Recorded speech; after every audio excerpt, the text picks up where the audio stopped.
Were you able to easily find designers that have the full, I can see your face lighting up and smiling, so obviously the answer is most likely it was difficult. So the oncology patient journey is not a very typical one.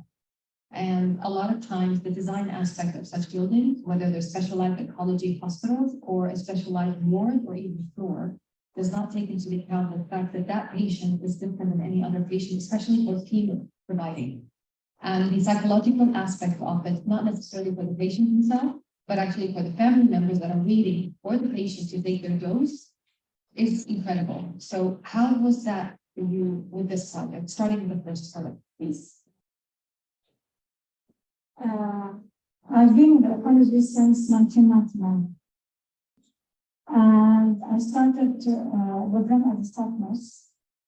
And I do to know exactly what we're talking about. And I have two family members who have to be oncology patients. So I understand what the patient needs, what the family needs. And of course, it's not only me, but it's everything. Yes, there are not a lot of designers when it comes to architects and engineers that they know what they need. But again, I thought like we had a multidisciplinary team who supported the building and design. So if you look at the pictures, you will see the waiting area, the family counseling area, the flow of the treatment area, where are the patients' chairs are put toward a very lightening and open space that is a garden or of the hospital, where it is all can be seen by the nurses, how the flow of patient will go from the entrance area. It is well supported handicap support where you can flow the patient with their supportive equipment and so on. So we look at all these details. We were able to communicate with the architects and engineers, and they look all the details. They are good at. You dealt with conventional designers, not people that have done this before. Yes. Because you couldn't find. No, they didn't. They didn't done it, especially in Saudi Arabia. We don't have that kind of specialties in that. So they start with us from the scratch. So we had the design and the paper the first time we started with them. So we had, and we didn't sit as a leaders anyway. We brought frontline staff to be with us because they are the one dealing with the patient every day. They know exactly all the details needed. So we have frontliners, we have managers from different areas. So when we discussed the pediatric area, we brought the pediatric team. When we discussed the adult area, we brought the adult society, hematology, radiation. So we had sessions with all of these people with a follow-up. Then we got to go visit the places. We got to wear the hats and all the engineers. I didn't share the pictures, but it was a lot of work put into this. And nothing more beautiful and rewarding than you see what you have dreamed of in reality. So last September was like a big day for us, September 4, when we had our first patients come. And you cannot imagine how was the experience of patients. And I didn't mention to you one thing, our patients in England with this delay. Since we started in March 23, we never had any single complaint about their treatment, about the scheduling, about it was all put in a very organized way. We created a hotline, we created a special coordinators that deals with patients and families, and to actively look at the results, call them if their treatments are not due or medication sometimes not available and so on. So there was a lot of efforts with very fine details set into there to make it very successful experience. I think we all suffer from this when it comes to designing. The awareness part, I see that you've started the awareness campaign in all the sessions post-activation of the space. Now the issue is we're not doing very well in that cross. I mean, we're not talking about Saudi, we're not. When people have doubts, they don't know what's going on with their body. When they see a lump, they don't understand that it might be plain or it might be serious. How are we overcoming this? Why is it that we're not raising awareness to people that are sick already? We're pretty much raising awareness to their families that come with it so that they won't end up or detect the issue early on. But how are we going out to the public? We're talking about young ladies that have to check themselves, for breast cancer that's coming a lot. We're talking about digestive related or intestinal related cancers that have become the next big thing out there because of the junk food that is all over universities and then around us. How are you dealing with awareness? Because you said one statement that triggered my mind is that you've moved from one area in Saudi to another area up north because the numbers are higher there.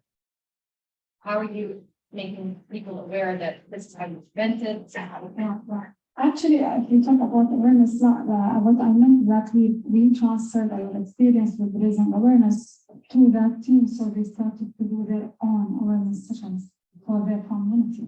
But just to let you know, last week we got the best two awareness campaigns were first from Al-Hassa, and they achieved 80% coverage of their facilities, and the second was for the Eastern Health Cluster, because we have two Eastern Health Cluster, the first one in the Mal and the second one is Al-Hassa. So both achieved the best over all the kingdom and the best awareness. So awareness of the different programs, and we have a calendar, for the oncology awareness. So every month, we have the awareness for specific disease or specific patient population. So we don't go about those who do it for patients who already have the disease, but not for screening and prevention.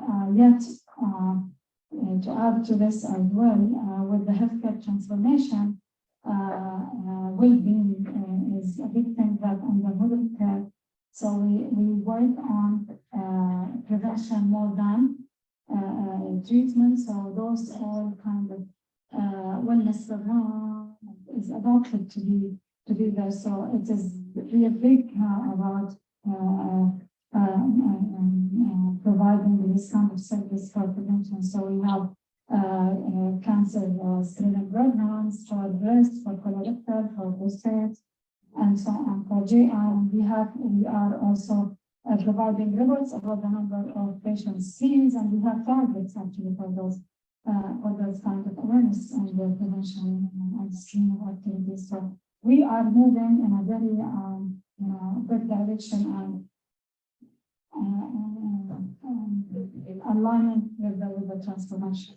I'm just going to add one more thing. The other emphasis that's changing in the kingdom is moving to more emphasis on primary healthcare.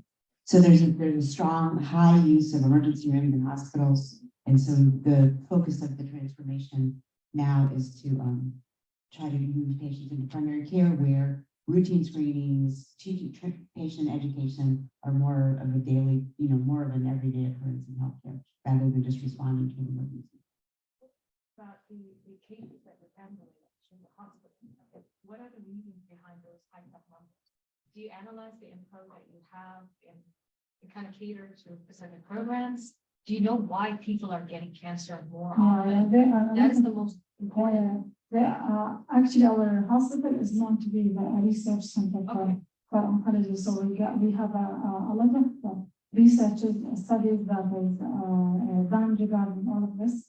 And they are looking at the epidemiologies and the statistical connections and how it is related. And I have actually, I can share with you beside the cancer registry report that speak about these specific results of our researches and the analysis regarding this. But I want to add to what Ms. added.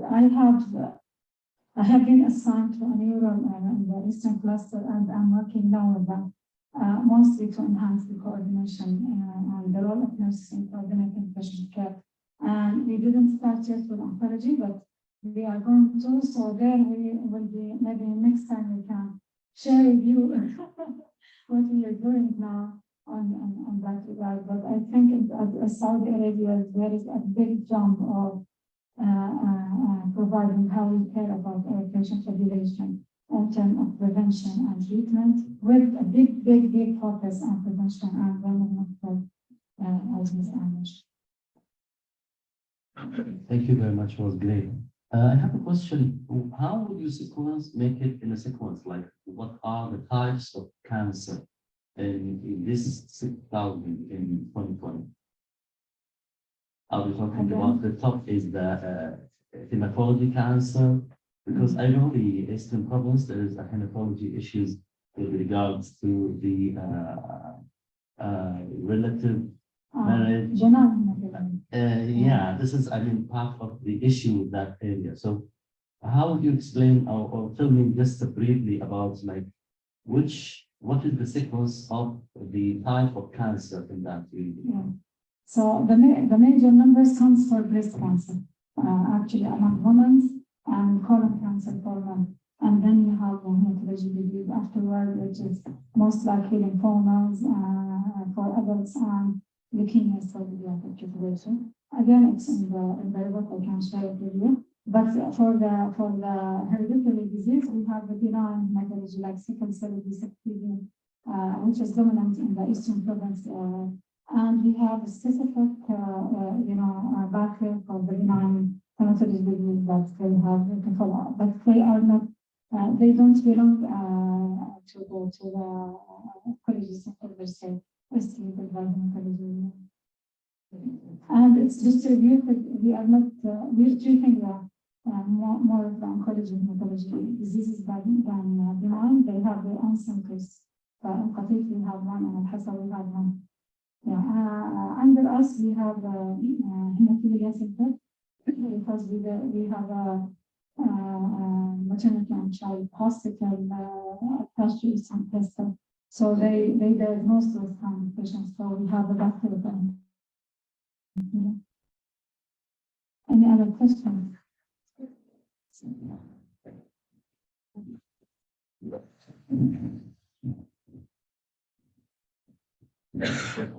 I appreciate all the efforts once it's really amazing. And the intelligence is something serious, all of us in have experience with that. I got directed in that in some way. I guess as we are working in the cluster in South, in East State cluster, and now in Saudi Arabia, we divided in cluster region. If you have any plan or strategic plan, share experience with the other clusters. So if you have one unit program, one clinical pathway, and getting them for you can share with them the research to have national program combined with all areas. So in this way, can reduce the number of resources, we can multiple because the starting issue, the missing of experience, you can distribute the part in all the region and answer. Yeah, thank you so much for the question. Actually, we started before even creating the cluster from this with different regions. So we are accredited center for the postgraduate development nursing. So we receive students from all over the kingdom to join our programs. As well, we have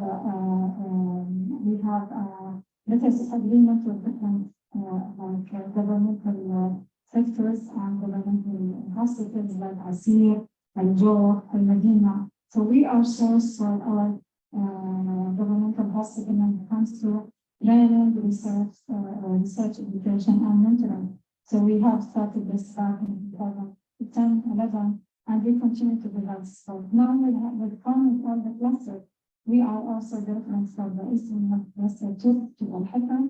As well, we work on the Al-Jawf to develop their capabilities to cope with general nursing and requirements and focus on competencies that they provide in the Eastern cluster. So it's there and it's continuous effort to do so. In terms of coordination and sharing knowledge as well, we have coordination with the Central Cluster 1 and 2, and we have as well in Java and which is Mecca Eastern Cluster. So we have a lot of collaboration and coordinations to make this experience successful. And clustering is a new concept that we all learn to need to learn and exchange the knowledge so we can be better all. So yes, it's inshallah we're growing in that regard.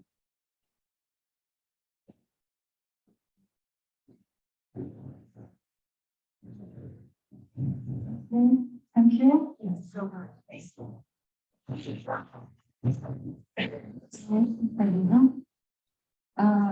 want to accept.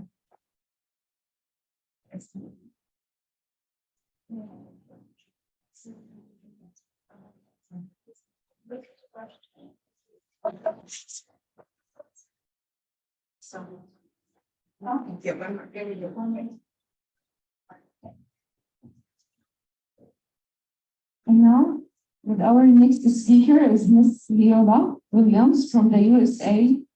I'm passing the stage to give her a speech on triple sound, after sound. So please welcome Miss Leola. Yes.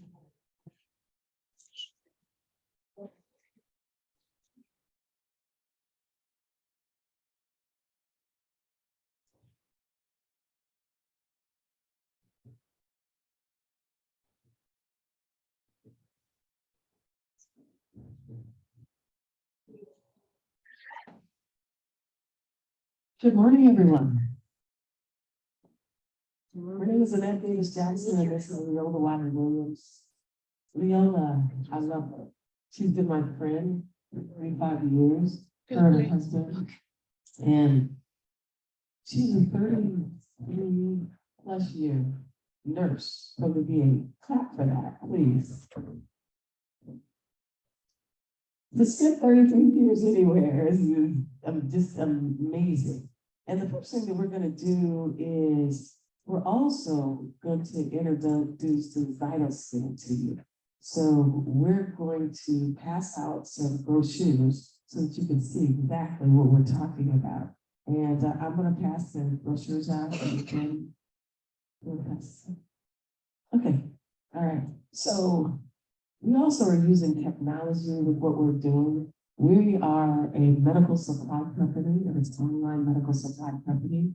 We're a women business enterprise, and we're also a women-owned small business that can federally contract. And the one thing that we loved about what we're doing now, this is our research and development lab, which is so very interesting. And the reason it's interesting because it's a public interest case. And we're going to tell you why it's a public interest case. Let me just start this. What do I have in my hand?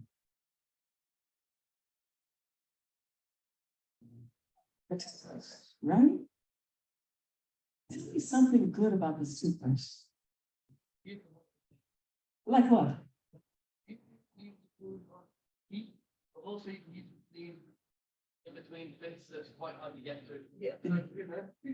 Oh, and I guess you can clean, the engine of your car too, huh? Okay.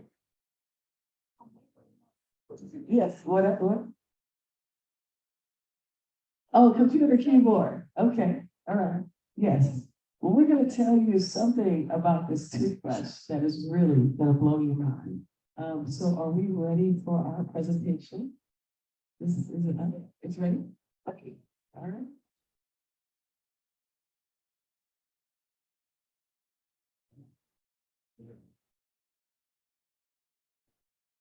Which one? Telemers or trade? That's the technical set. This one? Thank you. Good morning. Good morning.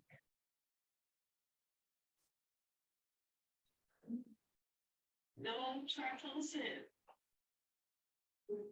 Today, we're here to talk about try close in. No, Turn it up. Science Direct identifies try close in. It is a Can we start it on? Okay, good. Okay. No? Today, we're here to talk about try close in. No, try close in. ScienceDirect.com identifies triclosan. It is a phenol ether, broad spectrum, antimicrobial action, which is employed in a great number of everyday household and personal care products, including plastics, fabrics, soaps and deodorants, etc. You need to be informed. Did you know that triclosan is in most products that you use? How do we look forward from here? Time Magazine had an article in health and public health, it says triclosan is still allowed in toothpaste. Here's what you should know in toothpaste. This is something that should blow our mind. We are happy to introduce the Zytoscan to the American Health Summit. It is registered by the FDA as a class 2 medical device. Worried about hydration? Check out the Zyto. You couldn't give me this information about triclosan and toothpaste without telling me the toothpaste that it does not have it. Johnson Made toothpaste, Swanson's toothpaste, Nature's Cake, Crest toothpaste, Jason's toothpaste, and Trader Joe's peppermint toothpaste. Triclosan has been used as a preservative, antibacterial, and antifungal. It's patented and used in medical supplies in 1964. And by 1987, it was being used in consumer products. Oh, we should definitely question this. Let's look at Canada. They are finding triclosan in their water. Everyone should. Triclosan is not approved as a preservative in Europe. Triclosan has been identified in drinking water in certain places. Triclosan was listed in 1986 as a preservative in cosmetics. To include retroral, stents, triclosan, collagen sutures, and surgical scrubs. Information: triclosan can react with chlorine to form fluorinated byproducts, such as chlorine, which the World Health Organization categorizes as a possible human carcinogen. Now that's deep. Gram-negative bacteria, triclosan, a used biocide, it produces antibiotic resistance. Resistance. Our recommendation: buy from companies that do not have triclosan in their products. Fake Diseases by Ryan Alexander is very insightful because you know what it says? The disease is the lack of health. So if you have the lack of health, and we're talking about triclosan, imagine products that you put in your body that you're not supposed to be putting in your body. And you have deficiencies. So how about we cure the deficiencies? Fake Diseases goes even further to say there are always pathogens around. We will always need to support and promote a healthy body and immune system. Chances are we still get sick a few times in life. None of this is new, but the world has changed dramatically because of what we believe to be a fake disease. And my biggest concerns about it, it's all political. Did you know that some diseases are political? Wow. Do you know what you're picking off the shelf? We at Stimuliola chose triclosan as a research and development project to better inform consumers in the safety of their health. And that's why we're here for you today. The FDA has banned triclosan in soap, some. The FDA also said that their evidence showed that triclosan in Colgate toothpaste was effective in preventing gingivitis. FDA.gov. Let's talk safety. Safety and effectiveness of consumer antiseptics, topical antimicrobial drug products for over-the-counter human consumption is not recommended as safe. This is what the FDA is saying. Thank you. We at Stimuliola believe that regulatory agencies must protect the public when it comes to health, and every single agency, industries that are involved in the public must protect the public. Triclosan is in our soil, it's in our women's breast milk, and it's in our urine. The products like triclosan are infiltrating our water systems. We must protect our water systems. Triclosan has been used as a pesticide in the United States of America since 1969. And it includes commercial, institutional, industrial, all kind of equipment, residential and public access premises, and as a material preservative. Who can say that that is truly good? Triclosan and triclocarbon is another name for triclosan. If you can't find it, but guess what? It's an environmental pollutant. The parts of the endocrine system are the hypothalamus, the pituitary, the thyroid, which is the largest gland, the parathyroid, the adrenals, the pineal body, the ovaries, and the testes. Steve Leola is honored to be a part of the American Health Summit. Now you can hear more as we have an interview with the retired nurse entrepreneur. Give her a round of applause.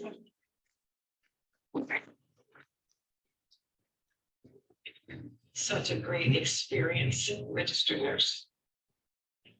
What does wellness mean to you? I hope that after this presentation of triclosan, you will take a better look at what you pick up on the shelf.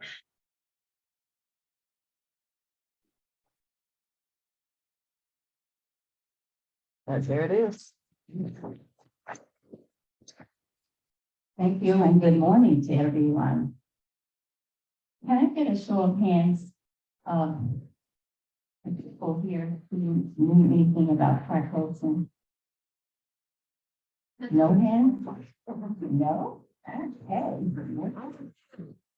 No one? Wow. Amazing.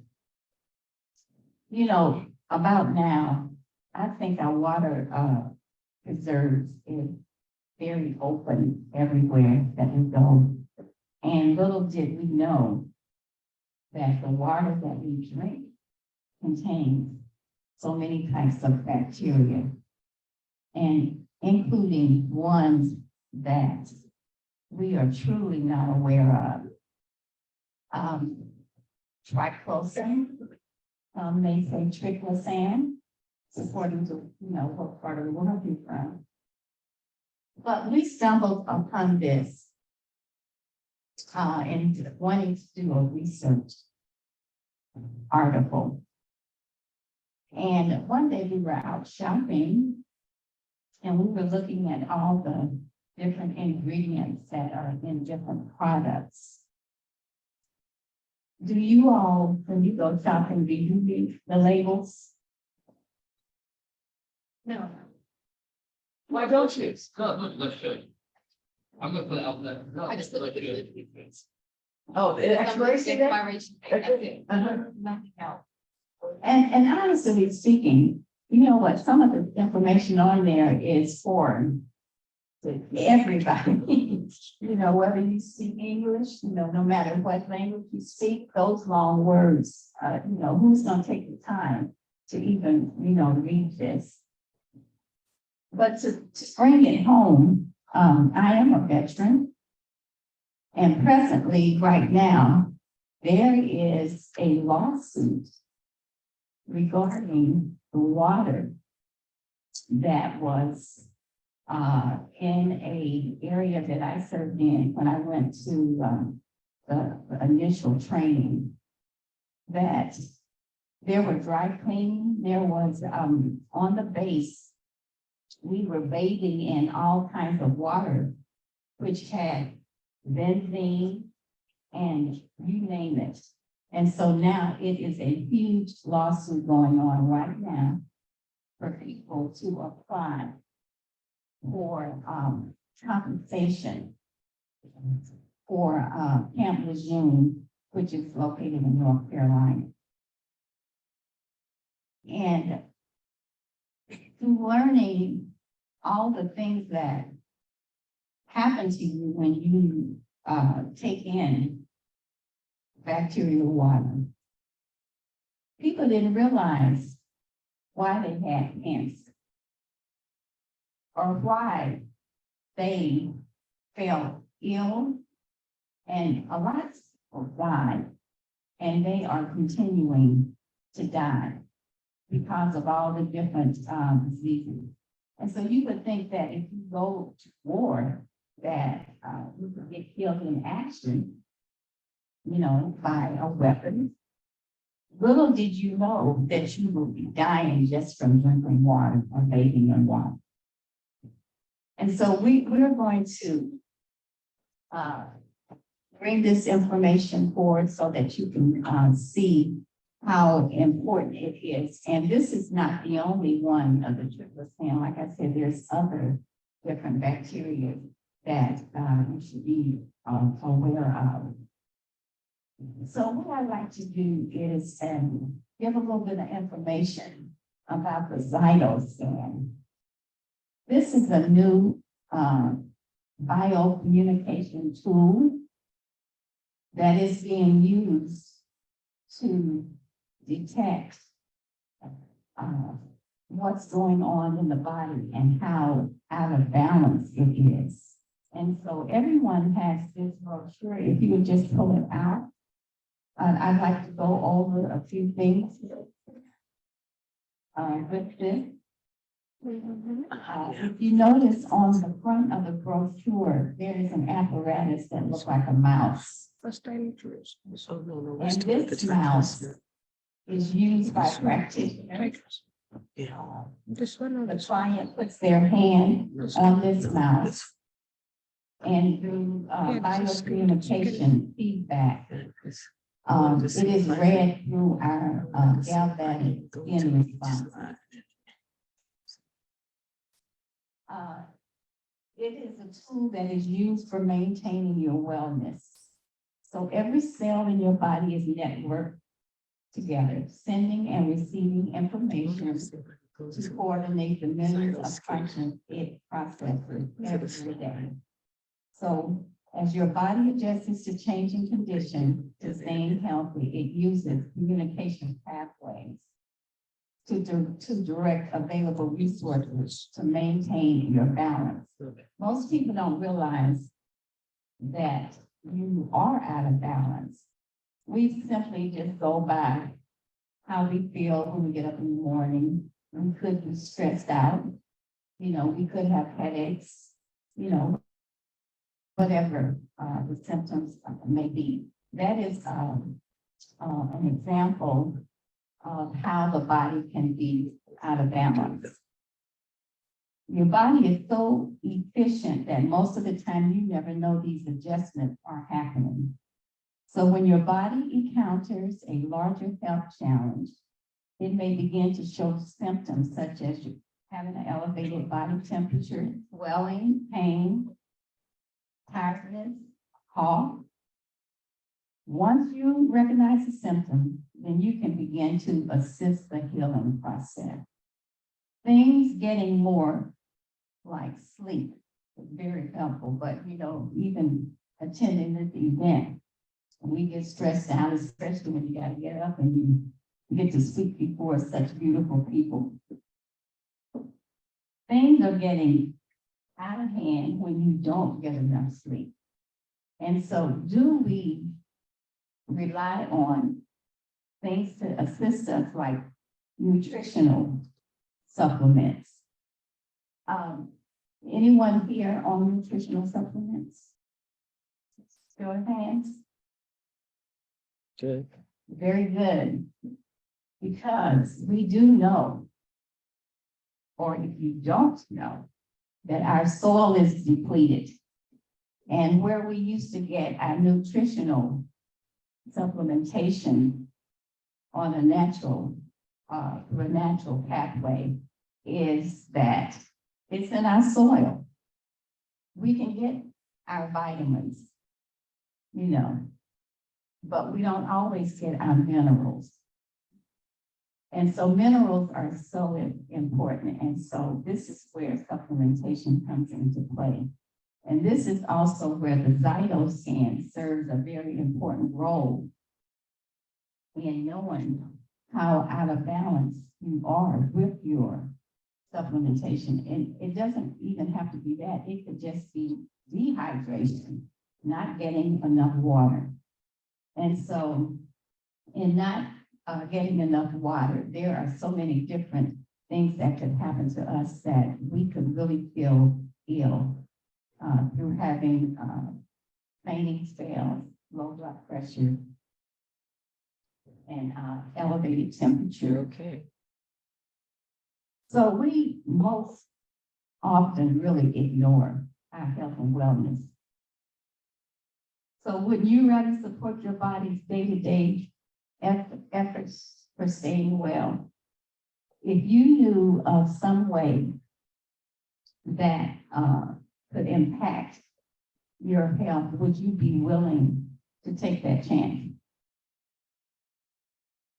So, this is how the Zyto scan works.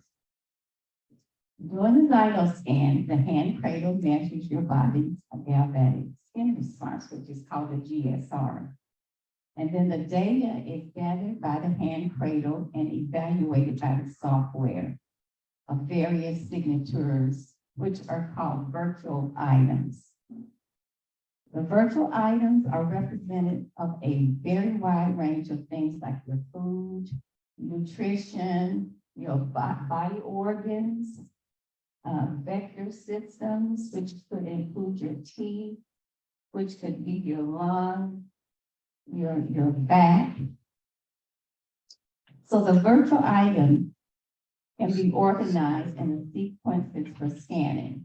So if you think of a vital scan as a questionnaire to which your body GSR data provides the answers. These scans are designed by some of the best and brightest professionals in the world for the purpose of providing the most pertinent information about your wellness.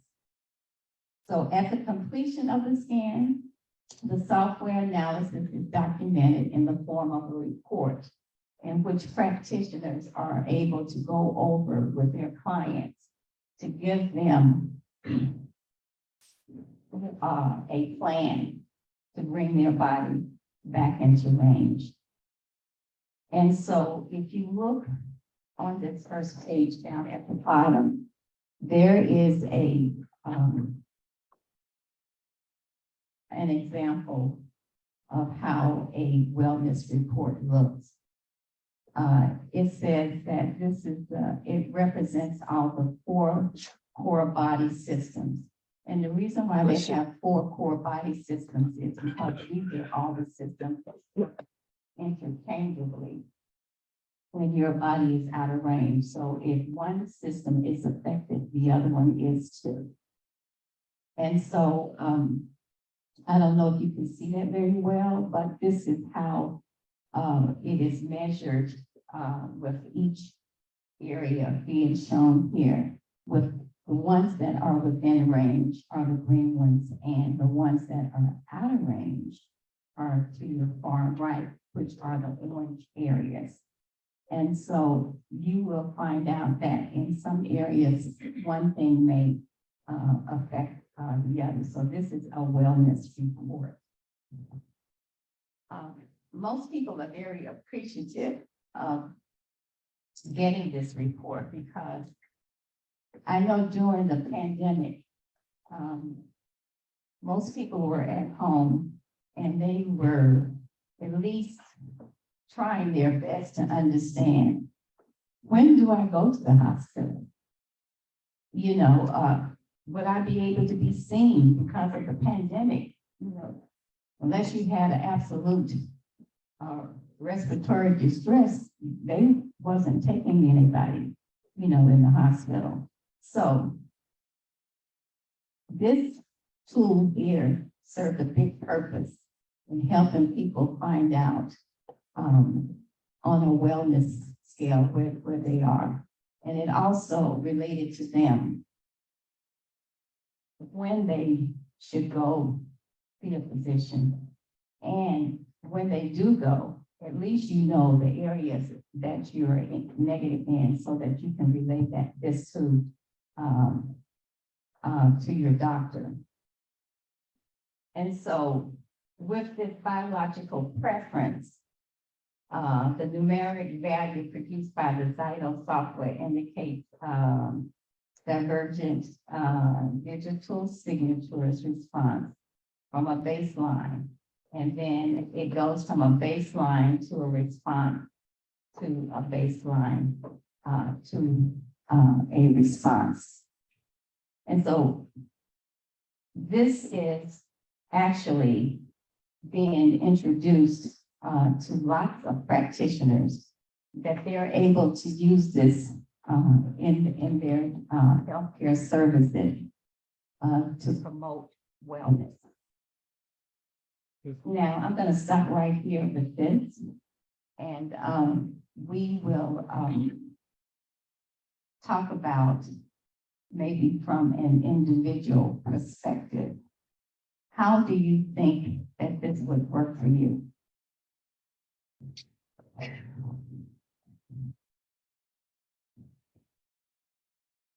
Anyone? Let me ask you, how you think it will work for you? Well, let me tell you how the Zyto will work. Because it's a bio communication, what it will do is, as I walk day to day, I don't really know what's going on in my body. I have no idea. I don't know if my liver is working correctly. I don't know if my pancreas is working correctly. But what can the Zyto scan do? When I put my hand on this galvanic device, what it shows me is all my biomarkers. Are they out of range or are they in range? So I'm 60 years old. Clap for being 60. Anybody 60 in here? Come on, clap for being 60. So at 60, I just want to skip to the loo, my darling, you know? That's all I want to do. But what the Zyto scan will do is it'll tell us everything that's going on inside of our body because of the technology. And so if I had to say what it will do, sometimes technology in another way takes us to really from head to toe know what's going on, because Viola and I have done it. And when the results came back, the people said, yeah, I kind of figured that. I kind of figured that. So some people know what's going on within their body, but they don't do anything about it. Can I answer your question? Yes, I think it's important. So this is FDA approved, but guess what? The doctors don't like it. Why do you think the doctors don't like it? Anybody? What do you think? Huh?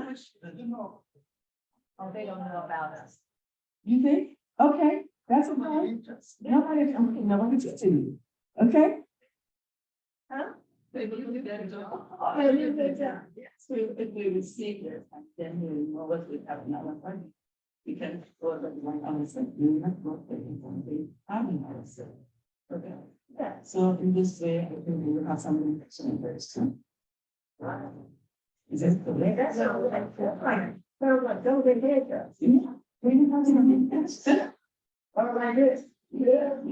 Because I'm not sure, but in my sector, we need to take our body individual. This is the gift from the God for us. By the end, if we try to fix it, if he has error, we must take that as the fault. I think it will be the back of it. So it's all different to maintain it and love it and make it to keep it in progress, because we need to live with it all our life. And live in balance. So it's not the meaning of how much we live, it's the quality of how we live.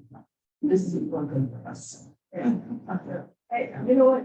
That's a great answer. But let me tell you the one answer that I loved that she said, that if the doctors find out, this gentleman said that not a lot know about it, right? And so we would agree that that's why we're here as a public interest to get the Zyto scan out there. But my favorite one that you said that he might lose his job. We work with a gentleman named Dr. Wallet, and guess what he says? He says, fire your doctor. Fire your doctor. So it's okay to sometimes lose your job for making sure that this public interest message gets out to the public so that they can be healed. If they could be healed, instead of you going into the doctor and saying, Doc, oh, my stomach hurts. It hurts so bad. I don't know what's going on. It hurts. And he says, okay, well, you know what? You're going to feel a little bit better. Okay, and he goes over to his computer, Okay, we're going to give you this drug. And then that's it. Oh, Doc, thanks. My stomach feels a whole lot better. Thank you. So now you're on a couple of different medicines. You're on a couple of different medicines. And what we need to know as far as the Zyto is concerned, do you want to open it up? One, which I know everyone is wanting to be more in a holistic way and take a holistic approach to things. And so Zyto does support holistic health. It does it from an emotional, functional, and an energetic level. And being in those different areas, this is where using the Zyto scan, sometimes when we have things going on in our body, we think it could be our heart or our liver, but it could be something just stemming from having a very stressful event that when you take the scan, maybe the liver may come up or the heart may show up. But when you really do the investigation, is that you started off with a very stressful day. You could have had death in the family. So just from that perspective alone, it shows how that can affect your health and how the Zyto scan can bring all these biomarkers and bring everything, into a safe place so that you can work on your wellness. And also, while she said that, the main point to the Zyto is it detects the endocrine system. And so the endocrine system is part of why we're doing this research and development on triclosan, because it shows how it attacks the endocrine system. And this particular biocommunication shows exactly how that happens. And you'd be surprised. So doctors are going to be alarmed, but I would say jump on the boat, get on the bandwagon, get on the train. Some things change, but let me tell you, there's no need for so many people to keep dying, because as a healthcare practitioner, that your staff development isn't up to par. That's a standard too. It's so very important. There is a level of information that I think that we should have. I want you to take down this, it's a group called EWG.org, EWG.org. And so let me just tell you about triclosan. Let me just do this. How to avoid triclosan. Forgo antibacterial soaps. We think just because it's antibacterial that it's good. No, it has that pesticide in it. Watch for triclosan and triclocarbon and other personal care products. And you might not see the whole word, but you might see TCS. The word TC or the letters TCS. And it says it's in skin deep. Avoid, it says it's compounded into everyday products such as, guess what? Dishwashing soap. Did you know when I love washing dishes, that's in dishwashing soap? I guess that's why some people just go ahead and put your plates and everything into the dishwasher. But still, some of those soaps that you use have that pesticide in it, all right? And then last, cleaning supplies. So many cleaning supplies have this agent in it. And so even, how about ladies? Cosmetics. Triclosan is in cosmetics. It's just amazing. And so it's a toxic chemical, and we have to watch out. Last but least, if you know about Bath and Body Works, it's in Bath and Body Works. The good part about it, in this soap, the soap is called Lowe's, and on the side, I kind of crush this a little bit, but we're just gonna pass this around just so that you can see it. And just look right there. What does it say when it says no? What does that say? Can you see it? Yep. What does it say? Triclosan. Okay, but it says no triclosan, right? And then, guess what? There are also these detergents like this that come from longevity that have no pesticides in them. So just be mindful. We're just thankful that we were able to produce this research and development project. What do you think about this research and development project? Very good. It's critical. I mean, the things that we consume in our food. And then a lot of the stuff that we put in our body, which is a lot of the stuff that we put in our body on our largest organ, which is our skin. We're not quite sure what the components of it looks like. Nor do we understand it. It's not written in a way that a mainstream Joe can understand what they're reading. And that probably is what we need to change. We need to mandate on manufacturers to kind of put the chemical compounding aligned with what the scientific requirements are, but only translated to the non-active food that's going to be using it. And that's really short. But for your research, it's just obviously, it's a start, I guess. Yeah, it's just It's a start. It's a long road because you're literally dealing with the entirety of the manufacturers of what we do. And it's essential and in short term. Yes, But there's a road. it is. And I'll tell you this, a lot of times they say just use plain soap and water. Understood. I mean, when you, again, when you look at it as the purchasing power, Yeah. you've got the dough, you want to use it, you want to have options, but you want to have safe options. What we're trying to say is give us those safe options and let's understand what we're using so that we can give you our dollar against whatever you're offering us.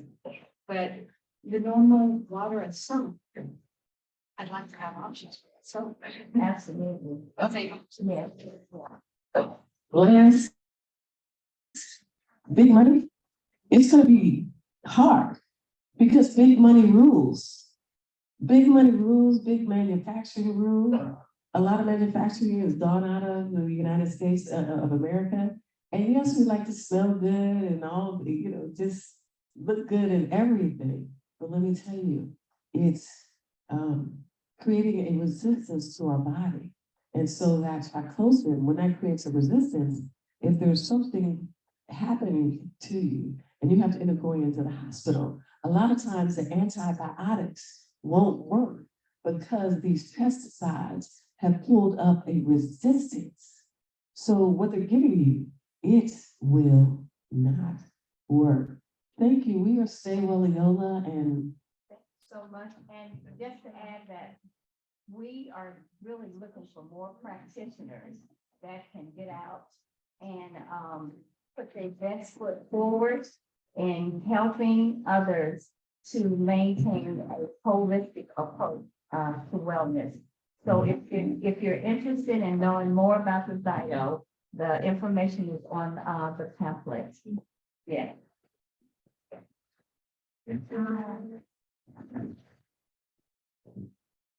Not sure if you are familiar, but we use something we call SWAT. SWAT is a herbal preventive industry practice where you use it as a brush. And it is very healthy, and our research is about using a SWAT for mental health and mental care. So I guess if we go to the research and look, if there is a examined medical benefits coming to the SWAT. So this is very healthy and safe alternative to be used. A lot of the Malaysian manufacturers Yeah. kind of manufacturing. Yeah, Yes, it's one. It's a, but they have, it's said, yeah, the picture. oh, roots, It's yeah. Oh, I'm gonna show it again. It's gonna strengthen the teeth. It's gonna be gum. That gum strengthen. next one, please.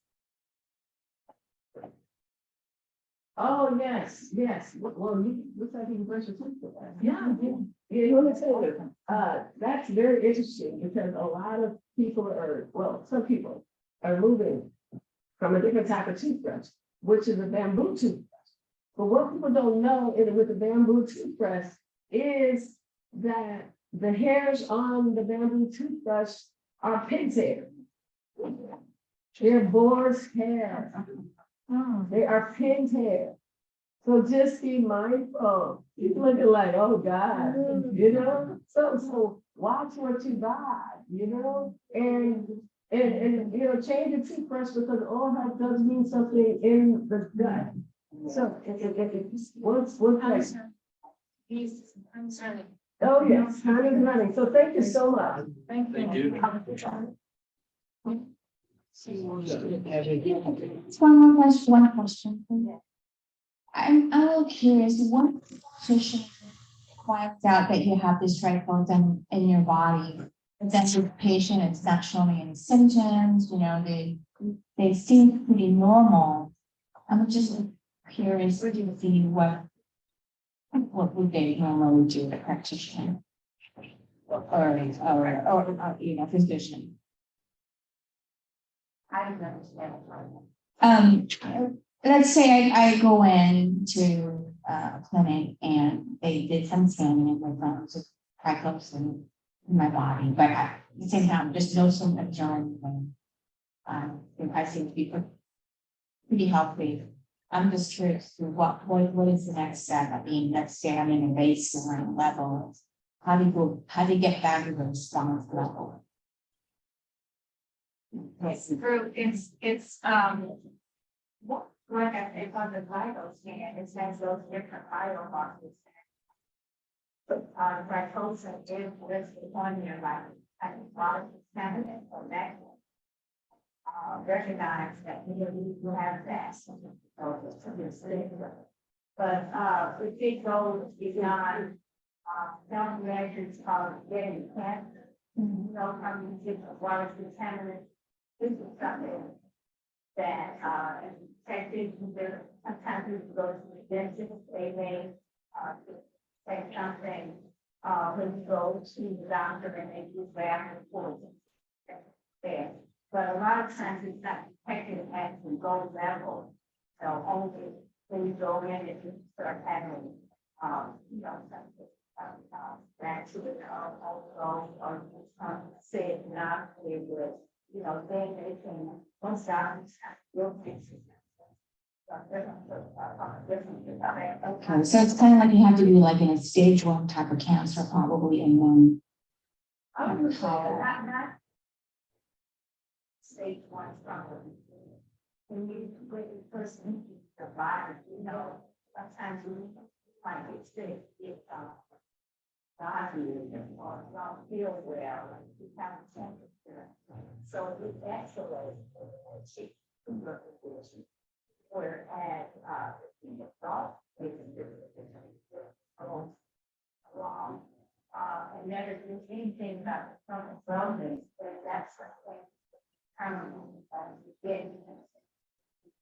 Thank you so much. That was very And good. the triclosan, it means 95% of Americans cure. A lot of people they're curing, they'll test for triclosan. There's all of the Thank you so much for this good information. That's great.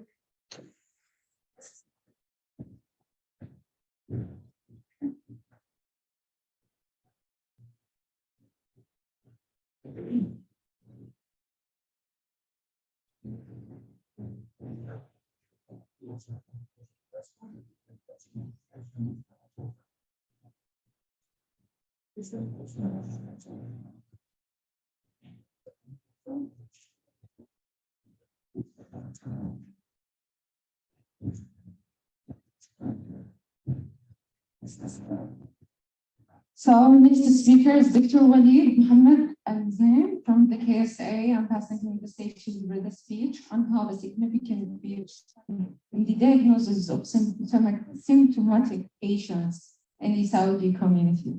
So please welcome Dr. Walid.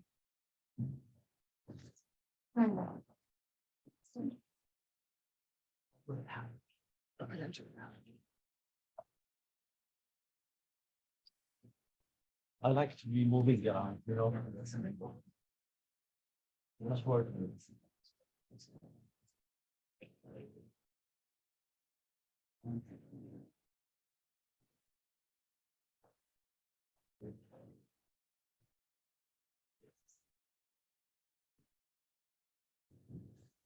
Thank you very much.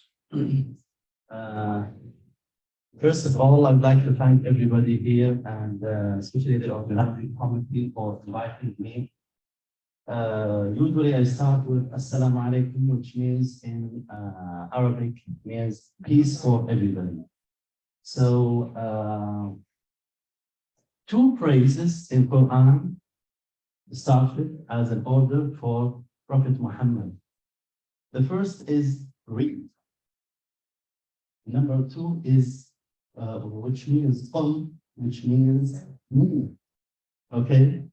And when we are starting our communication with other worlds, it's only we recognize each other by reading.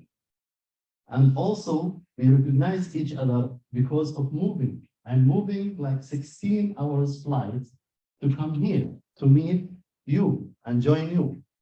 And it was my pleasure joining you in this meeting because it's out of my comfort zone. And does that mean I'm out of gastroenterology field? If you are with me in the endoscopy unit, you will see somebody else, okay? But here I'm like standing on my toes because I'm out of my comfort zone. Talking about something, maybe it's the first time you heard about it, but I'm glad I'm here for two reasons, or maybe three. One is that I'm meeting a great people, knowing something out of the box for me, and learning from each one of you, especially the nurses, which I admire working with them a lot, and especially during the COVID-19 problems. I worked 2 months with the big team working definitely or exactly on the people who are sick in COVID-19. So I forget about gastroenterology. I was just dealing with COVID patients. It was really very tough to run a team, which most of the team, they are not internists because of the shortage. For everywhere in the world, there was a shortage. So I can see the nurses, how they are doing, and what is the big pressure on the nursing on dealing with such condition. Number two, I'm glad I'm here in San Francisco because San Francisco share two things with the area I come from, which called Delegates or Najd. That's over the 300s fill and grow. But there it was a war, here it was an earthquake. Okay, so that's the things, and I like it to join with you. And hopefully in gastroenterology, I can give you some information about this study. But I will share with you some of the patients' story I met. One of my patients is been taking for 15 years PPIs, you know PPIs, proton pump inhibitors. And he's been diagnosed many years as he's having GERD. And he comes to me, he said, I want to check whether I really have GERD because I want to do the surgery. I did for him the pH study, and there was 0 GERD. Knowing that, we stopped the medicine for 10 days before doing the procedure, which means it's not the effect of the medicine. You are just having the harm of the medicine. So you don't have GERD. You just feel GERD, but you don't have it. So look for something else causing this problem. So I switched him to another issue. He needs to deal with it, but it's not GERD. So this is the problem. And you know how much is the side effect of taking PPIs for one time. This will affect in your absorption, will affect a lot of things in your digestion. And also in the type of bacteria growing. Vice versa, another patient come to me which is a lady in her 40s, and she was crying that she cannot sleep at night. Whenever she sleeps, she gets suffocated and wake up. And that's been running for like 2 or 3 years. And she was like joining different clinics, visiting different places, and nobody can tell her what's going on exactly. After doing the study, or the pH study, we found that she had the worst level of acid in her esophagus, which runs while she was sleeping up to the throats and make her suffocate. So we did for her referral to the general surgery, and they ligate her esophagus, and she's fine now. Another case, also just to make it clear for you before we start, is a gentleman in his 60s. He visited like maybe 4 or 5 hospitals and emergency rooms looking for a problem with his heart. And every time he's going to the hospital, he was running, and he's being pushed as a cardiac condition. And he had 2 episodes or 2 times of catheter. He had a catheter lab in cardiac lab. And it was normal. They didn't find anything. So he came to me and he said, I don't know what's going on. So we did for him a pH study, and we found that his level of acid in the esophagus is very high, like the Mr. score is 3 times the normal. And it's been solved after treating his condition. So you can see now, GERD does not mean that you feel GERD all the time. It means that there is possible acid going on, either through acid or through feeling or fake acid. And maybe part of the issue with the acid reflux is the extra job we are doing. Stress. Our life is not like suitable for everybody. Sometimes you may face a lot of things going on around you. You don't accept it, but you have to live with it. So this is part of the issue we need to work on it. For those, it's about the pH study. 1. Okay. So just to the people who doesn't know about it, before we were putting a small tube through the nose up to the esophagus and leave it for like 24 hours with like hooked to a machine outside the corner. But it was very annoying, and a lot of people didn't like it. Now the new capsule or device, it's an amazing capsule. It's like about the size of the nail. We put it through the mouth up to the lower esophagus. We fix it to the wall of the esophagus, and remove the tube. And it's connected wireless to a machine. You carry it at home for 2 days. You eat, drink, sleep, and it's been recording for all these things. It's an amazing machine, and it gives you a lot of information, and it gives you a lot of confidence about your decision. Okay.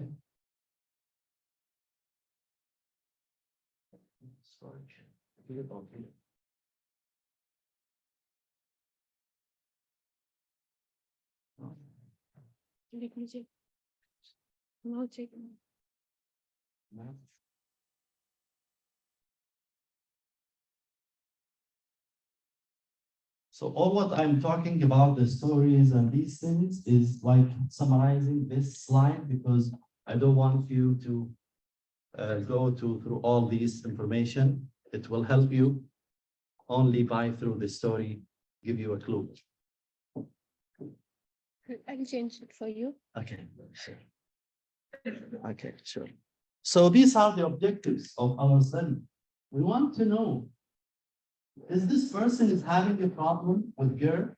Is it an acid going on in the esophagus? Or is it like a feeling? Is it a feeling, true feeling or fake feeling? That's why we need to know what's going on exactly. And the other issue is how much symptoms he is having, what type of symptoms he is having. Because the type of symptoms will solve a lot of things and will direct us to the solution. And finally, also, we need to know the outcome after the treatment. Because you can give a patient the treatment for many years. And if he's not complaining, everything will move, you know. But if you are evaluating yourself, you know what's going on exactly, whether you are treating properly or not. Now, these are some of the studies being done before, but it's not like exactly our study. We're talking about in pediatric and also the one in Mexico, talking about the response only for treatments, but not exactly the same population we are dealing with. And also another study done by an ENT physician who are like dealing in Saudi Arabia about the same issue. So you can see like the GERD symptoms can express in different clinic, and 40% of the patients with GERD, they are presenting the first time in another clinic. They are not presenting in our clinic. And this is a dilemma. And that's why I'm trying always not to give my presentation only in a gastroenterology people, because I need to think outside the box. So it's a cohort study. Our patients total is like 134.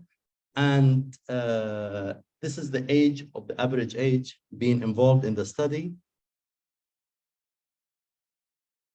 You can see like the study started from July 2018 and till July 2021.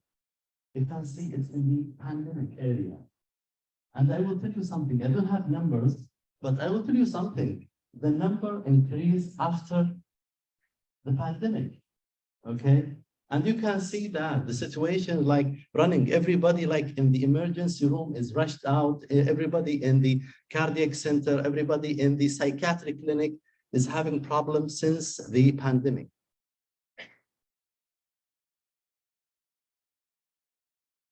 I will not go into the statistical information, but you can see the subgroups. You can just remember these numbers, like for the body mass index, the obese people is 27, and the smokers in our group is 14. And we can see also the after surgical intervention, which we are talking mainly about sleeve, gastric sleeve, or something like bypass surgery of the abdomen. And also history of anxiety. Now, this is the subgrouping of the patients. We can see that like 1/3, they were not taking any medicine. And those are the people, we enter them as a control group to see what is the situation to compare with the other groups. Now, we divided the patients into 3 groups. Either they have GERD and positive pH, and the other group have GERD but negative pH, and the third group, they have non-gastro symptoms with a positive also pH. Now, also, this is a subgroup. Also, we need to remember all the time is we can see the GERD, of course, is the most of the patients. And we can see also the irritable bowel syndrome is part of it. And 10% is distributed between the other different chronic disease. Now, just we go to the last 3 lines, we can see the pH readings. And these 3 numbers is the target number we need to focus on. We can see out of the whole 134 patients, 42 is normal. There was no GERD, no pH abnormality. Demister score is normal. And we can see 36, which is 1/3 or most, talking about high, and 20% is severely high.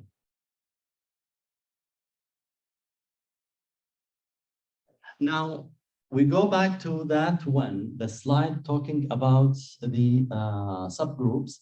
We can see the subgroup for the obesity. It's more than 60 or 70% of the patient with obesity. Just to understand this, the dark blue is part of the total, but the yellow, the light is part of the same group, subgroup. So we can see in obesity, it makes like 70%, while we are talking about previous history, it's almost also 70%. Anxiety, again, is 65 or 70%, and smoking also above 60%. So these are the main things can lead to GERD also in our study. Now, this is the groups. We want to make sure about what is the outcome. The patient with GERD, look at the number. 33%, they have normal pH. And they've been given treatment for years. And patients with no GERD, they have 28% with high pH, which means we are missing a 28% of patients who's been not treated with PPIs, and they are having GERD. And now, what is the risk? It's a parrot esophagus. Parrot esophagus, that's mean modification of the cells to a cancerous. Okay, so we are talking about 28%. And also we can see 43% of patients who are being presented to the cardiology, to presented with chest pain or back pain or to respirology, and their treatment there in gastro. So you see how much we are missing in that field. I'm not insulting other gastroenterologists, but I'm talking about we should rely on pH, not on AGD, not on upper endoscopy to decide about reflux. Because if I do scope and I do not find GERD, does not mean anything for me. Because scope goes in and out in 2 minutes, while this pH machine of device is safe for 2 days.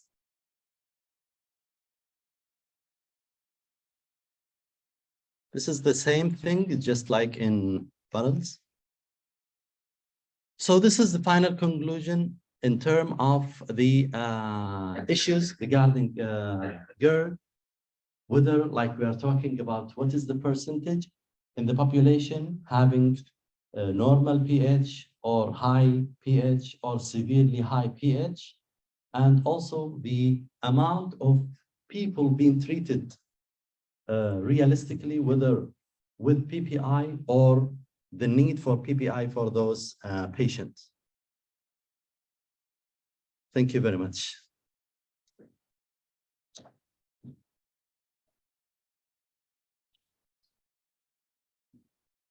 Any question?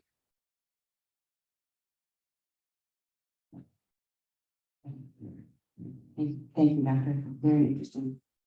So were you able to show, is there a correlation with elevated pH and cancer? Is that a direct correlation? Oh, yes, of course. It's known, it's not in this study, but it's Okay, known. I'm just Yeah. making it clear. And then in the group 3, well, the middle group that you showed with the high pH and no GERD, what do you make of that? So they still had a 38% elevated pH. And they have a risk of cancer, They and have- nobody knows. Okay, thank you. And then Even one the more patient, question. Yeah. The anxiety, that was striking. Yeah. Have you done any looking into that 72% of the folks having anxiety? Well, it's 70%, and we can see in the slide showing that there was correlation clearly between the anxiety and but we make it as a part of the non-gastro symptoms instead of making it as simple category because if we divide it, it will be like small subgroups. It will be difficult to. Do you have any ideas for, I just found that very striking because it was such a high percentage. Any ideas for further looking into that? Of course, I mean, after the COVID-19, anxiety should be focused a lot in a lot of things. And patients with anxiety, keeping emergency room busy, keeping the clinic busy, keeping the hotline phone busy. And, in our community, I don't know exactly about the community, even though I lived in Canada for 6 years before, but that was before a long time. So the question is, our culture resists on medication, psychiatric medication. So they are trying to avoid it as much as they can. And they think that if a doctor giving a psychiatric medicine, that is a weak doctor. So he's trying to just kick the patient out of his clinic. And this is the big concept running out there. If you give a medicine, psychiatric medicine, they will think, why you are giving me? I don't need it. Well, I know you need it. But the problem is he is or she will think always about like tolerance. Thank you, very insightful. How can we link the results of the study to our screening programs? Because there is a potential patient or population that we need to target to perform screening. Those who work under stress all the time, patients who have family history, patients who have other diseases that may contribute to this kind of FIQS finding. So is there any other further efforts to do in that dimension? Okay, very good question. I mean, screening programs does not move from a person. Screening programs move from organization. Okay, and the problem is that all books mentioning that to do endoscopy at the age of 40, if you are having symptoms of GERD or dysphagia or whatever you have with your swallow, at the age of 40, you should not wait more than a month.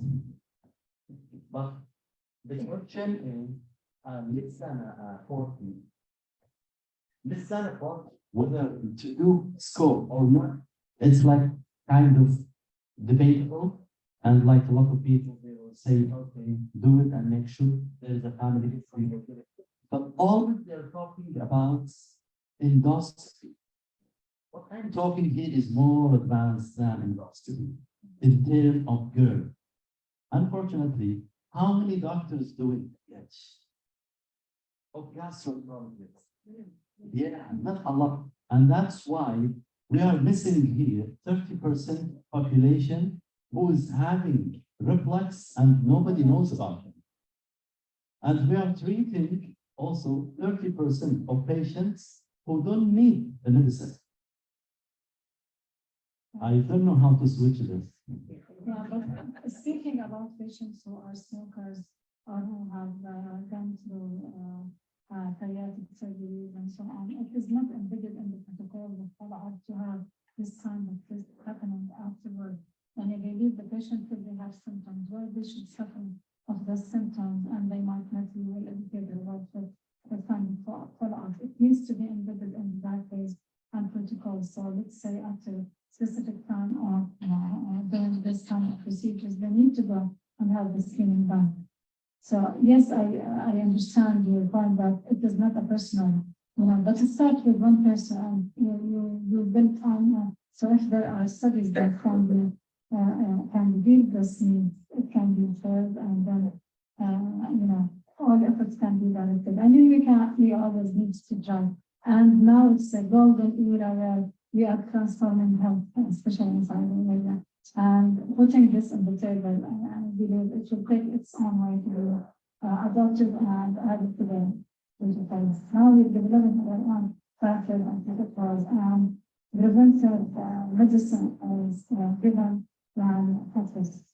It's our chance to put it because it is kind of prevention measure to prevent any further complications. That costs even the government more than, as well, you mentioned about having some people on medication that they don't really need it, and they will have more complication that will require us to have more medical intervention in the future if it continues. So there is, this is I see it's a rich area that can be, given more attention, and I believe it also. Yeah, very good. I mean, you are right. The thing is, you are open a big door, I'm always in the fights with surgeon in terms of doing sleep without clear regulations, especially in the Gulf area. It's become like a business more than realistic needs for the. It's become like a cosmetic surgery. It doesn't make sense for me.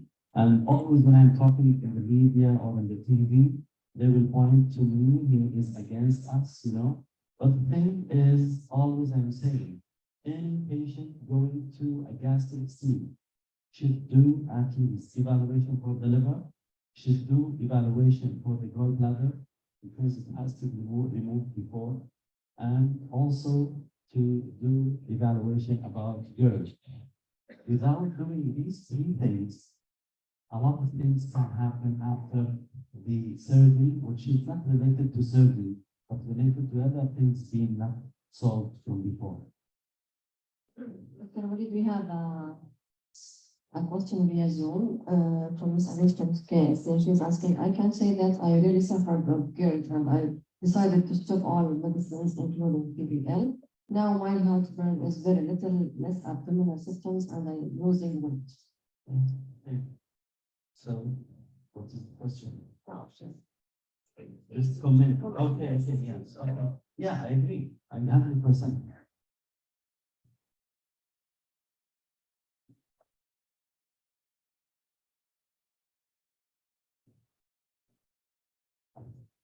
Thank you, Doctor, for this information.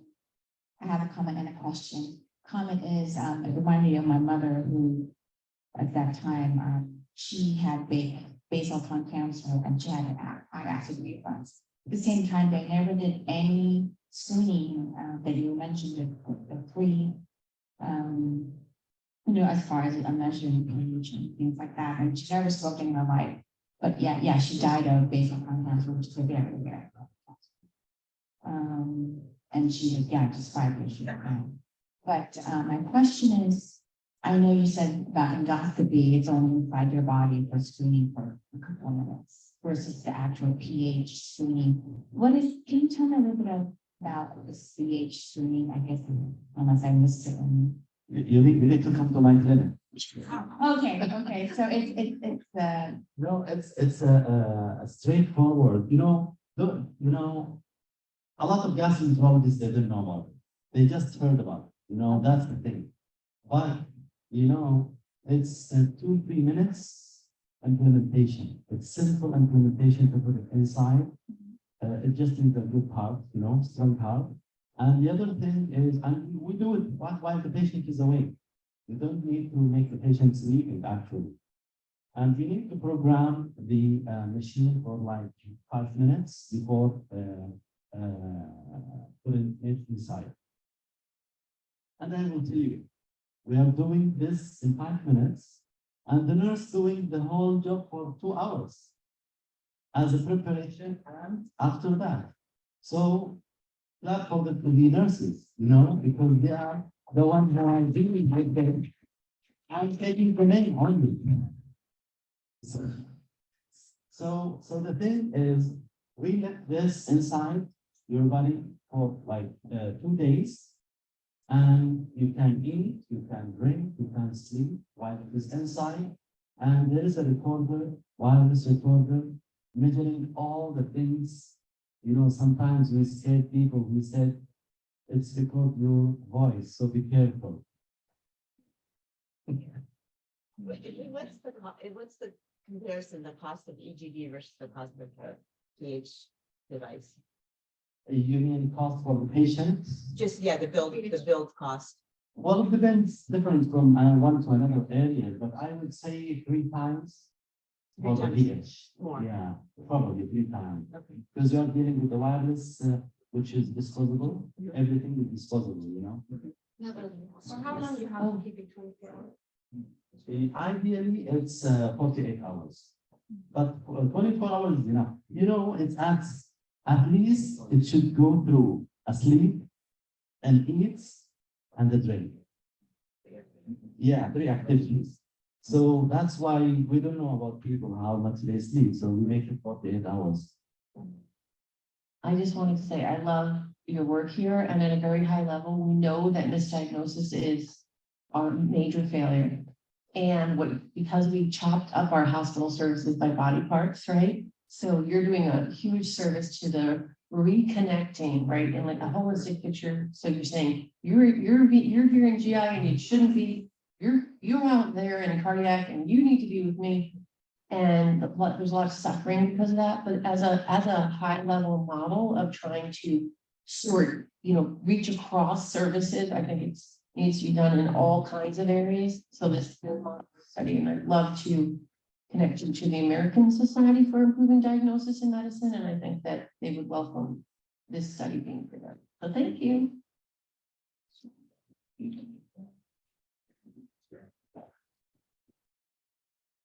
Just maybe suggestion, and I've been recently in Saudi Arabia, in Daman, they approved the insurance covering the sleep. They reduce also the targeting from about 50 to 49. They identify also the highest people for that procedure. Now, when you are in discussion, you highlight this as major things that pre-testing for the sleep.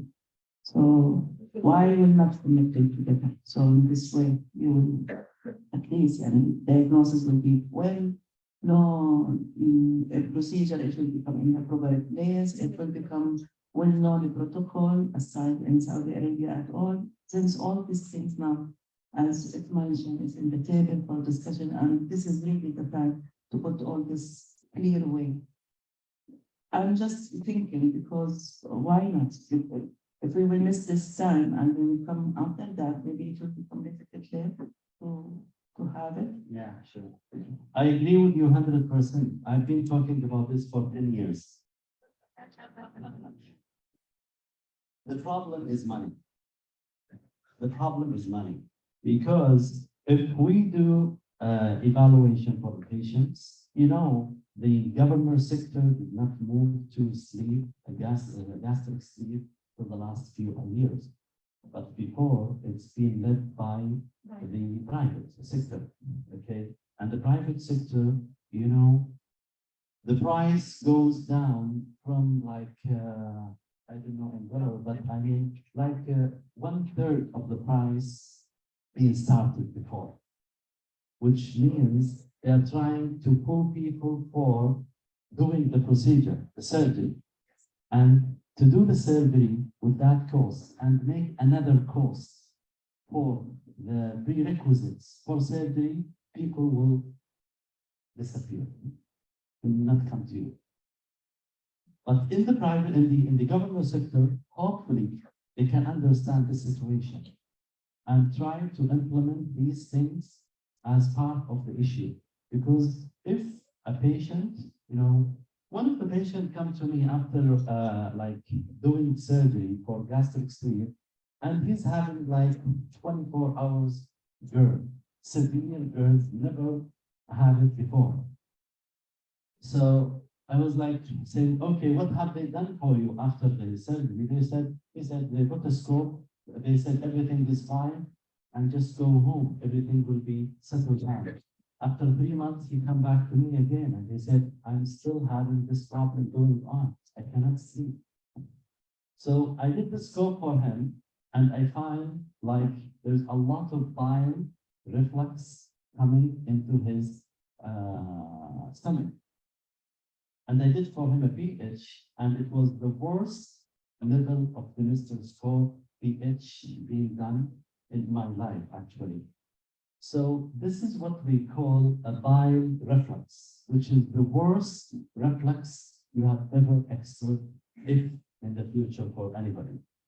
So that's why there is a lot of things to talk, but you know, they will not take the word as is, they will take it as how much it costs. But, you know, if they acknowledge it, they will go more even further, you know, measures that will cost more. I agree. If they don't treat it, they will call for bypass surgery, gastric bypass. Definitely, And that's this what's is the going end, on. the end of, this is what's going on with those. There is no kinds of patients. surgeon here, there's no surgeon. I can take my, okay. No, I'm just So, saying. it costs a lot, and not only a lot, it affects the quality of life for this family. No, I'm saying, you know, when you, any person, for your safety and for your friend or family safety, do not walk in the first step in a surgeon clinic. You should move in a GP, primary care, family medicine, internist, gastroenterologist, it's okay, but not a surgeon. You should not go, if you have a joint pain, you should not go to an orthopedic. You should go for a rheumatologist first. And he is the one who will decide for that. You know, because, you know, certain, they think of OR 99%. So that's why they're thinking always, because, you know, it's just like, you know, if I know in this field, I will bring you to my field. Because I know what to do with you. You are the one who walked to me. I'm not the one who looking for you. So that's why I'm saying, like, dealing with primary care, family physician, internist is much helpful for people in any culture before going to an surgeon. We have well-known accreditation for obesity and for surgery. Nothing was addressed in the standard related to this. Nothing. So even I think this issue globally, and not only in Saudi Arabia, that's why it's the impact for the future. Many times we need to have the rules, or we need to have the governments to come in to stand up to support the care, or to support the standardize of the care. Now you are looking for standardize for something in you, standardize something in you. It needs to speak up, need to be highlighted more, need to have more effort, even from Saudi or from the world itself, because many organizations looking for the accreditation for obesity in terms of wellness, in terms of business, whatever, but we have a lot. This is for pre-testing.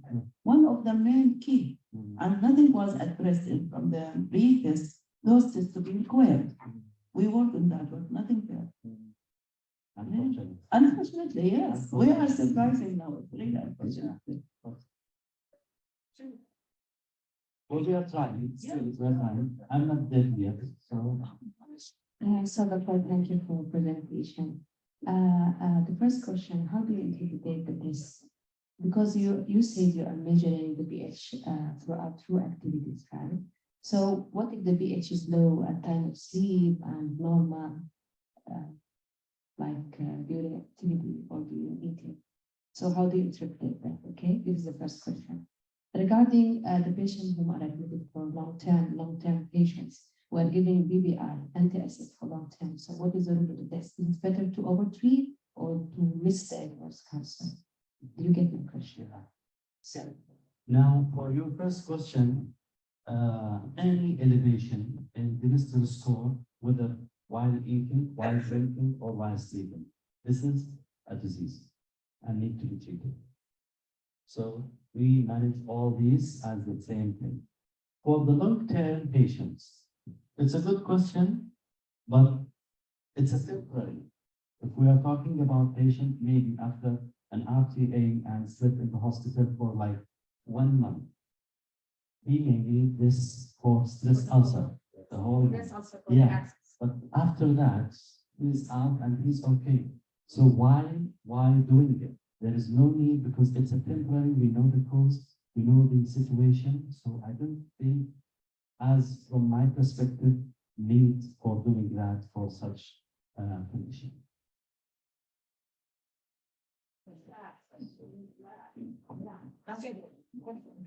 Maybe not.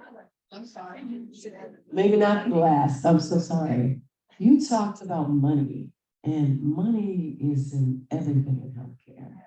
So what I wanna challenge you to do, or put in a call of action, is to, if there's a problem with money in your region, how about doing a public-private fundraising arm that is a foundation, so that you'll have millions of dollars sitting in a fund, okay? A foundation fund to fund the great exploits that you're doing. I believe that would be phenomenal.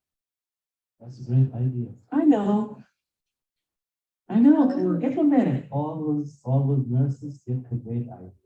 Yes, yeah, but the thing about it, you're doing such good work that I would hate to see that people fall by the wayside, because on this other side, we could be having other people, since you're the physician, and have others working on this other private partnership foundation, just so that if people don't have the money, that money, and I'm talking about millions, I'm talking about hundreds of millions, right? That will be there, so that you can, put your hand in the cookie jar and get some money. Of course, have an accountant, because you know how people steal, but we don't want that. We want it fully for the patient. So thank you so much.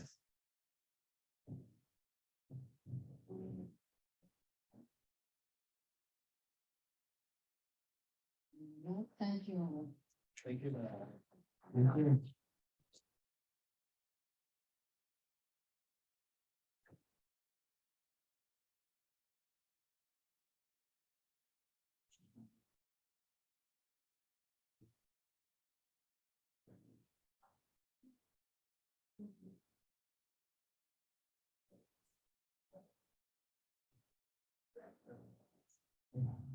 My dear, now we'll have a 15 minutes break, so you can get snacks and the drink time.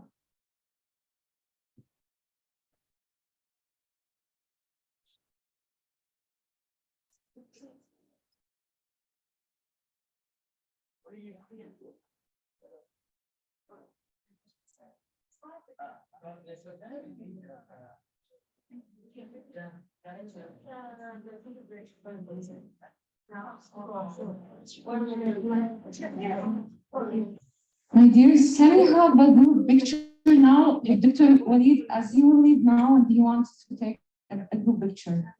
So we create all of us together.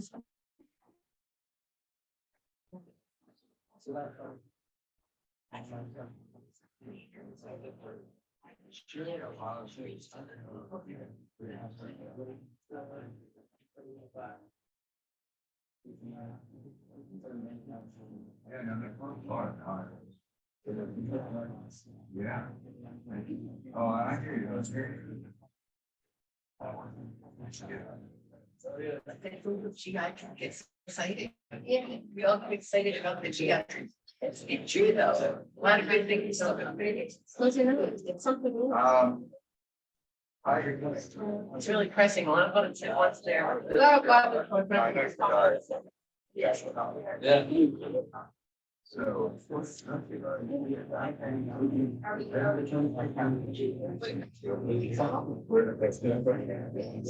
What?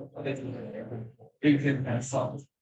Some, you can go in and do anything.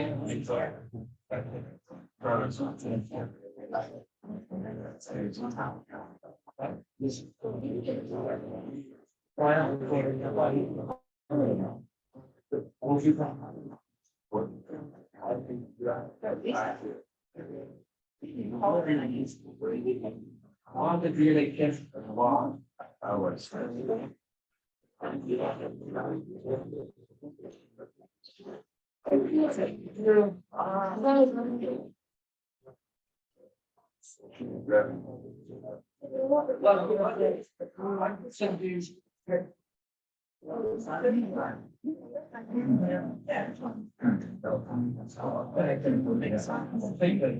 Some sounding.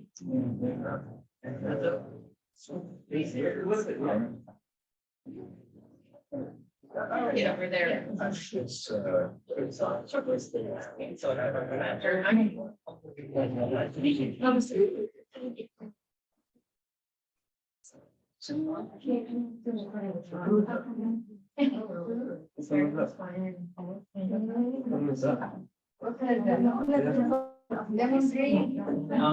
this mechanic was such a tough bar. There's no subject. My colleague. Oh, yeah. Break my back.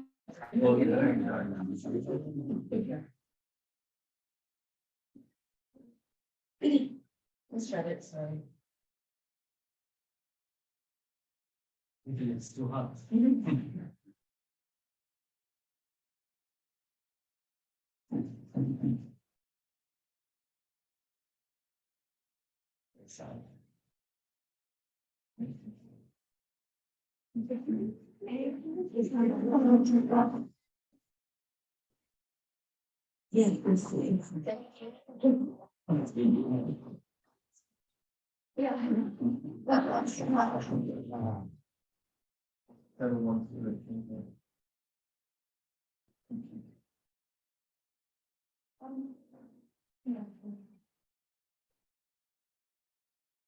One more time. Yeah.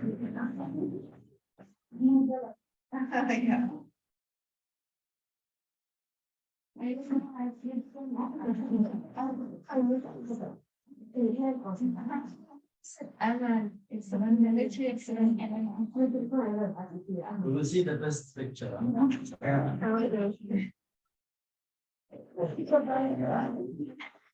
Yes.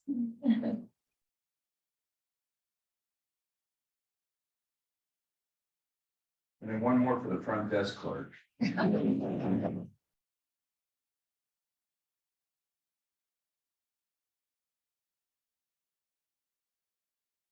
Please take your phones and. Now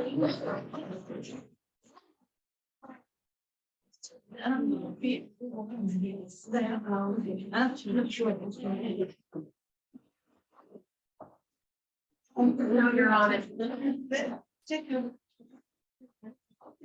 The phone.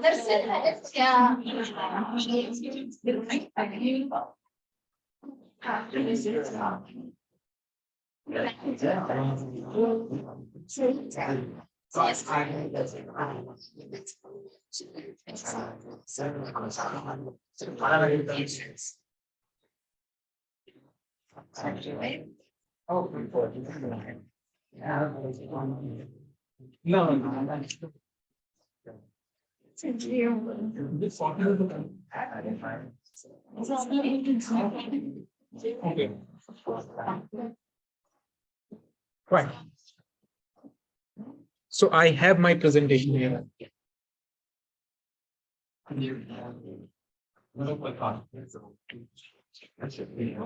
I can use Google. 1 minute, Yes. here. It's, oh, it's Fine. written. You need to load one video. I can get in there. Okay.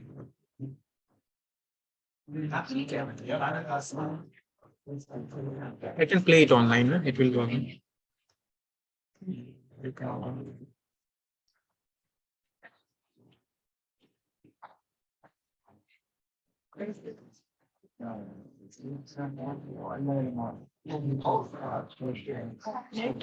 I'll just on that screen. Okay. Yes, I am designated to only. So just keep it, Yes, keep it there. keep it here only. I will Yeah. just change this. Yeah, just press Alt tab. Because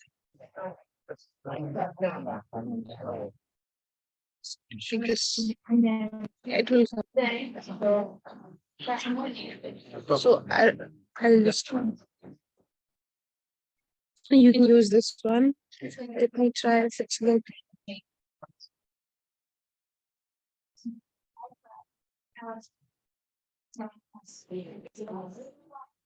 Yeah.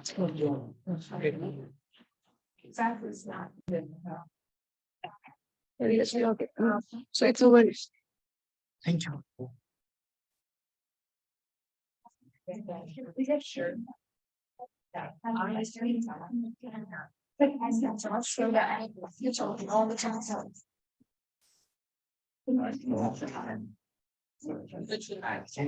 I wanted to forget the thing that I understand or stuff. I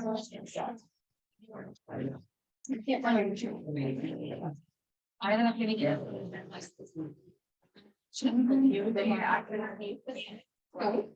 And then I just put it on my pod. So I can see. But there isn't any jobs that I can decorate. I just. Yeah, so. Okay. So that's. Okay. Thank you very much. Thank you.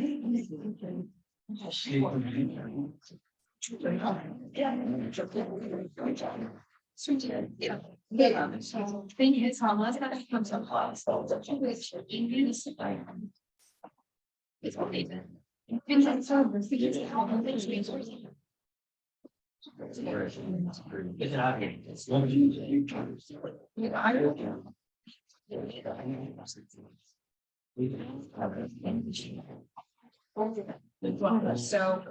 once that understands, I see this a lot of.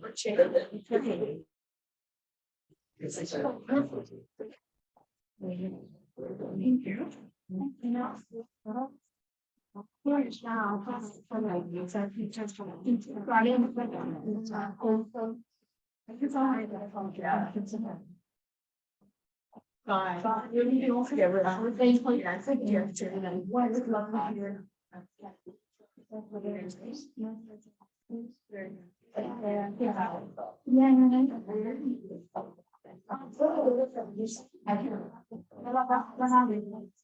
No problem, sir.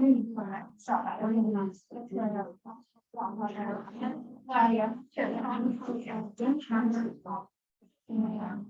That is.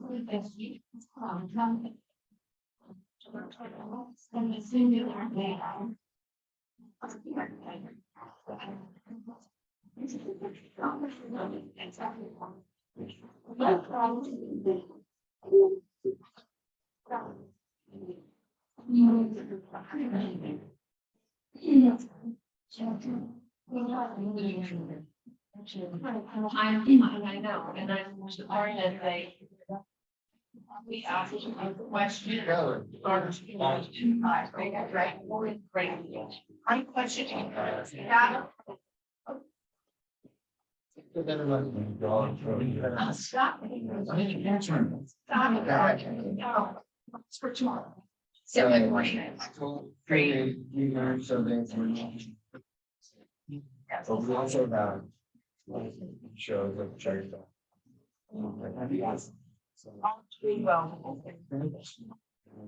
Right. So now we're.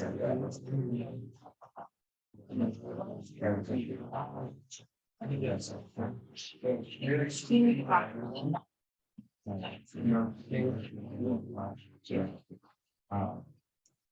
So that's the. Nice.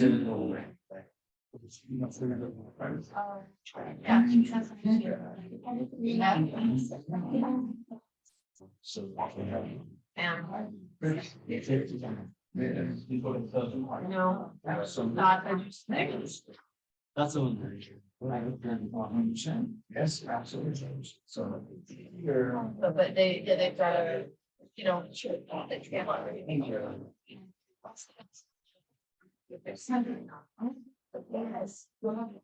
Yes. Right, sure. True thing of. A system where you live on the land. No, I think he's done plan on to stay. We're gonna think out of the box. You can see when you drop. Changes, not where you are. Say. I find like. No, it's what I'm doing. I'm gonna try that.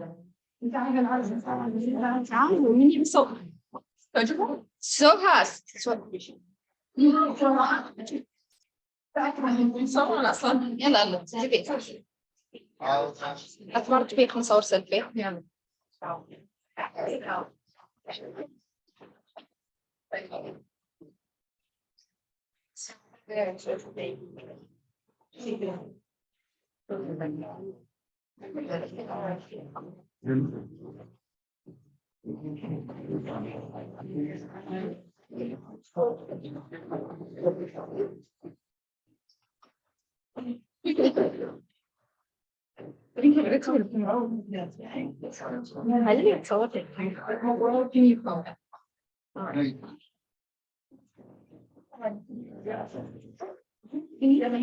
This next over here. Here. I need here. I just need the posters to show up. What are you doing? We're doing this. Yes, sure. Go to the end. I wish I was like that. Really? Thank you. All right.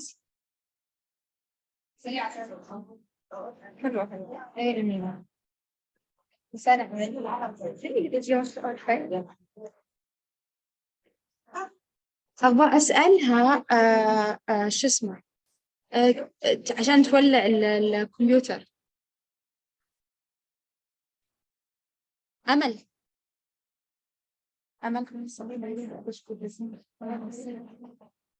يلا يلا عشان نخلص. اثمر صوريني طيب قدام العمل الحين. يعني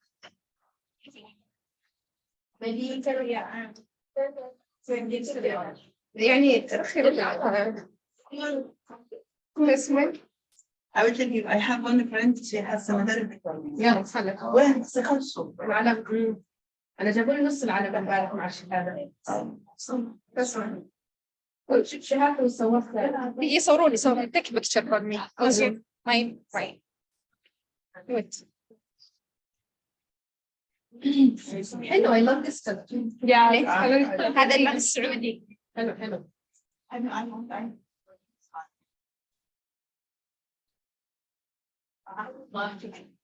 صحيح انهار اثمار صح؟ لا في طيب ما قدرنا نشتغل معكم. تعالي يا جميل. على خلاص نعمل مع بعض بعدين سوري يلا نقعد اسال.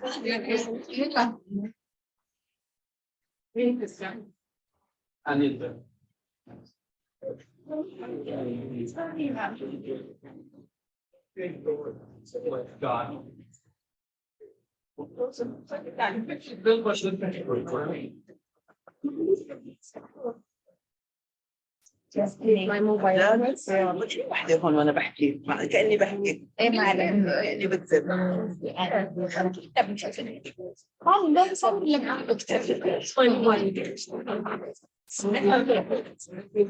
بنات بالتصوير لحم.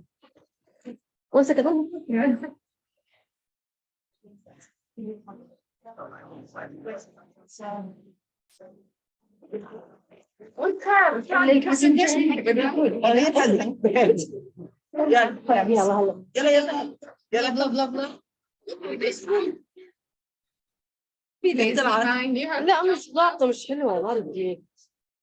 I'll give you 25 one day. Oh, hi Dorley. I'm sure you have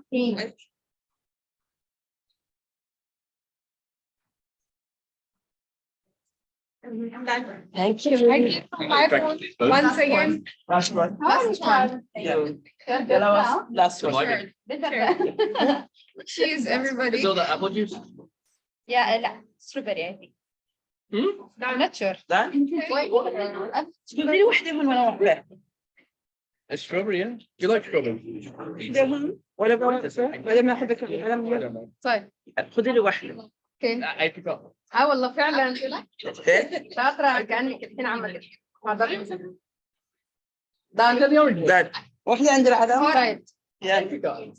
1 2 3 Apricot. طن يلا دوري دورك ايش وين بدك؟ هنا Okay, أول you know- عجباني الفكرة مفتاحين Satsumas. Yeah. You don't know Satsuma. It's okay if you don't know Satsuma. You know one of them. All right, go on. No, استني هذه اضبطيها على الآخر الله يخليك يعني استني نظبط حالي تظبطي لي صورتي. كيف أشوفها ما حسمح إلا تكون عجباني يعني يلا العلم شوف انت منظري ظبطها. حلوين يا بنتي أنا بظبط الصور ما بس لازم كلها من فوق لتحت بختي Africa. كم واحدة؟ Africa. Yeah, that's good. That's good. It's fine. That is good. Yes. That is good. It worked. Yes. Thanks for technology. Stay at All right, go for it. كاريزما حلوة. I like it. Another banana to موبايلك على الاتجاهين لأنه أنا كمان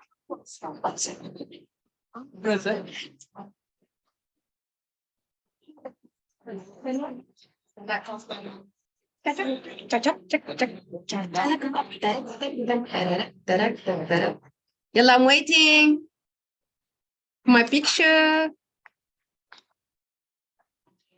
انت عمالة تاكلي انا بستناكي just one picture and she will come back to you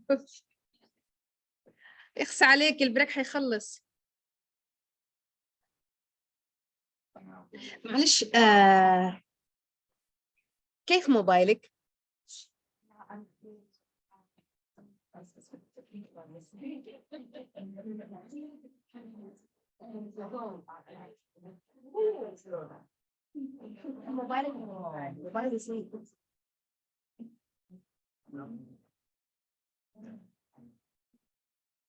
مع العلم هنا بس خليك قدام شوي بالضبط بس تعالي سوي كذا ليه كذا مستعجل طيب طلعي عادي ايوه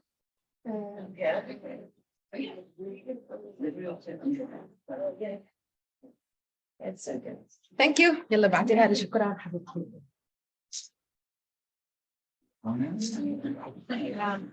working for you this angle is classier sorry I'm just gonna do something yeah that's the engineers we're messing right now stand over there yeah can you stand like this can you stand like this like stand like here so that at least you've got one secured one all right to prove the breaker much better check them out Thank you. But no, that's all recipients.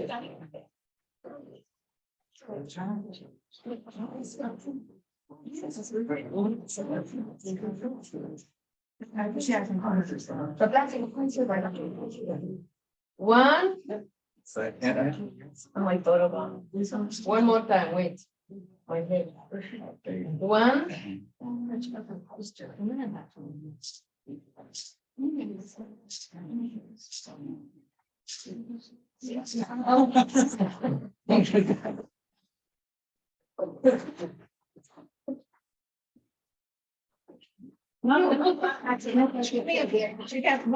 Angle, so at least you can put my van here. Yeah.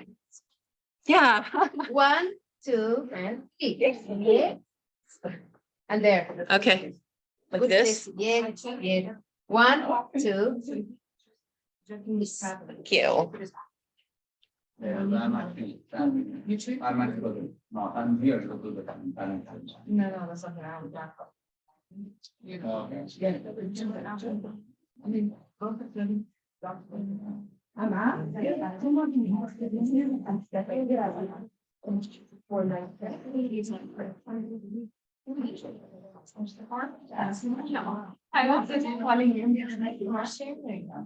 That's nice. A nice ginger, a nice ginger. I will have this drink. I'm going to try it out. اسمه مش على حاجة أنا عايزة واحدة ما بين هنا هتكلم بس جيب الاثنين خليكي شاطرة مش قريبة يلا واحد اسمع خدي لي زيك. يلا هدوك الوقت. أيوة اثنين من بعض يلا خدي لي زيك. كويس يلا أنفق for me تدخل Can you share it on conference? And now with our next speaker, Miss Sarita Walters. أنا كيف شطورة عملت لك 3 ولا I'm 4 passing her the stage to deliver the speech on healthcare staffing shortage and patient safety. So please welcome to Miss Sarita.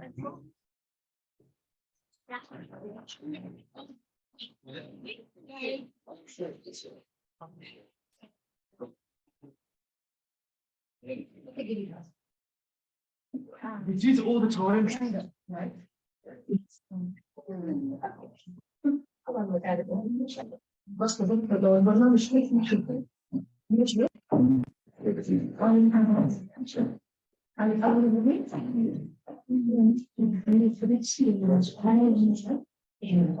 Okay, let's see how it is.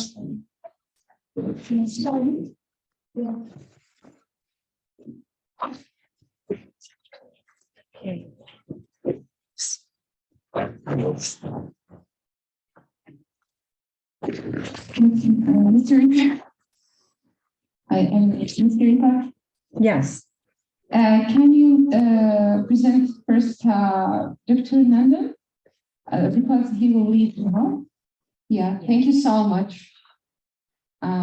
So now we will be Dr. Nanda, the next speaker. So that to deliver the speech on cyber risk associated with addictive manufacturing and healthcare supply chain.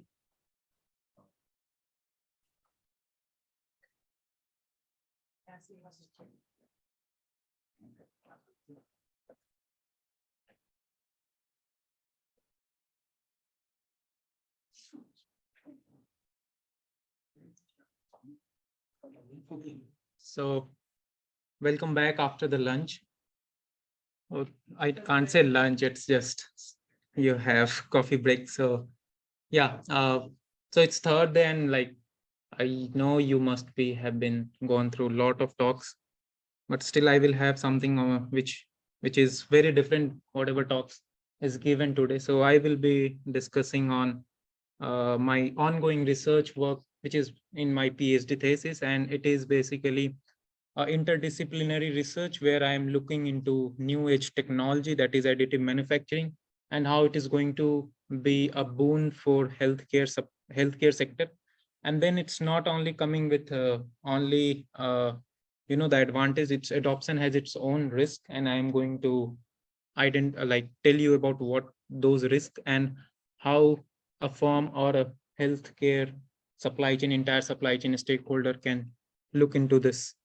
So before going into a detail of my talk, I would like to be everyone on the same page. So I will just introduce you with the technology, what additive manufacturing basically means. So I will set you one video. You want to play that video? Yes.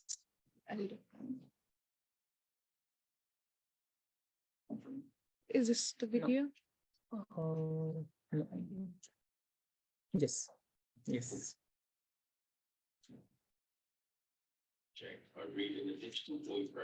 I played from the starting.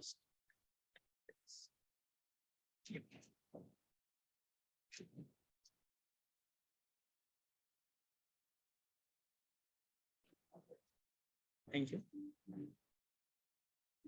3D printing creates an object by reading the digital blueprint and reproducing it layer by layer with the help of printing filament and UV light.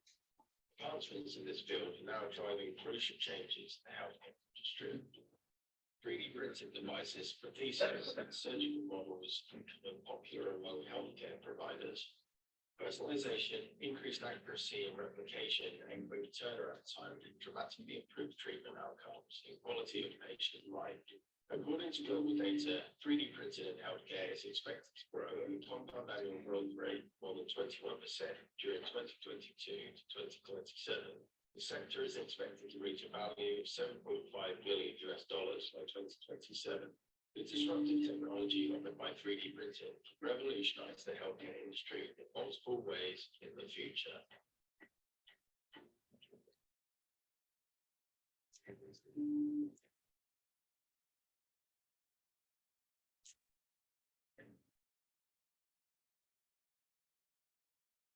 Okay, so this is like the additive manufacturing or 3D printing is basically what it's doing is that it's doing layer by layer printing of a part.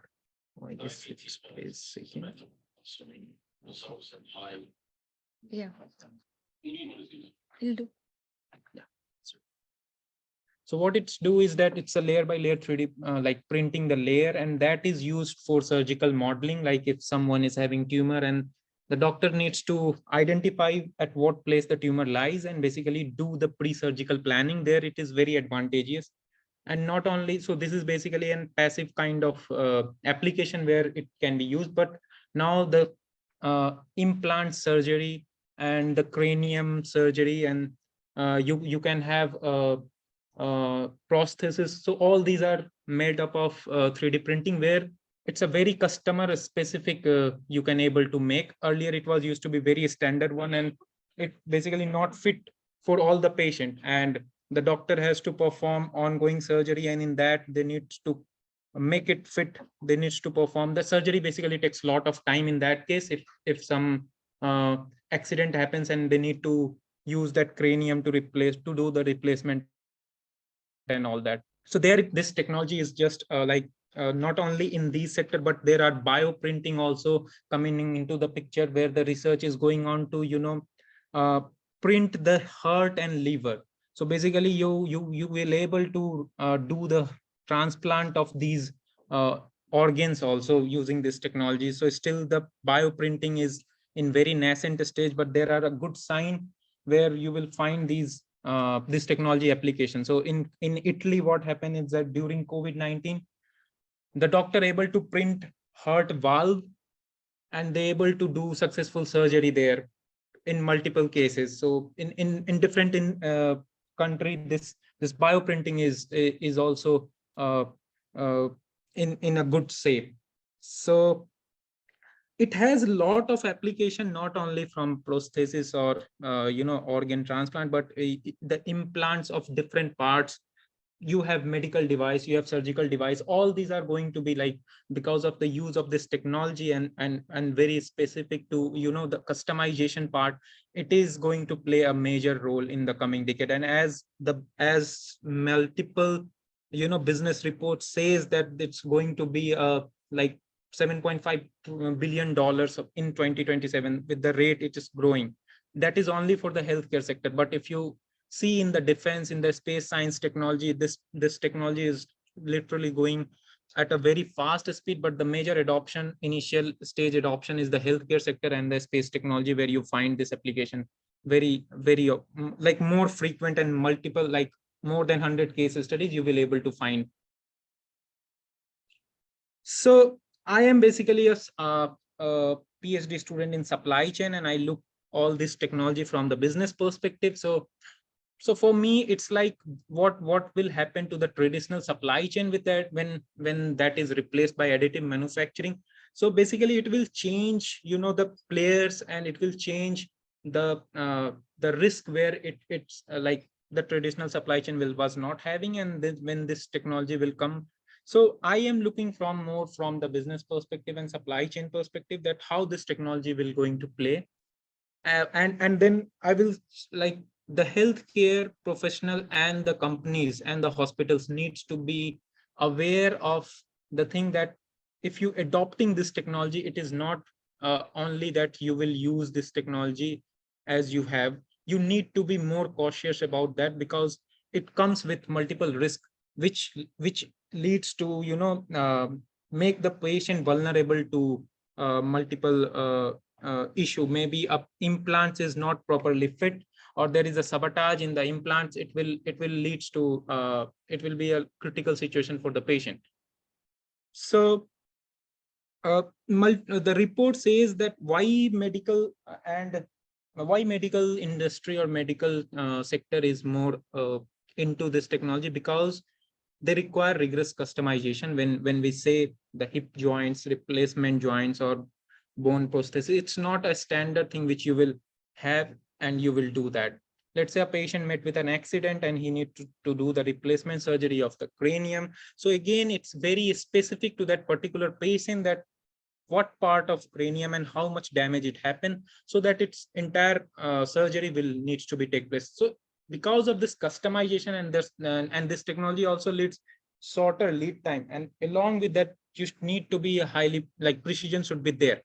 So then these are the advantage, and that is matching with the medical sector. That's why the medical sector is like embracing this technology first.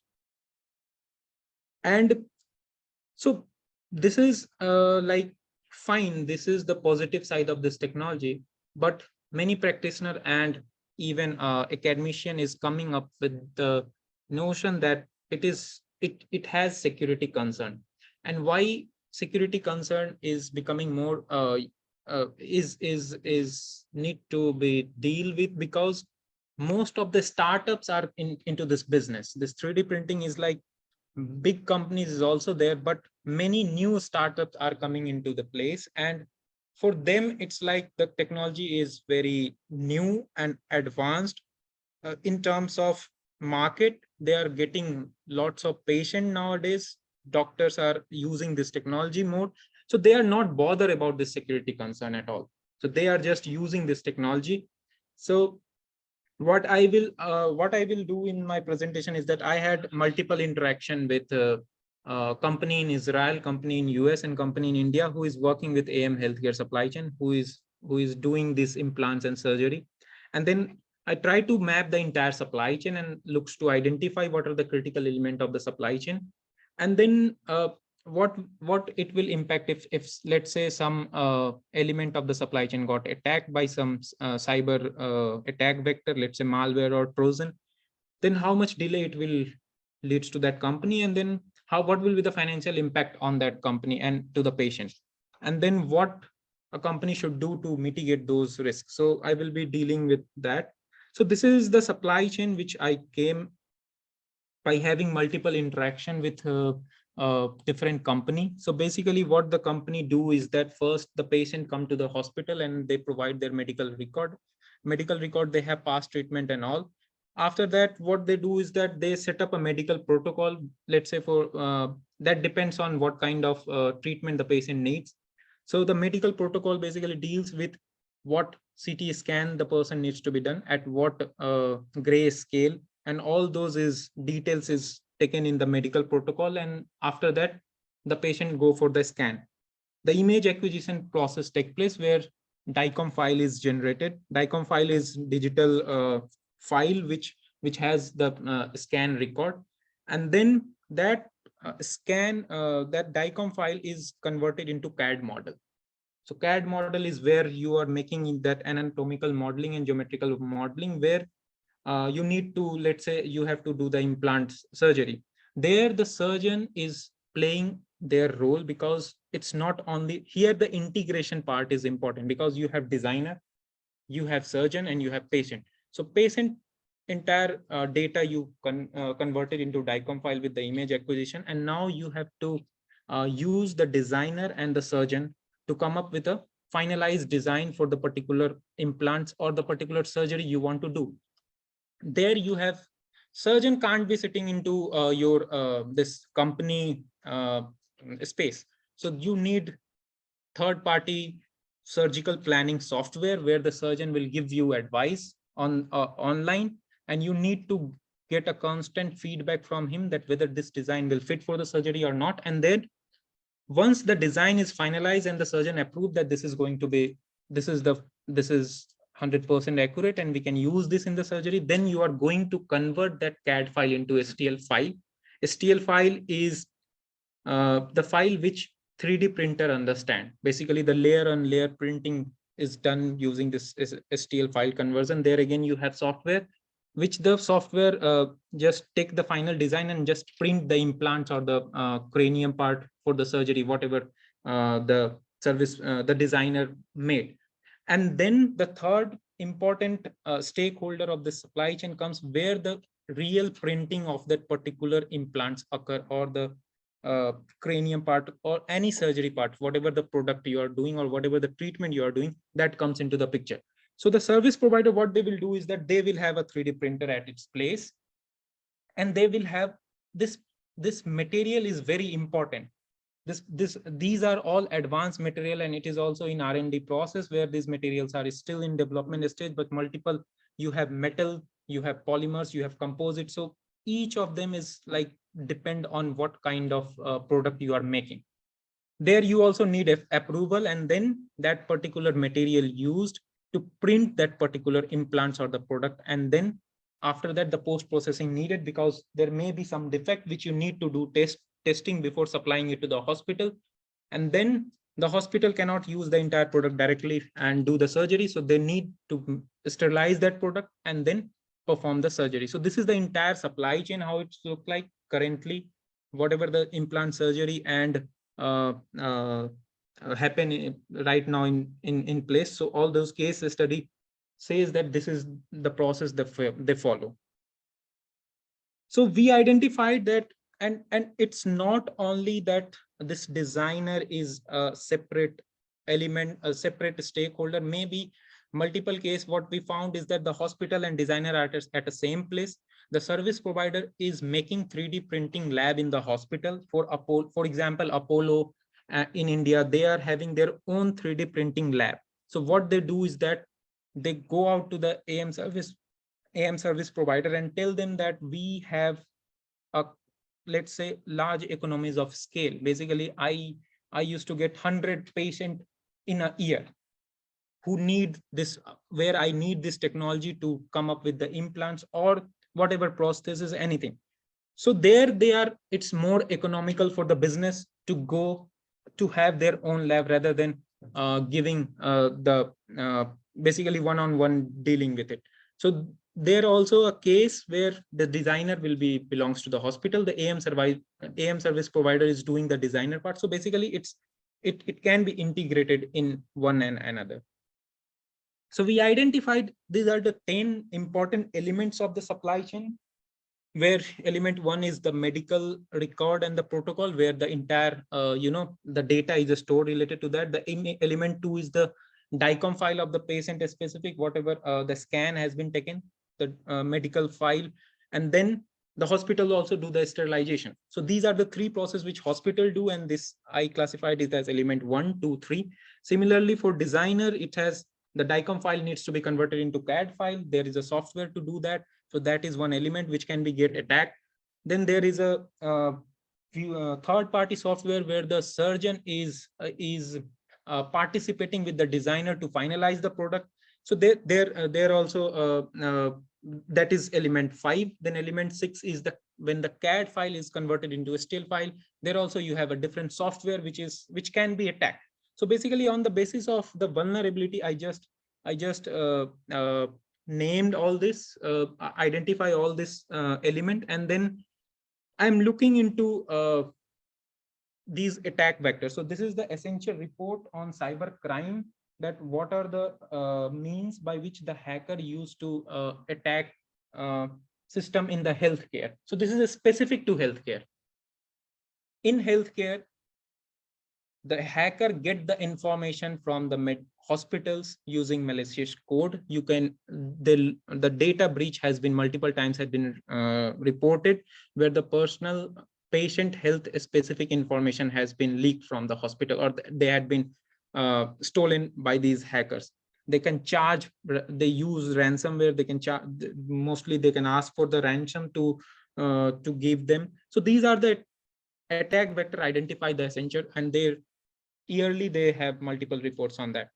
So what I am doing is that now these attack vectors are there, and I am consulting with cyber security expert at NYU, where I am mapping this entire value chain, this 10 elements, whatever this 10 elements I identified, and I am looking into that, what are the attack vector each element is vulnerable to. And there I come across that the malware, the malicious code, the denial of service, and malicious insider are the 4 attack vector, which is going to sabotage my design. When I say sabotage my design, it can be sabotage my CAD file, it can be sabotage my STL file. So any of the software can be attacked or hacked, and they can change my design, which will not fit for the patient. This is for sabotage. I do for information loss and IP theft also, but I am just presenting here the sabotage case. So let's say if element 1 is attacked with element 3 is attacked with, let's say, malware, and then if you see from here that malware has 5.6 days, it takes on an average 5.6 days to get recover from that attack. So what will be the loss for the hospital or for the service provider that this 5.6 days delay means? I converted into some financial number, some financial cost to the particular element, and then I am looking to normalize it. So basically the time to recovery is the time that it take. If some element is got attacked, how much time on an average I will take to come out of the attack, and my element and my process will be smooth. So once you are attacked, there is, let's say, 5 days delay till you time able to recover from that attack. So that 5 day I am making it into a performance impact, where I am just converting those 5 days into some financial number. That is a proxy I used, and that is also like empirical study has multiple ways to calculate that. So average cost per attack, by that means I calculated, and then I'm calculating the risk exposure index for each of the element. Basically, this is normalizing the entire performance index, entire performance impact across all the elements. And this is the final result, where we identified that element 5 and 9 is the most critical element. The criticality is based on the risk exposure index. So whichever element is greater than 0.75 risk exposure, I am telling that those are the most critical elements. Those are in between 0.5 to 0.75, those are the critical, and less than 0.5, it's lower critical or least critical one. So on the basis of that, we are able to identify which are the critical elements. And as a hospital or as a designer, we need to have more security measure for these elements or these software wherever we are using, or it needs to be developed in their own. So for example, the AM service provider can't rely on third-party software for surgical planning. They need to have their in-house surgical planning, so that it will not be hacked by some other source. And then I can give like whether there are 2 ways to deal with it. One is you will reduce the time to recover, and one is you will reduce the time to identify. So when you are in cyber security zone, there is always a time to identify the attack. It's not always you will know that you are attacked. There should be security measures in place where they will say that if you have good time, if you have good security measure, you will able to identify the attack beforehand also. But let's say if you're not able to identify, at least you should be, the time should be minimum that for you to identify that attack. So you can reduce that time by making investment in multiple security measures, or you can reduce the time to recover. That is when you identify the attack and what are the mitigation measures or contingency measures you are putting to reduce the time to recover from that. So from that, I give this suggestion to the cyber and physical element, that which the most critical one, you should need to reduce both time to identify and time to recover. And then for critical and least critical, you should reduce the time to recovery and time to identify the attack. Thank you.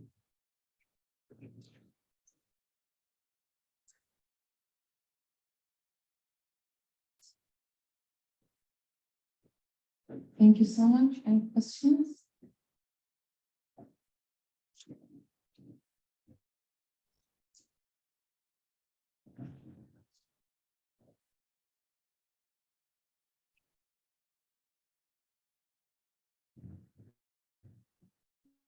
Thank you, Nandan.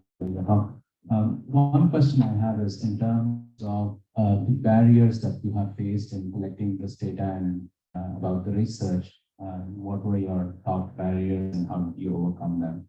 So when you are in cyber security zone, it's like every company is very reluctant to give you a data that that company has been attacked. That is first. No one will tell you that, yeah, I have been attacked. It's like for them, it's a reputation kind of thing. No one will say that, no hospital will say that my patient data has been leaked. So this is the major challenge this industry needs to understand, that it is helpful for others if you upfront say that because of this vulnerability, I was attacked. So it's very difficult to, find those organizations which are happy to share that, yes, we have been attacked by this, but somehow we able to like reach out to hundreds of startup and able to collect data from 30-40 startup, which which were willing to, on the anonymous per se, but they are like happy to share those incidents with us. And from that, we able to map this. Great, thank you.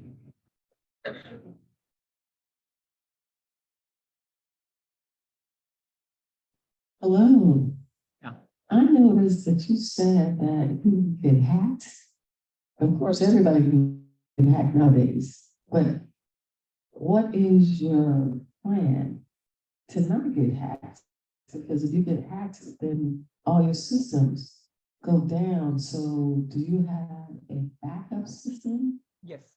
Okay, you have a backup system. Yes. And then how do you prevent yourself from getting hacked?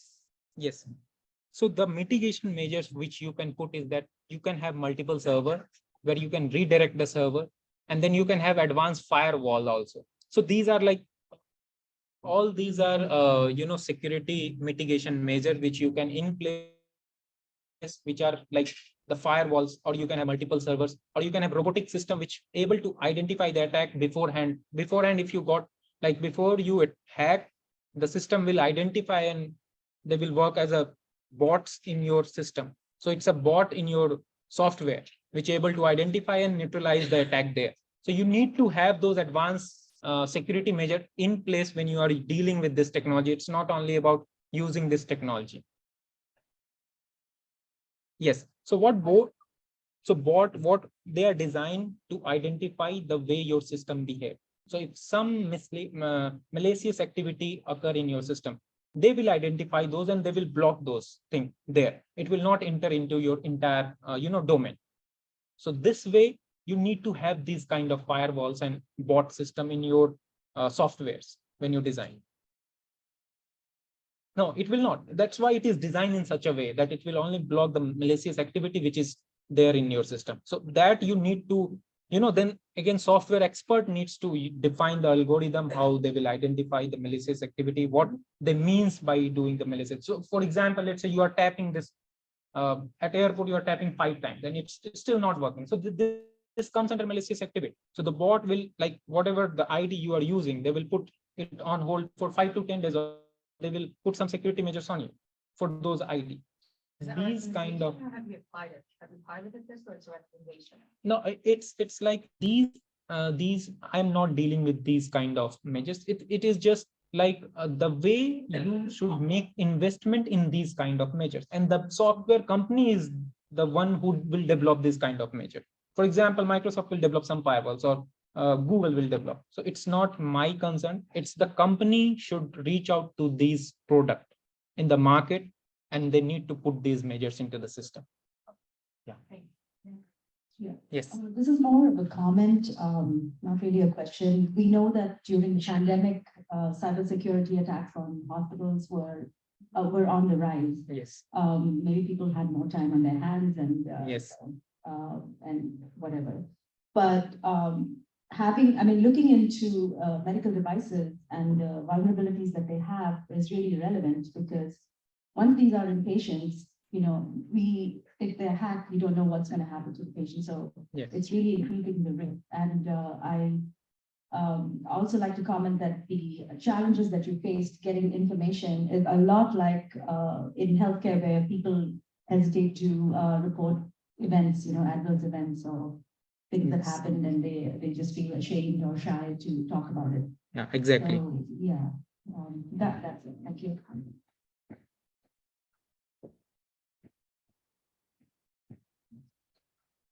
Thank you so much. Thank you. So you can.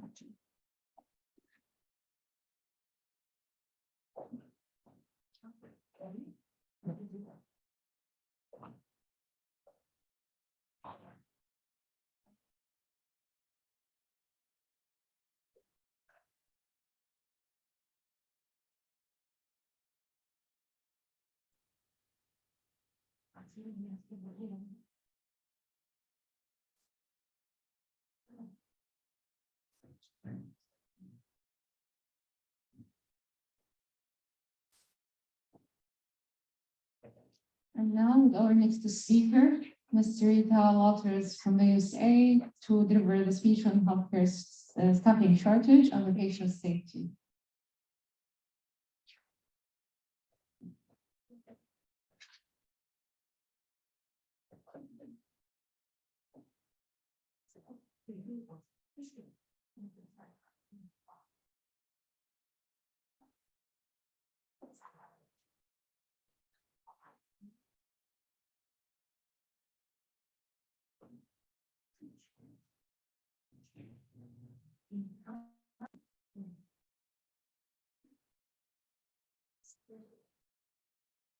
You can use it.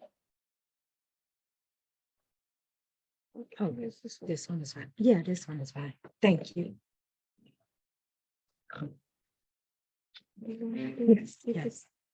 Just open it so I can, yes, there we go. Thank you.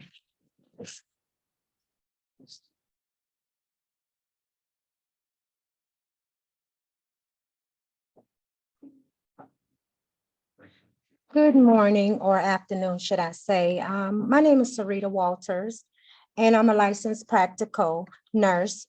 And I also have a small woman and minority-owned staffing agency based out of Richmond, Virginia. I've been a nurse for a little over 23 years, and I've even been frontline and served frontline during the COVID-19 pandemic, which in my years of nursing, I never thought that I would even experience, but I did, which was a very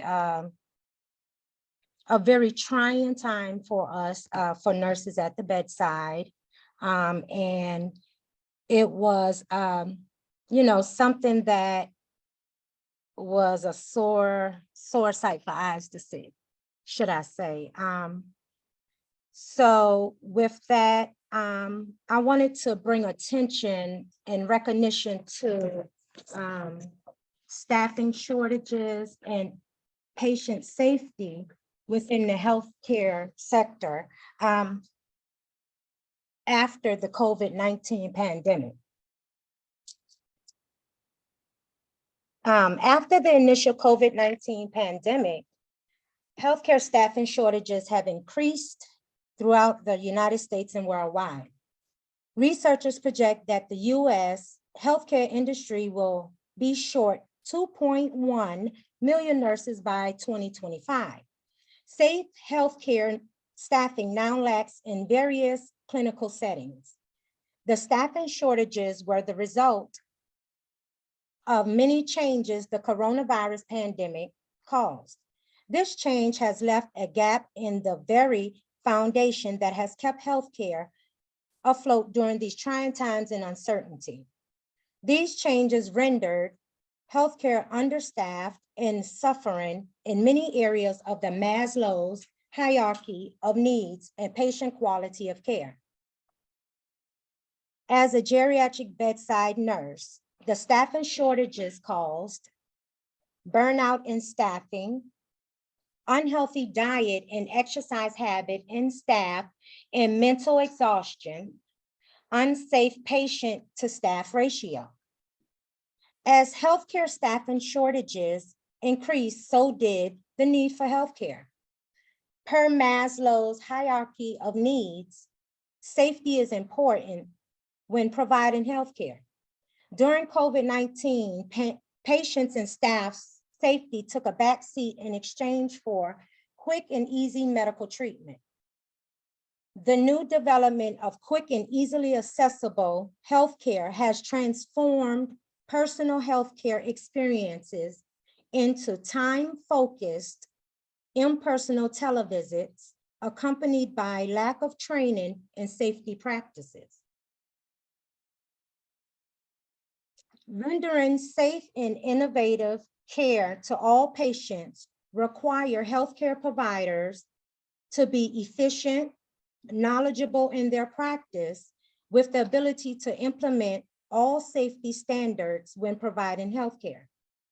The standards of patient and staff safety defines the quality of healthcare we provide.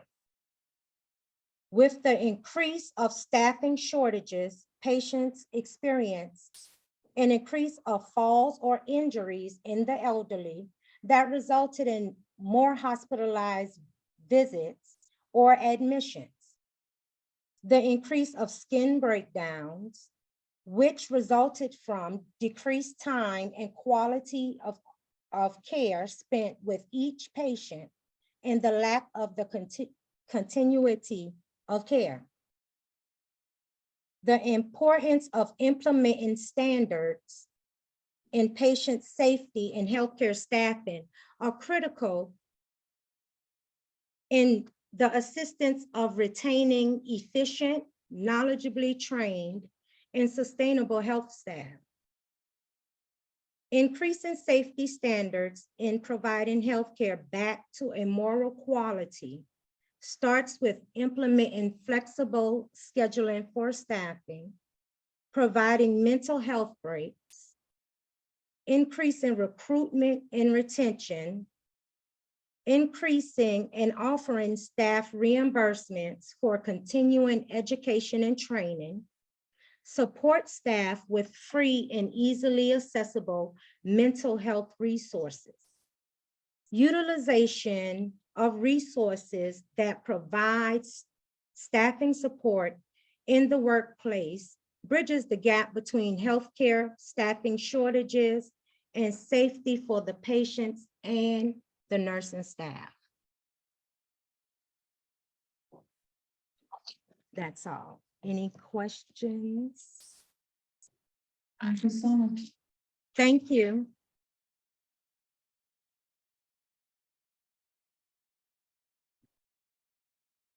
Any questions?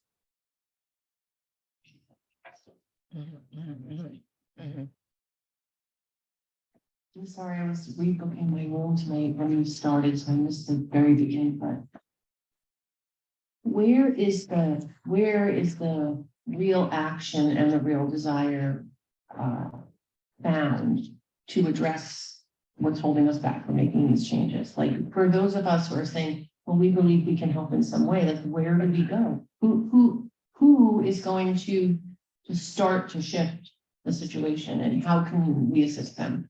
Yes, we have to obtain or provoke more people in the healthcare staffing industry who's willing to voice concerns, or let everyone know what's going on in the healthcare sector at the bottom level, versus everyone just knows what's going on within the business on the top level. I'm trying to get a advocacy group together, actually to go to the government sector to bring attention to some of the things that's going on actually by the bedside, pertaining to staffing shortages for nursing and how it intertwines with the patient safety and giving good patient care. Because after COVID-19, along came the staffing shortages. We also endured less threshold of patient safety or recommendations for patient safety because of the COVID-19 pandemic. A lot of agencies weren't able to go into some of the facilities or healthcare facilities to inspect or continue the inspection. So a lot of the standards of patient care fell by the wayside. So we're just trying to be an advocate to let everyone know that with the staffing shortages that's going on in healthcare and by the bedside, along coming is the lack of patient safety and patient awareness that we need to bring back the standards to providing safe patient healthcare. Any other question or comments?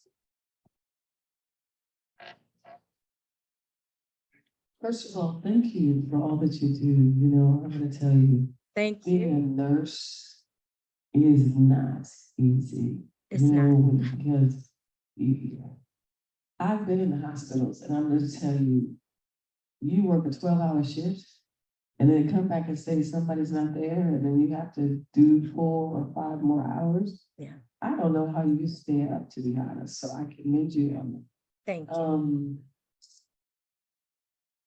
Nursing staffing, I believe that the best way to probably get to government personnel to let people know is to have a judicial hearing.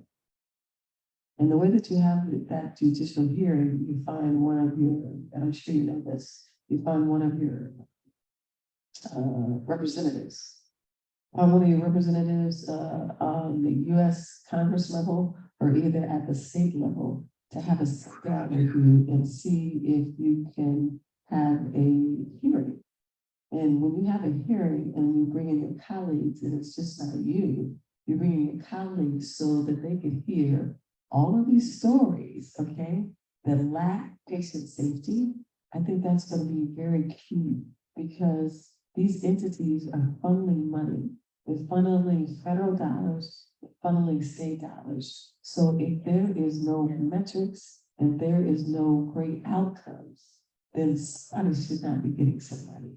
So that would be my suggestion to you is to meet with your representatives and then get some of your colleagues to join you in this hearing and just let them hear the stories of what is not happening, and then let those entities go to work in making change. Yes. That's my suggestion. Yes. Thank you. Yes. Because I think that it needs to be brought to attention, especially after the pandemic. The standards are so low. Patient safety is the main key that should be focused on, but it's not. I don't know if this can help us moving forward, but I think part of the problem is what we're labeling it as. So everyone's talking about a nursing shortage. Well, there's plenty of nurses out there that aren't working. I'm not saying. Yes. But what we're really lacking is a livable employee experience. That's what there's a shortage. Yes. So I'm just wondering how changing the language as we move forward with the problem is, restating the problem in a way that leaders can, that shortage, well, we can live through a shortage. Mm-hmm. So this is lack of a livable employee experience leading to an inability to deliver care. Yes. Which then causes an inability to collect revenue. Yes. Might get attention, and that's pretty much it's not more complicated. It is what it is. That's really what we have. Yes, so we do. Just thinking about our languaging and naming the problem might get us in touch. Mm-hmm.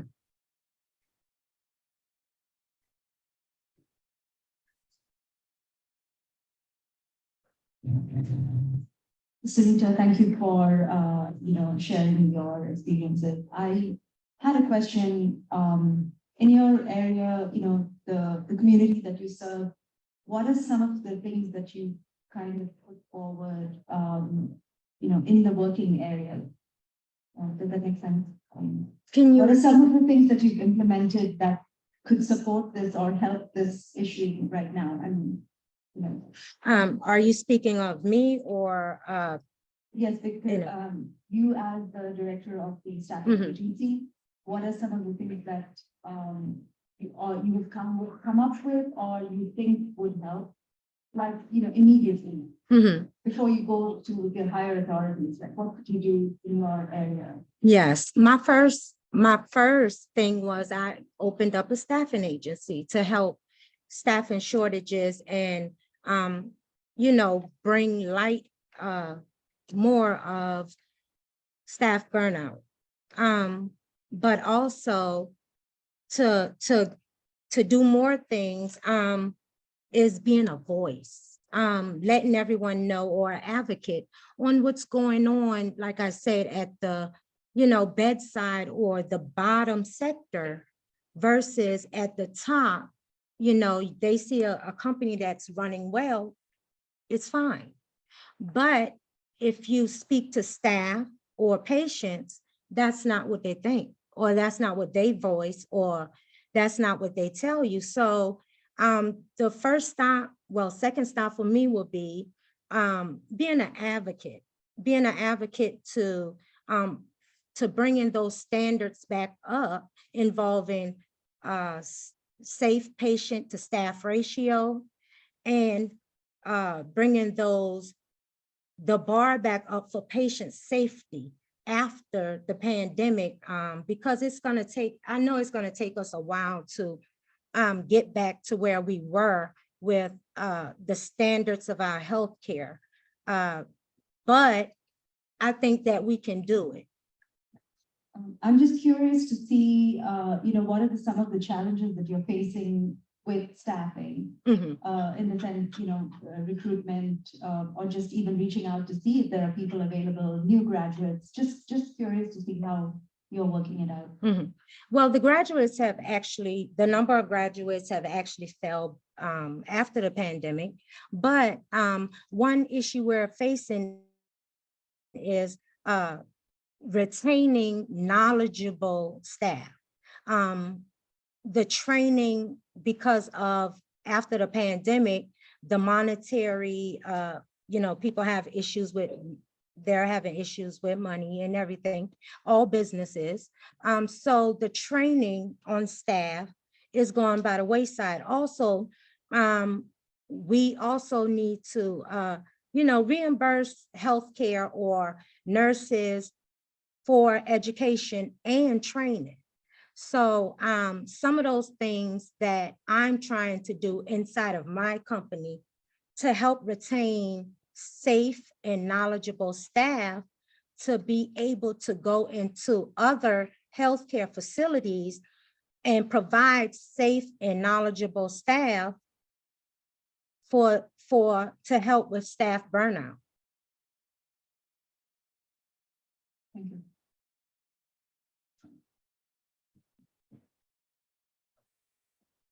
Thank you so much. Thank you.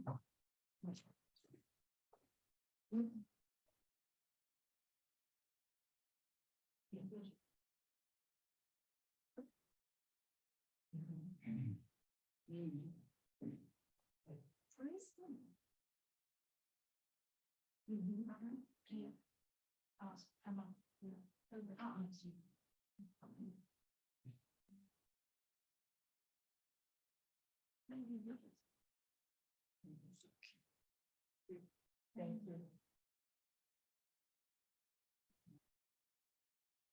Now with our next speaker, Mr. Vahan Kamar, joining from the USA and passing him the stage to revert on analytical framework patient safety.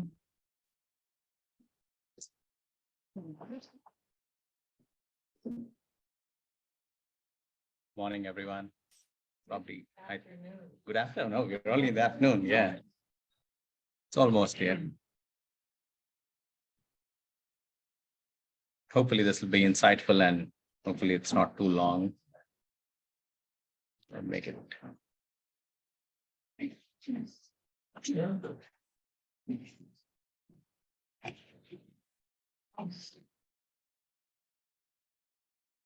So good afternoon, everybody. I'm Pawan Chundi. I'm a BI and Analytics Manager at UC Health. We are a academic health system in Cincinnati, Ohio. Just to give you a brief background about what we do. So we are an integrated academic health system in the Midwest, serving greater Cincinnati and Northern Kentucky. The members of our institution are UC Medical Center, Westchester Hospital, Drake Center for Post-Acute Care. We are also a largest part of the University of Cincinnati Physicians and UC Health Ambulatory Services with more than 900 board-certified clinicians and surgeons. We are also part of the Lindner Center of Hope.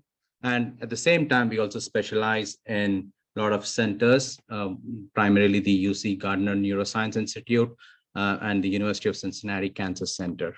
And most recently, we are also being recognized by US News World Report as the best regional hospitals, and also some of the high-performing hospitals for heart failure stroke.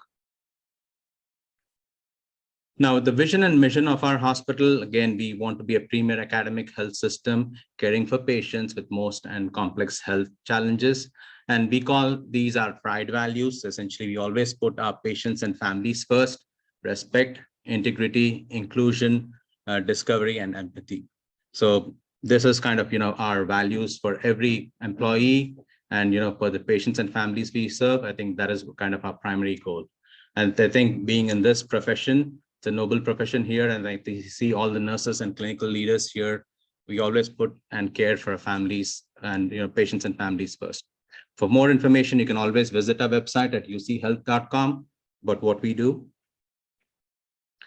And then with specific to our team, so I'm part of the BI and analytics team at UC Health.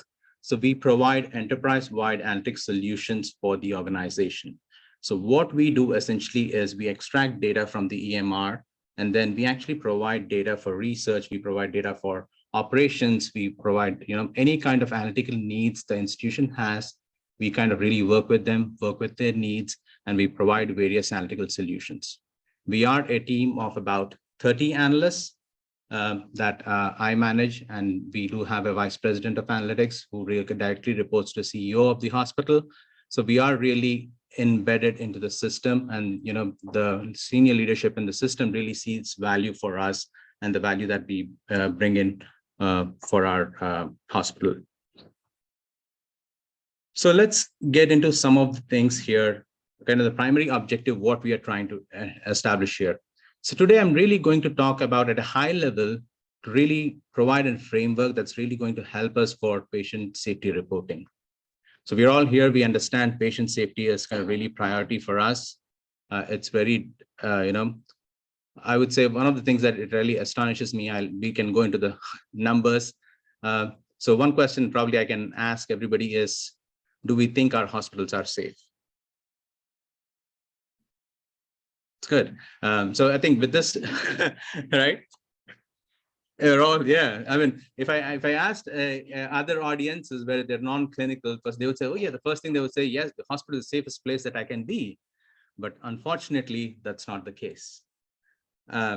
So if you look at some of the key facts from the UN or the World Health Organization, 1 in every 10 leading cause of death is basically an adverse event because of an unsafe care. So just imagine that's because of somebody is not doing the right thing. It is basically one of the leading causes of death and disability in the world. And high-income countries, even the developed countries are, it is 1 in every 10 patients. Countries like US, Germany, United Kingdom, we still see this number happening. And then if we actually try to act on these, we can actually reduce them by 50%. 50% of them are actually being preventable harm. That means we know what's happening, but it's really unfortunate that we are unable to take care of it. And then one of the things is globally now, if you look at it, it's 4 in every 10 patients. So in this room, if we all go to a hospital, we can say that at least say that we are 20 of us in this room right now. 8 of us are sure to get infected in a hospital. That's how bad it is. Again, some of the most common things that we are seeing here is related to diagnosis, prescription, use of medication. These are some of the most common things, and there are things that are happening, and that is why we say that it's really important for us to focus on patient harm. Make sure that we make our hospitals and healthcare facilities safe places. We really target for zero safety harm. Essentially, that is what we have to do. Now, today, what I'm going to really talk about is the back end, like how is data is going to help us to achieve this goal. What is happening with the data? So whenever you have data from the EMR, what is happening to that? How best we can leverage this data to improve our outcomes. So looking at some of the metrics here, I'm pretty sure with the clinicians, some of the adverse events, the most common type of adverse events that we can say are classified in such a way: CLABSI, CAR-T, surgical site infections, sepsis, all the medication errors that we may have, venous thrombosis, patient falls. Like we had a lot of, Dr. Sukumar mentioned kind of her work around falls, and then also the wrong side procedures, patient misidentification. These are some of the most common things, and we think that the system is built so that everything is taken care of, but unfortunately, it does not happen that way. Now, in terms of framework, I think one of the challenges that we have is, can anybody think the data? The data itself is a challenge because we have data coming from multiple sources. There is lots and lots and lots of data that is being collected right now. Do we make sense of it? Not yet. But what do we do it? But the other thing is, everybody needs data, right? You go to any organization, the first thing anybody sees is, okay, I need a data, I need a chart, I need a report. Everybody needs data. The other thing is, again, we are moving to the cloud solutions. Again, there's a lot of data coming from all our connected devices that we have with the Apple watches and all the smart watches that are out there. And the next big challenge is around consensus. You have a lot of voices in your organization, and then how do you get consensus, right? One says this, the one says A is right, the other person says B is right. So how do you come on consensus? How do you define false? So for example, I can go with false. You have multiple definitions for false. The Joint Commission defines false. NDNQI defines false in a different way. NSHN defines false in a different way. But then is there a common ground? How do we achieve that common ground? So these are all the challenges that are currently exist, like multiple data sources, unstructured data, duplication effort in terms of reports, and no consensus on what we would want to do. Now, tackling these all things, I think at the end of the day, what we would want to see is everybody needs that pretty dashboards that they would want to look at it and say that, we are doing great, but it's challenging. It's not an easy job for us to really get to that level where you can actually show what is there. Now, in terms of the organizational structure, I think one thing that we have to realize is the primary purpose or, the buy-in should come in from the top leadership.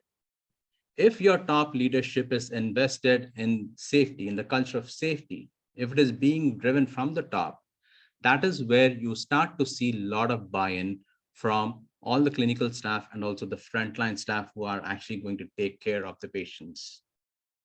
So I would say that, forming a patient safety steering committee would be kind of first step in that direction. Now, this steering committee will involve, if your organization has got a vice president in the capacity of a quality or safety officer, primarily they would be the persons who would be leading this, and also along with all the safety leaders who are involved. So they would be the persons who would actually be leading this effort. Now, this effort, once that comes from the top, it kind of really becomes the enterprise goals of your organization. So for us, so for example, if I'm talking of UC Health, it is part of our enterprise goal because we have a VP in place. So this person sits down with the CEO and CEO of the hospital and says, these are the metrics that have to go onto the dashboard when we want to really look at what are the outcomes of patients and how best we would want to serve our patients. And then obviously we would want to really have our frontline staffing nurses, our registered nurses who are there, who are caring for patients and families. We want to hear from them. because they do have the solutions. They are seeing the ones that, how are they treating the patients, what a patient is going to happen. So we would want to involve them in the process. And obviously, if you want to improve a process, you would want to have a team of good quality improvement professionals where you can work with them. You can get consensus about the operational definition. How do you want to define what a fall is? Or how do you want to define what a CLAPSI is? How do you define what a COTI is? Whom should you include? So all these things are really the ones that happen. And then one of the unique things that you would see is chart reviewers. The chart reviewers, or they're also called as clinical abstractors or clinical coordinators. Essentially, these people are really important as when we say pertaining to patient safety, because not everything gets documented, and everything that gets documented we cannot translate in a way where it's so one of the, I would say, advantages or disadvantages of EMRs is you have a lot of notes into it. So when you have a lot of notes, the information in the form of a note, it becomes challenging for the end user to really extract some meaningful information from that note. Unfortunately, we have, even though we say that, we have the NLP, the algorithms, but they just pick up they pick up some keywords, but then there's no context to it. So that is why the element of human here, the clinical chart reviewers, are really essential in terms of trying to identify whether you would want to consider this to be in the right category or not. You say it's a serious adverse event or not. So there is that manual intervention, especially in terms of patient safety, that is needed. Whatever it may be, however way you would want to do it, but then this piece is really critical. And then you would want to have project specialists, and obviously you would always want to include your data analyst or somebody who is good with data, who can help you to extract the data from the EMR and then make you understand what the data is telling. In terms of framework, now what I'm going to do is just to explain the process. So primarily, the data source that we have is our electronic medical record. If you are in the United States, we have Epic, Cerner, Meditech. These are some of the most common types of medical EHRs that are out there. And then in terms of patient safety, there are third-party data as well that interact with our EMRs like Vizient. You also have, I don't know if you've heard of Midas. There is Midas information. And then there are RedCap information data sets that are built out. There are instant reporting systems that are customized at each organization level. So there is all these third-party and external data sources that are available that are kind of really talk to the EMR. Now, all these data sources I'm saying are really specific to patient safety. It is not any other area of the hospital. We are not talking about the enterprise-level data architecture. This is really specific to the patient safety. So all the patient safety incidents are basically extracted from the EMR. They go through sometimes we'll have a third party tools like this, external data sources, and everything gets charted there. And then this is where you would want to have a chart reviewer. So once it goes to accumulate your data, you would want your chart reviewer to really make sure that the data that has been reported is accurate and it is actually in the right buckets. So if it is a fall, if it's a sentinel event, do you classify that? Do you think it's a serious safety event or not? It is an adverse event or not? How do you classify those events? You just want to make sure that there is a chart reviewer. Yes, I see the diagnosis. I think this is by this definition. And yes, we had an agreement to get this done. And then now what we do is after that, we take all this information and then we create a specific data mart that we call it as a patient safety data mart. Now, this data mart, essentially what it would do is it is actually combining all the information that you're seeing from the electronic medical record along with the third-party sources and being classified and being chart reviewed. So there is already a data governance piece that is happening there where the data is being reviewed, and then that's where it's getting stored. So you have a new safeguard data mart. And on the top of your safeguard data mart, what you can do is you can create any kind of a reporting tool. So now what happens is if you have this system in place, it would be your single source of truth. Anybody who would want for a metric, I want to understand the number of falls that are happening at an institution level, you can come to here. I'm looking at number of faults at a specific unit. You can always come to this data mart. So this becomes your single source of truth, eliminating all the siloed work that might be happening at a different level. So the reason that I say it becomes a single source of truth is because of the data governance piece that is there on the top. So if you're looking at it, this is being governed by a patient safety steering committee. They are involved in the process and they define what metrics and what falls and how would you define those safety metrics. So all these pieces are being governed. It's not that it's just not an IT person who's coding this. No, it is being driven by the safety leaders who are seeing the data with the help of chart reviewers. They are making sure that yes, we are quantifying the right buckets. And then on top of that, you have your analytics team who's actually building out the reports so that they can actually really provide you the source of truth. So either it could be in terms of a Tableau dashboard or any kind of reporting tool that is out there, or if you're working at quality improvement metric, you can actually use your statistical process control charts to really try to understand, how do you improve the process.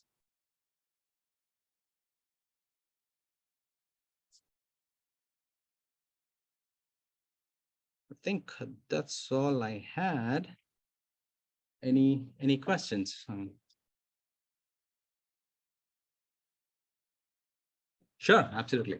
Yeah. Yeah, stop. I don't need a mic. So this is a really interesting path that you're on.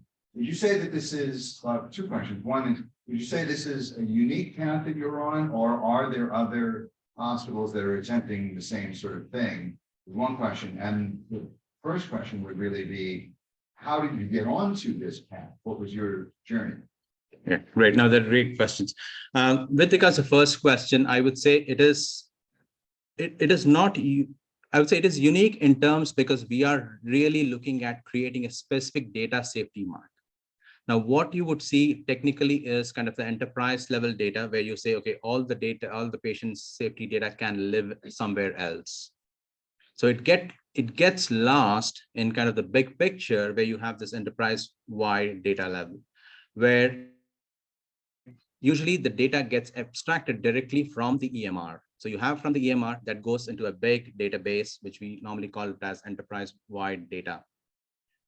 But the issue there is it's not being abstracted. There's no chart reviewing done.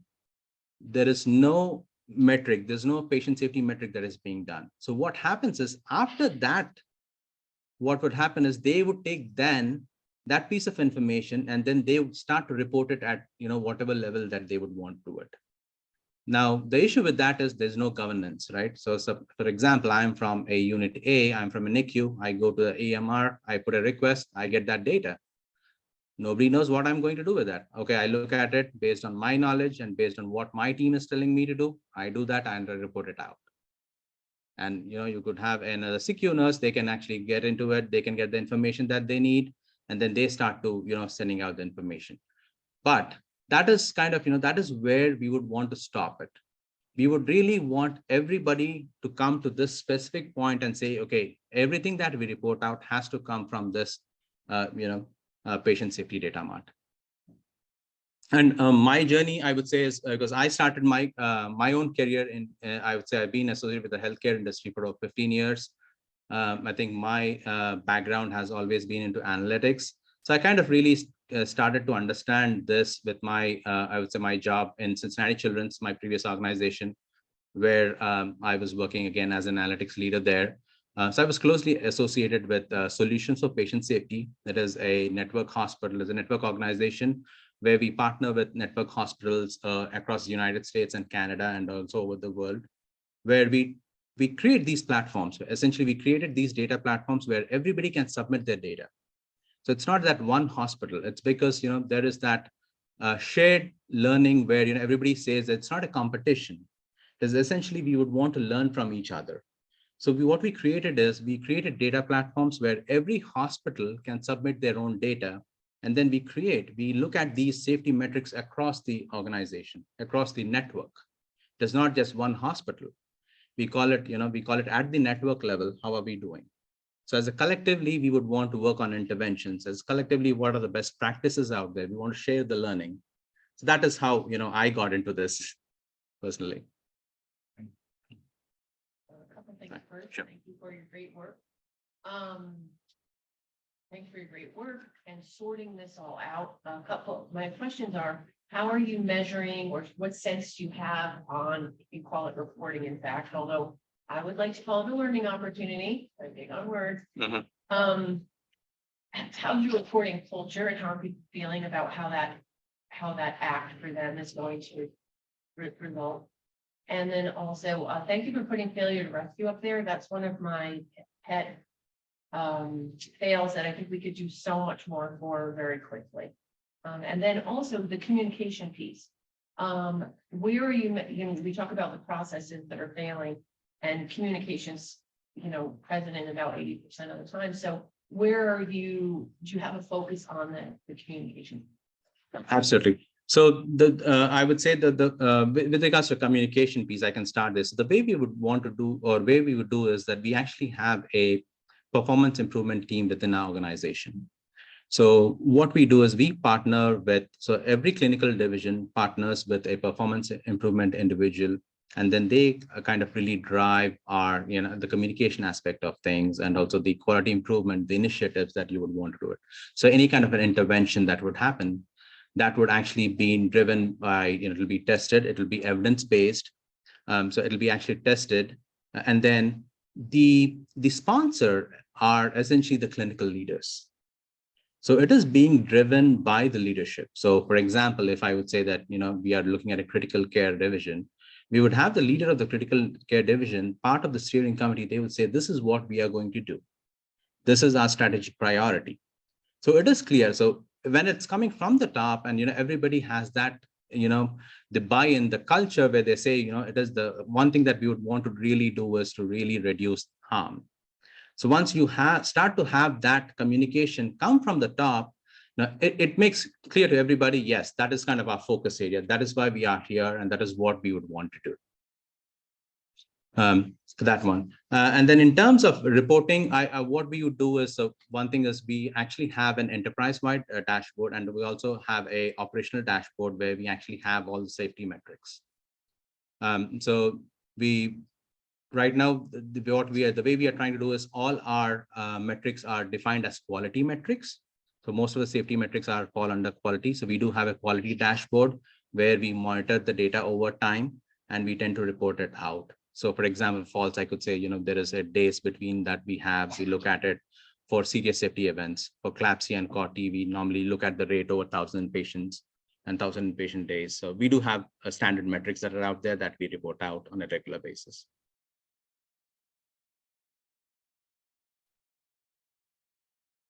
Thank you so much. Thank you so much. So you're within the California. I'm in the state of Ohio. So UC is University of Cincinnati. Okay, so you're in Ohio, in that area, in that region. Yes.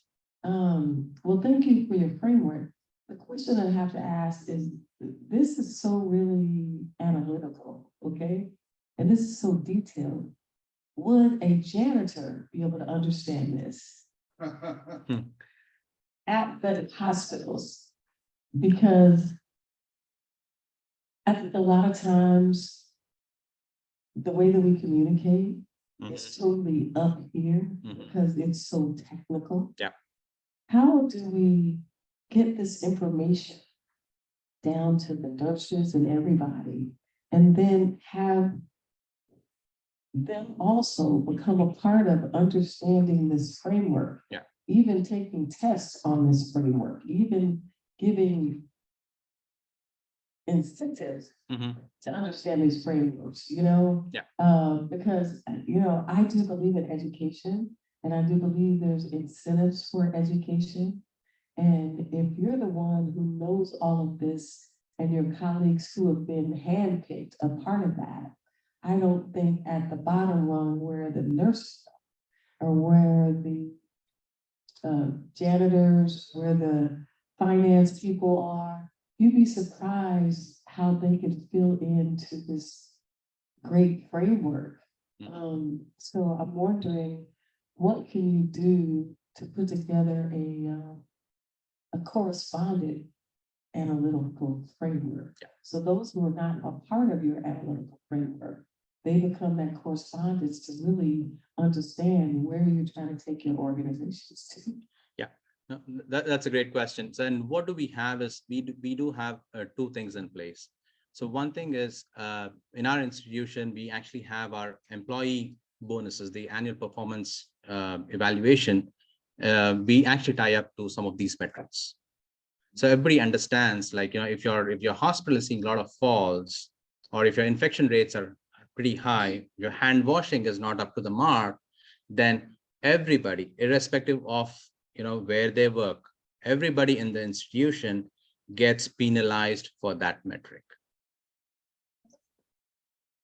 It's not fair, but when you say it's not fair, but then at the same time, we would want to really do it as a part of the system, right? So we have to live with a part of system, and we would want to say that we would want to encourage everybody to understand why we are doing this, why it is important for us. So we create systems where we actually make sure that everybody is part of the system. So for example, when you talk of frontline nurses, we actually have training courses. We educate them regularly on the things that we try to do. So they are the persons who actually help us to really understand what an intervention is. So for example, if the intervention is how do we prevent CLABSI, right? The first person that our performance improvement team goes is with, they go and really literally sit with the frontline nurse, and then they ask them, okay, we are on this specific unit, we are seeing a lot of CLABSIs, what is happening? Is there something that we could do? Then we get the feedback, the consensus. They are the drivers. They actually tell us what is really going to work, and then they are going to help us to make that change.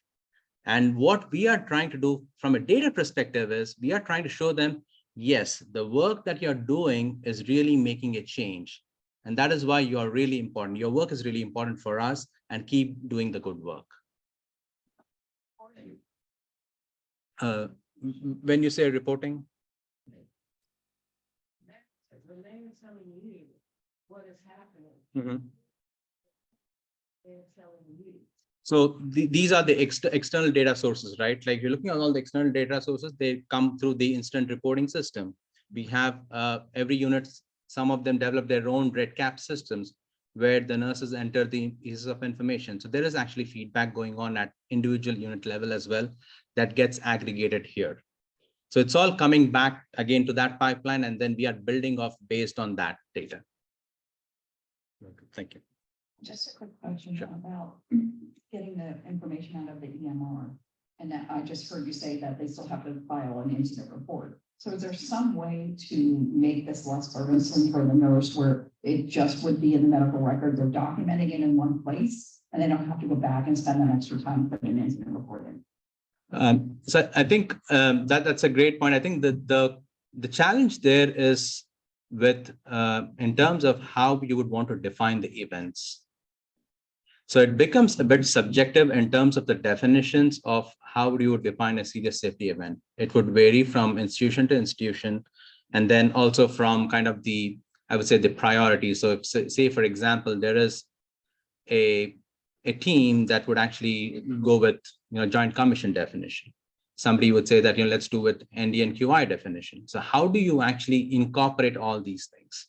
So maybe something, people in cancer, they feel that ND and QI definition is a better reflective of their population, right? So you have those intricacies that within these definitions that makes pretty difficult for us to everything just being in the EMR. So there is that, but then we have to take that and make sure that we actually quantify and classify them in the right buckets so that we actually report the right numbers out. Okay. Right. And the last question. Yeah, sure, no worries. Your analytical framework is for a platform for the network to leverage, hence all hospitals out there who are interested can file their metrics, and then it becomes the benchmark repository of all the info. So yeah, talking about patient quality, safety indicators in particular, correct? Mm-hmm. All right. So I'm going to challenge your framework in a couple of facets. Yeah. So this framework is only for an institution, not for everybody. Your institution. Yeah, just for the institution. So your framework here, you perceive it to be replicated anywhere, or that's just customized for your institution and you're testing it? So you can replicate it. Okay. So this is pretty standard. I'm not kind of really using any. No, it's clear to External. me that it's not a network level. No. So we've attempted that Mhm. in a number of hospitals, without like mentioning names and all that stuff. We've realized that, and that's where the challenging of the framework comes in. You've mentioned that you want to go with the steering committee. We realize that the steering committee is a bottleneck. What happens is that it fades away from the fact that quality, safety is the responsibility of all, which we all preach and talk about all the time. And it becomes, you want something, go to the steering committee chair. You want approval of something, go to committee chair. You want help from someone, go to the quality practitioner. Right. You want a project of improvement, aka performance improvement that you refer to beautifully, which is a must, because a metric is not performing it immediately without any approval, triggers the need for performance improvement to be in place. But what happens is that it becomes the ownership of that project specialist. So the committee per se, as a body, what is that remit of governance? Because what I've seen from real life experience over the past years is that it becomes the dumpster of any improvement when it comes to quality. It's like their responsibility versus the person on the ground. Yeah. That's one element of it. Would you like to chime in? Yeah, sure. Yeah, I'd like to add to that. I think that's a great question, and it can become a bottleneck. Yeah. But then if you have the culture that is actually coming from the top, the reason that I say the culture is because we actually have these metrics in our enterprise level dashboard, where our CEO, COO, the board of directors are looking at this metrics. And then the steering committee actually involves the clinical directors who are actually working on these things. It is not that, just a fancy metric that they would just want to have it on the dashboard and they forget about it. These metrics are all the metrics that everybody is going to talk into their meeting. So whenever you have a clinical leader of a certain clinic or a certain division, they go to a CEO of the hospital. These are the metrics that they're going to take there. So we have the standard format, irrespective of what your unit is, you have to report your safety metrics. How often do they use? So we do it every month. Yeah. All right. So that brings me to the other aspect of the framework, because this actually does happen elsewhere. And it happens with a little bit of interesting differences. However, when the pandemic hit, I personally, when I was kind of leading a specific project, when it came to COVID world, I asked for specifically the locations of the patients that have chronic diseases and reside in remote areas. And I gave them the geographical radius of those remote areas. To our shock, and that brings me to the cleanliness element of the data. The way folks, because the way EMRs are built is that you've got the counties or the cities or the addresses, pretexting became a nightmare, because one city could be written by a couple of nurses or the patient access. It depends on who creates that profile of the patient differently, depending on their background, their language capability, and so on and so forth. So do you see that if we are to have the external data sources up to a clean level of data content, do we need to use a lot of defined selection, drop-down list, so that we can eliminate the variances in data? Yeah. So for the comment with address, at least in the United States, we do have discrete fields now. So it's not a complete text, which is good, there's that element of it. But in terms of just having more data, I think one thing that we have to remember is healthcare, the data is going to be unstructured. Whatever we may do, because just the way the data is, the way, the notes get documented, especially any kind of the summary that is there is that the data is unstructured. That is how healthcare is totally different from other industries. So with that piece, yes, it would be really nice if you can really cleanse the external data sources and get that done. But then there is always that data massaging piece that is there, and that is why I think you have your analytics team or the BI team who work with the frontline staff and try to work with the subject matter expertise and say, okay, is this data correct? Should we delete this field? What is correct? Are we finding this information of this patient? How do we look at the history of the patient? He has lived about 6, 7 addresses. How far should we go back? So there is that capability in the system to actually support those kind of activities, so that we actually try to clean. I would say at least with about at least about 80% of data is clean, just because we actually involve in a lot of data validation in these processes, which I'm not involved here because it's a high level model. But then there is that work there that is happening at the background, where you have data quality and data validation that goes into place. Okay, and for the chart review, I'm not going to take longer, but for the chart review though, you said that the role of the chart reviewer or the clinical coordinators are very essential, but that puts the entire organization at a risk of perception and subjectivity. Like, when we say, for example, that they're going to look at the chart, and I can see you nod. So you need to give me that kind of assurance for this framework to be robust and solid, is that definition has happened early on, so that the folks that are expected to review the records of patients are doing it consistently in a standard fashion, and it's default set in for certain metrics. Yeah. Have you adapted that? Yeah, absolutely. Yeah. So I think that is why your patient safety steering committee is on the top. Yeah. So that kind of, they define, because it's coming from the data governance, right? So they are the data governance, they define, they give you the set of definitions, how you would want to bucket your safety events. Oh. And then those definitions are given to the chart reviewer. They are trained, they have a clinical background. And then what they do is, based on the definitions, they bucket those events in those specific buckets. Thank you so much. Yeah, you're welcome. Yeah. Thank you.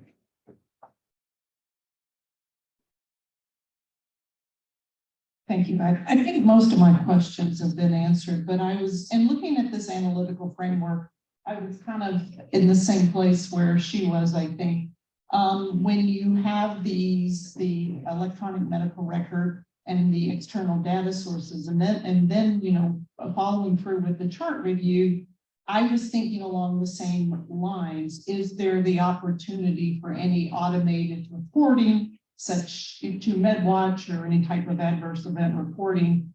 And I heard your response about the definitions, and I thought about definition versus regulatory requirements for reporting, and if there's an opportunity for a trigger there to sort of elicit some automation in reporting. So that was sort of my first thought, and then kind of feeding off of what Lauren had asked about the culture of reporting.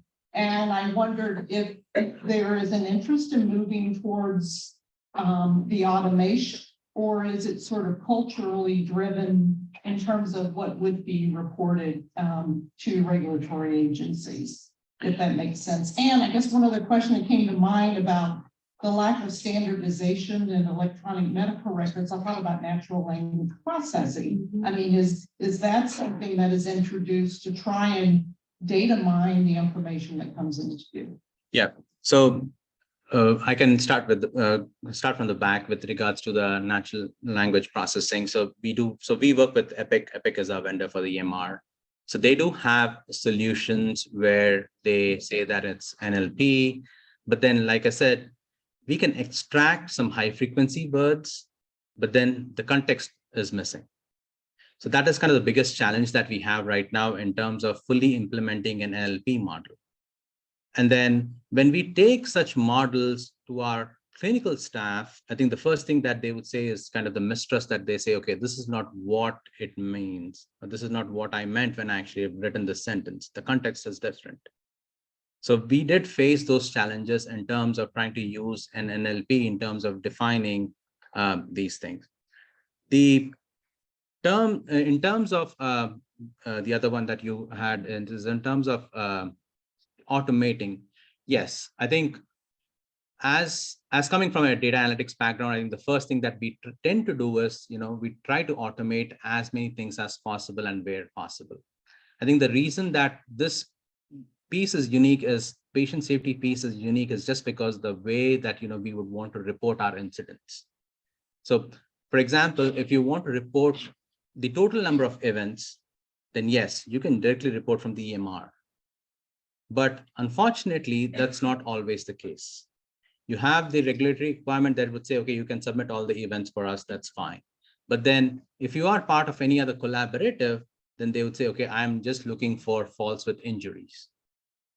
Now, how do you define a falls with injury? What is the definition? But then we cannot customize our EMR to really say that, yes, this is a falls with injury. If you know, for example, if you have the HRQ survey, that kind of really changes every year. They come with every new version each year. And then, you know, you have the PSIs that go with that, and they change the definition each year. So that becomes challenging for us to really automate it at that specific level. And then we do not want to create that mistrust in the data. So we still want to have that a true copy of all the events that are out there. And then what we do is then that's why we want the subject matter experts to be involved and make that decisions. We do not want any kind of a automation or anything to make that decision for them. If it is straightforward, yes, we will be the first persons to automate that. But unfortunately, in this scenario, I think we are not there yet. Sure. Do you use unique device identifiers in any way to help make connections and products in your facility? So I have to check with that. I'm not totally sure about what other devices that we use. So right now, when I say external data source, so we do have Midas, essentially what we use. Then we use Vizient for benchmarking. So there's a lot of interaction that is going on from the EMR. Then we do have a lot of RedCap across all the various clinical divisions where we collect some of this safety data.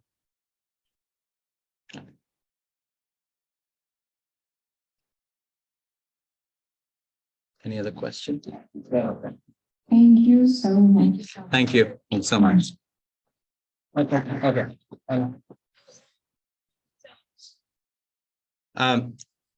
Unfortunately, I think AI to review the charts, it's very nascent right now. But if somebody can find that algorithm, I'm pretty sure they would get a Nobel Prize for that.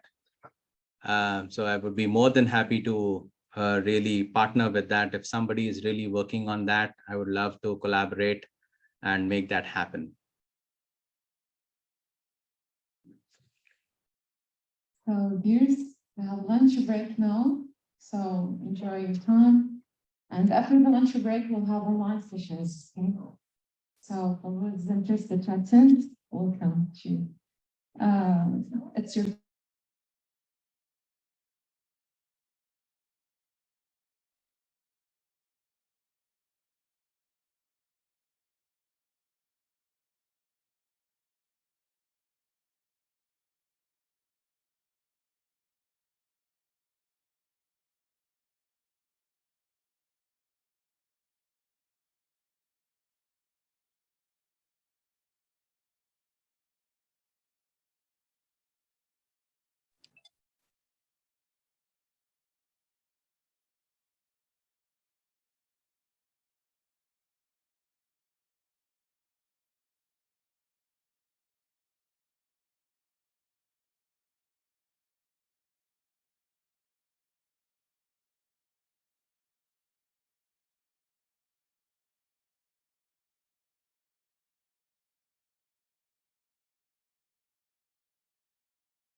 So, good afternoon, everyone. It's our pleasure to start the online session for today. Let's have a brief introduction for myself, for the one who is meeting me for the first time. I am Amal Ibrahim, the Middle East Organizing Secretary for UCG, and let's start our first online speaker for today.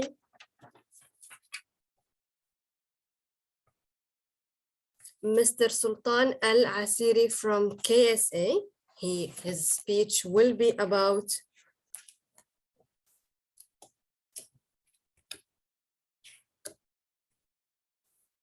okay, Mr. Sultan, are you there?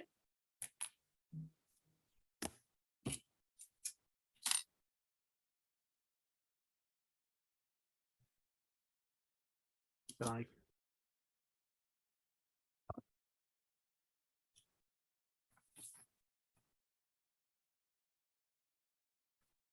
Assalamu alaikum.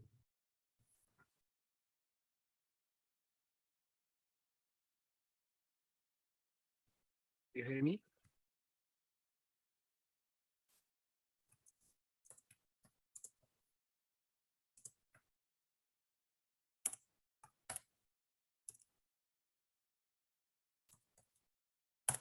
Assalamu alaikum.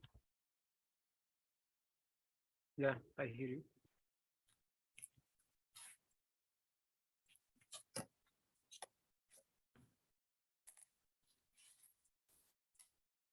Yes, we hear you, but I think Amal, she don't hear you.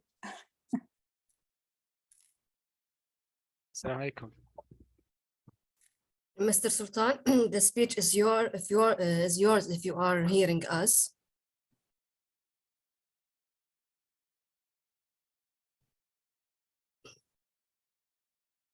Let's introduce him again. Mr. Sultan Ahmed Ali Al Asiri from the Ministry of Health of KSA. He will speak about prevalence of atypical and antibodies among sickle cells anemia patients at Armed Force Hospitals, Southern Region in Saudi Arabia. Mr. Sultan, if you are hearing us, let's start your speech.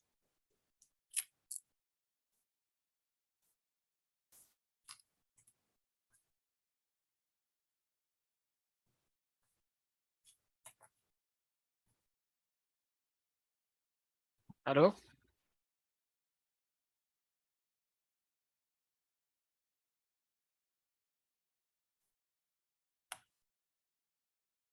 Hello?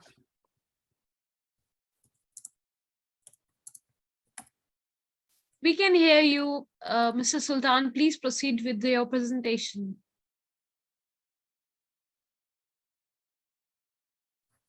Okay. Thank you for all for attendance. I make research for Mr. prevalence of Sultan, atypical. can you hear us?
Hello?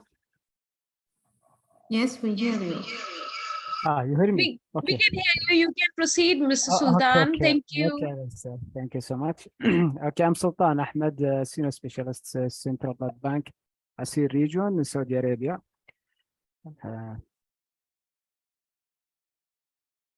Okay, sickle cell anemia or homozygote sickle cell disease is an inherited blood disorder that result from a point mutation in the B globin or beta globin polypeptide chain of the hemoglobin molecule, in which glutamic acid is substituted by valine.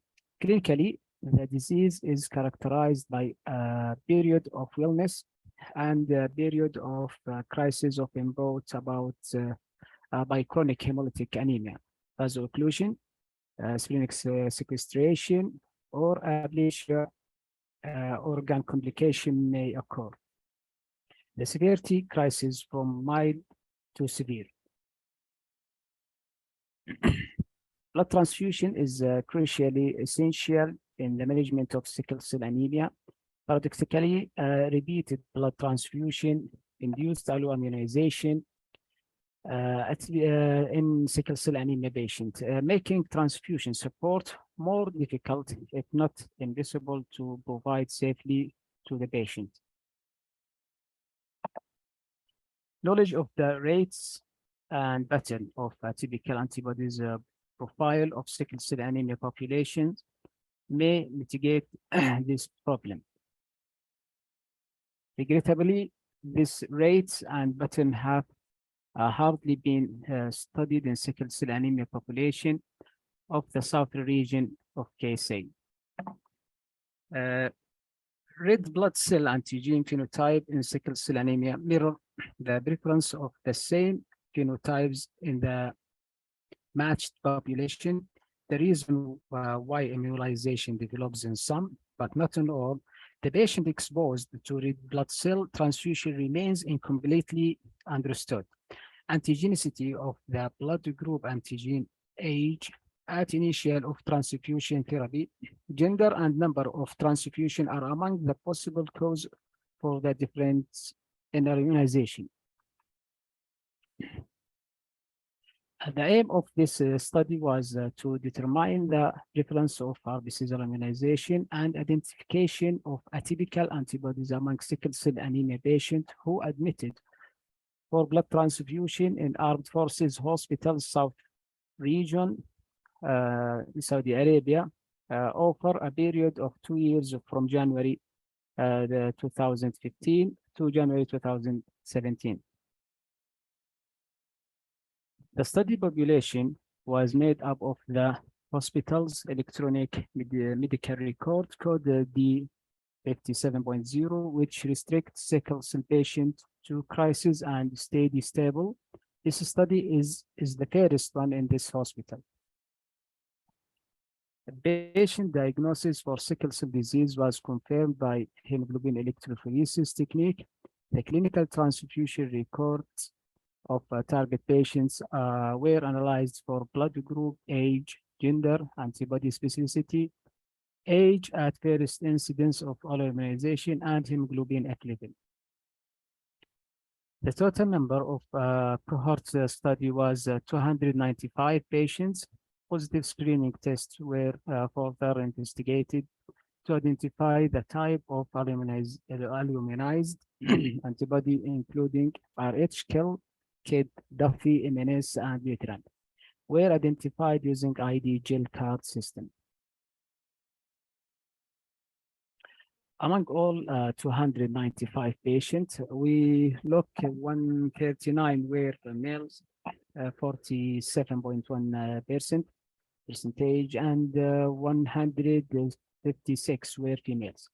Allo antibody were identified in 34 cases only, 11.5 percentage. There was a significant difference between total and immunized patients in terms of age. The value equals 0.0013. The most frequent age was from 20 to 40 years. The number of male in immunized patients were 14 and female 20. The study samples or population were significantly different in age group. We'll see that in table 1.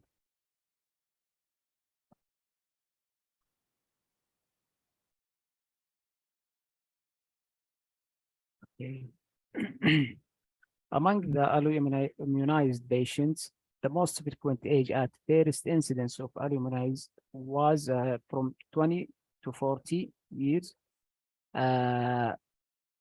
Percentage patient have, 52 percentage from patient have O blood group and 29 percentage have A blood group. The mean hemoglobin F level was 7.9 and mean of total blood transfusion was 10.9. We'll see the next table. We'll see the blood groups of the patients, and we will see the male and female percentage.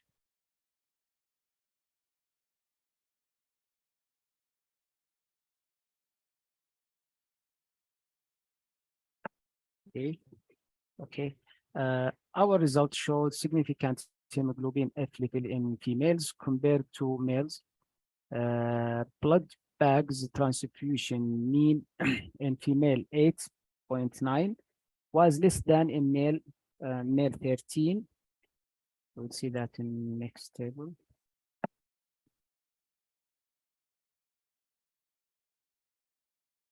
We will see the blood bags transfusion. This in male and this in female. Male less than in female.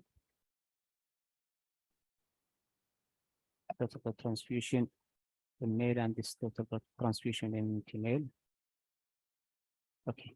Antibodies identification of 34 patients showed several types of antibodies with varying rates. All antibodies identified were mainly against rhesus antigen contributing anti-E, anti-C, capital anti-D, anti-little c with percentage. The antibody against kill antigen was 20. We will see this information in the next table. Yeah, this one. Okay, we will see the anti-E is the biggest one. Okay. Next slide, we will see the ratio of immunization, breathless and sickle cell anemia patient in some area around the world. This is in North Carolina, Philadelphia, Sao Paulo. Our hospital serves New York. This study in 2009, Nigeria, Alagoas, Jeddah, city in Saudi Arabia, Riyadh, Dammam. This one is old study. Jamaica, UK. The preference of aluminization in southern region is low compared to other regions of Saudi Arabia, USA, UK, and Brazil.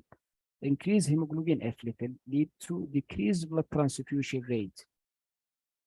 Patients with a blood type O have a greater chance of developing aluminization more than any other blood type. The searching of compatible blood unit for those patients who are aluminized is usually challenging and time-consuming, which results in an increase in the workload of the blood bank staff. According to global studies, the difference in ethnicity has an effect on the increase in immunization. In countries with high rate of immunization, most donors are Caucasian, while recipients are often of African and Oriental origin due to migration. Those knowledge of ethnic background can be useful for the accurate identification of an antibody. In our study, all patients were Saudi patients. Through the data collected, the vast majority of donors were Saudis, this reducing the appearance of aluminization. This is our study is a retrospective study with incomplete data for source of blood transfusion for some patients. Some patients who take blood from other institution may not be undergoing the standard procedure in blood bank of patients. Blood bank and hospitals provide blood transfusion services to patients. Blood bank policies and practice have a significant role in the transfer of blood suitable for patients, thus reducing and preventing the emergency of the alloimmunization problem in the future. We find that in our study, the use of appropriate policies and practices were useful to reduce alloimmunization, phenotype of donor and antibody screening for sickle cell anemia patients before blood transfusion taken by the blood banks and hospital of the armed forces and limited the high rate of alloimmunization. This is my reference. Thank you.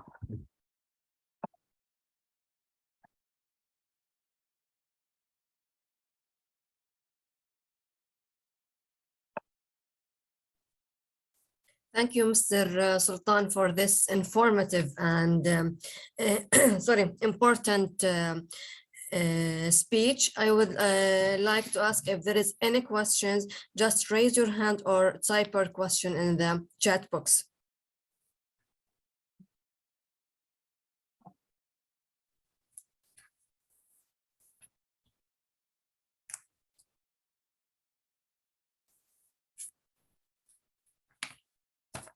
It seems like there is no question, but I would like to ask if you can give us more example about the experience of Saudi Arabia in this topic. We have some studies, one in the Jeddah city, Riyadh city, also in Dammam city. The highest one we found in Dammam city. Next, I think Jeddah. After that, Riyadh, and southern region is the lowest percentage. Great. And if there is any the results of Riyadh study and all the one in East region show a higher rate could be due to the smaller sample size. We note that the ratio in the case A are close, and this confirms we have too much patients in sickle cell anemia in the Jazan city, city near of Asir. I think 1,500 patients. Yeah, there is program for sickle cell patient to make the phenotype for the donors and genotype also for the patient to take to prevent the alloimmunization. And is there any kind of awareness capacity for the patients or education program for this regarding this topic? We have national program for prevent a marriage of the patient have sickle cell anemia, but sometimes maybe there is some person refuse to prevent marriage, and maybe marriage like that, denying for that. Yes. Yeah, that's it.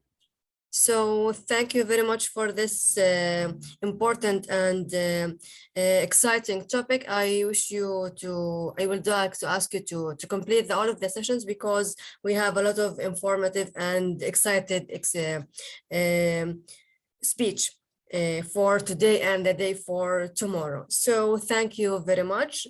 Our next speaker is Ms. Ru'a Aman from KSA. I am passing her the stage to deliver the speech on impact of happiness at work. Ms. Ru'a, the speech is yours.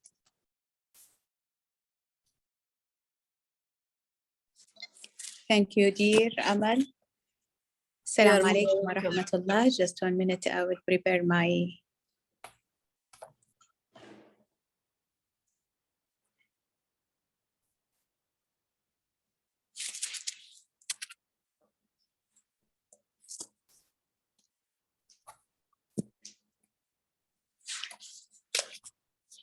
Good afternoon, all. Good And afternoon. assalamu alaikum, all of you, and who attendance and who is online. And thank you, organizing UCG, and thanks a lot for this to be with you on this conference. And thanks a lot for all speakers for informative and sharing this information with us. Thank you. Today, I will talk about the impact of happiness at work.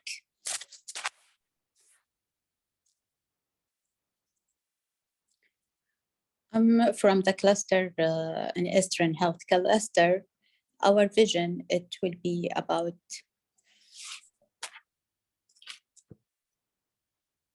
to transform into the world-class healthcare provider.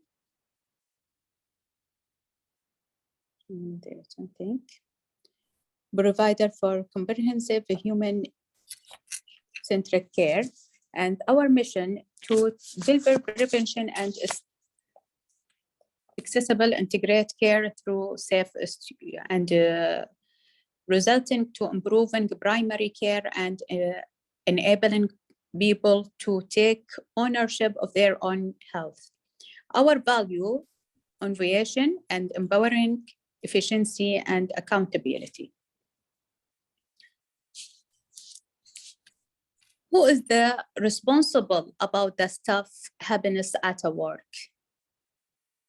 Is the leaders or the staff or whom? Can we ask ourselves this question? Happiness is not something ready-made. It comes from you to be action, that Dalai Lama, she said. From that, we must be asked all the time, what is for happiness in our work?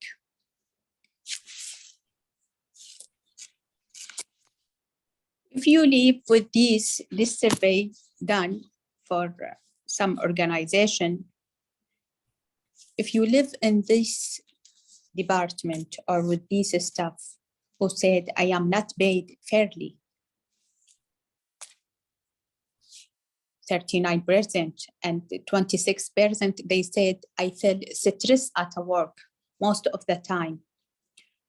And some of them said, overall, I am not satisfied with my job. And the other said, I don't feel happy at work most of the time. And also the result of this survey coming, 50% lose ability to concentrate, and 41 get less motivated to do the best work. 40% make more mistake. 33 come express myself poorly when talking to police and the client. What you will feel, what is the wrong here in this area, department, organization, when you live with like these colleagues? I hope anybody to share us what his feeling if feel like this with this environment. Sure, he will not be happy.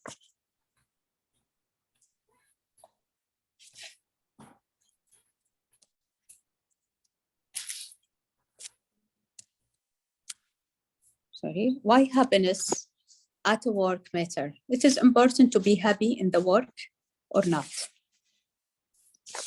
Happiness at work improves office morale, brightens the days of others, and also energy performance.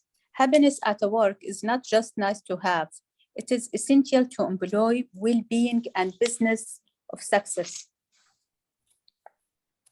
We would like to go to the work when we feel we are happiness. We will be more productive. All these coming with the happier working. Research show that happiness at work also impact productive. An Oxford University study found that workers are 30% more productive when happy. It is happier employee and stay more in the work without less absent, and they will feel more, they will be achieve the goals for them. Happiness can be defined also as a positive thinking, psychological comfort, and inner peace, which is a vital significant in maintaining health. It can be significant influence the behavior and performance of employers. Happiness, it is like the journey. For that must be all the time to look where is the happiness in our job, especially. Happiness level is important to all professions, especially in the nurse, where the therapeutic use of self as a key component of practice. Nurses have considerable direct contact with the patient who needs self-confident, creative, kind, and energetic individuals. All of these characteristics are directly related to the feeling of well-being. Globally, nurses are working in difficult conditions, which may affect their emotional welfare and ability to provide care, as on one aspect of the nurse emotional welfare. Happiness has been defined as subjective well-being and compares their three measures as degree. First, as a degree, positive feeling or joy, absence of negative feeling, and average level of specification at the practical time. It also has been described as a part of the person's health. Recent study showed that the level of happiness in nurses is low to moderate in the last recent study. Nursing is considered as stressful profession because of the significant difficult work environment and the nature of the work, which require interact technical skills and judgment. The National Institute for Occupation Safety and Health state that is anticipated the nurses' work-related stress will increase in the coming years, and that should be addressed because of the deep impact it has in the workplace, as well as a later it will be job burnout. Job burnout is mental reaction against some present source of the workplace stress and is more common in healthcare professional than the other job.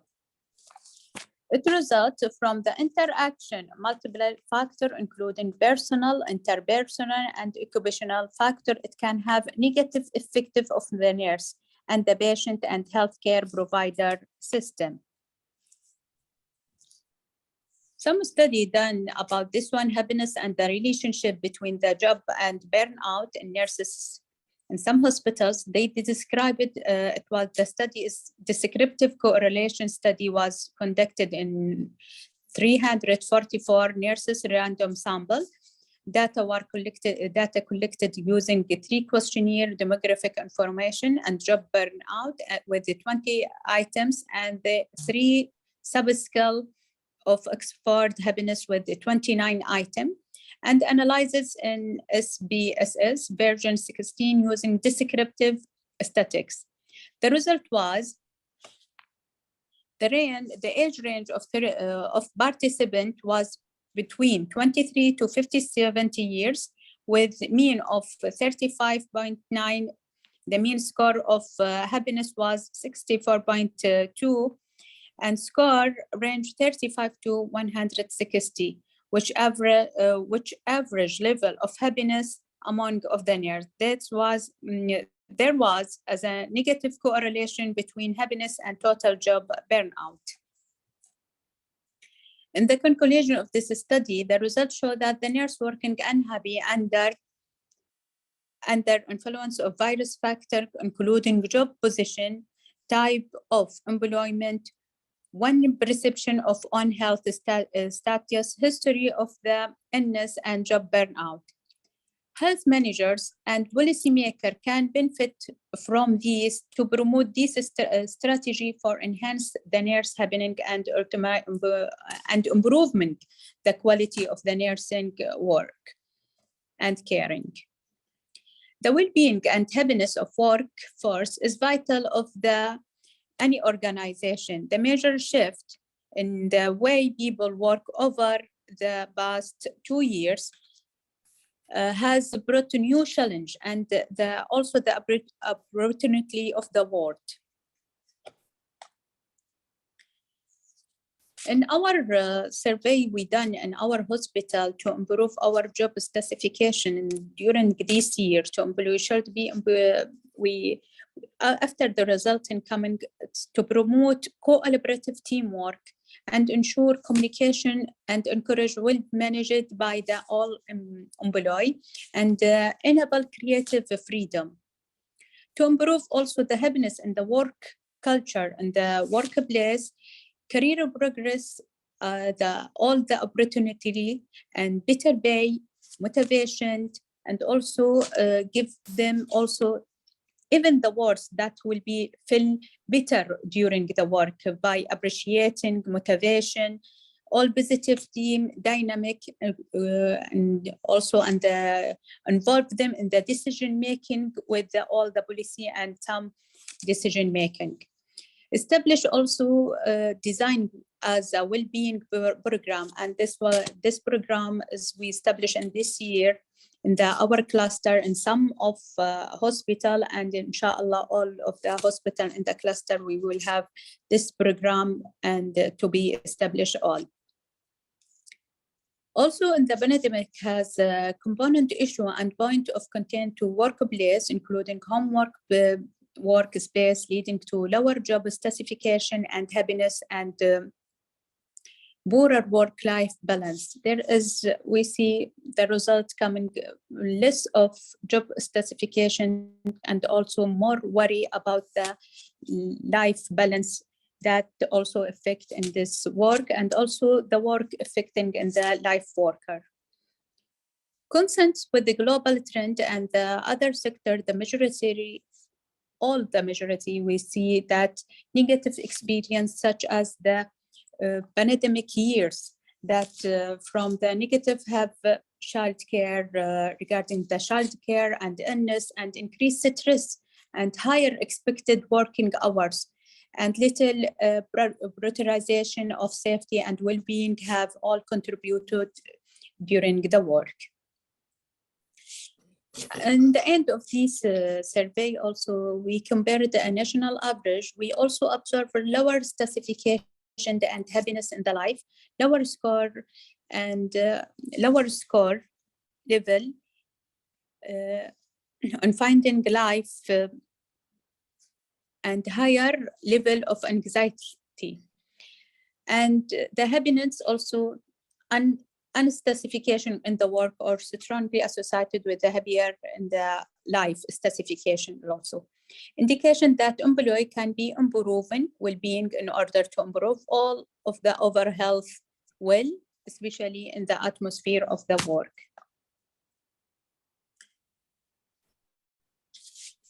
In the end of this survey, we will see to feel appreciate as we leaders, managers, employee between us. The relationship must be all the time appreciate and recognize and underline the important aspect of work culture, whether through career progression and opportunity, better pay, value, must be a team as a positive team dynamic, and also that it will be healthy atmosphere or environment with the colleagues. Building a sense community among the staff is very important. Personal relation with the others at work to do impact work happiness. And this is a flower for all of you to be more happiness in your life, in your job, and in your thinking. Thank you. Back to you, Amal. Thank you, my dear Ru'a, for this amazing speech. If there is any questions or comments, just raise your hand or write it in the chat box before I will start with my questions. The stage is open for any questions or comments. Okay, let's start with my two small questions. The first questions, my dear, do you believe that happiness is the best treatment for patients and employee? For your point of view as a healthcare provider, do you believe that the best treatment for you to do your job, that you will be happy? So if you will be happy, the patient will be happy. This is the first question. And the second question, what's your suggestions, or what will you be suggest for the employee to be happy at work, to increase their motivation, to increase their job satisfaction in order to reduce the work burnout? Thank you for your question. First, about the happy I am giving the provider for the patient, must the patient have also feel I am comfortable during my giving my job for him. The quality care, it will be different if I am happy worker or I'm unhappy worker. The quality of the care, caring of the care, giving also smiling, giving the all he is need, and also he want to see nice words. He need to see confident stuff. That all it will be effect for the patient or who will take this. And all of us a provider, even with the citrus, we will give the caring of the patient, but that different between when we have too much citrus than the other times. Okay, and your suggestions for increase the employee motivation to be more happy to do their works and in order to increase the employees' burnout?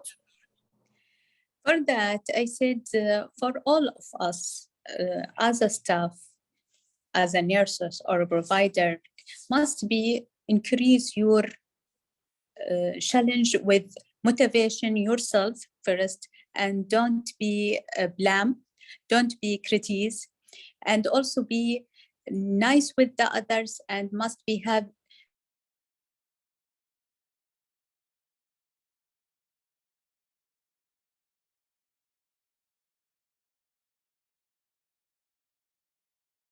your strategy of your job must be your idea changing about you must love your job to give better and to lower down burnout. Of course. Thank you, my dear, for this informative topic. And I would like to ask you to keep with us because we have a lot of informative speech. And let's start now with our next speaker from the UAE, Dr. Sumaya Al-Ma'amari from UAE. I'm passing her the stage to deliver the speech on National Rehabilitation Center, Abu Dhabi. Dr. Sumaya, the speech is yours. Good afternoon, everyone, and good morning for those who are joining us online. Thank you, Amal. My name is, can I share my screen? Yes, please. Yes. Okay.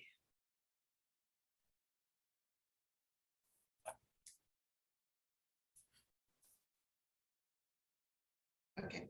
So my name is Dr. Samia Al-Ma'mari. I'm the Acting Medical Service Sector Director at the National Rehabilitation Center. My speech is going to be about addiction nursing in the Arab world. Why did I select this topic in particular?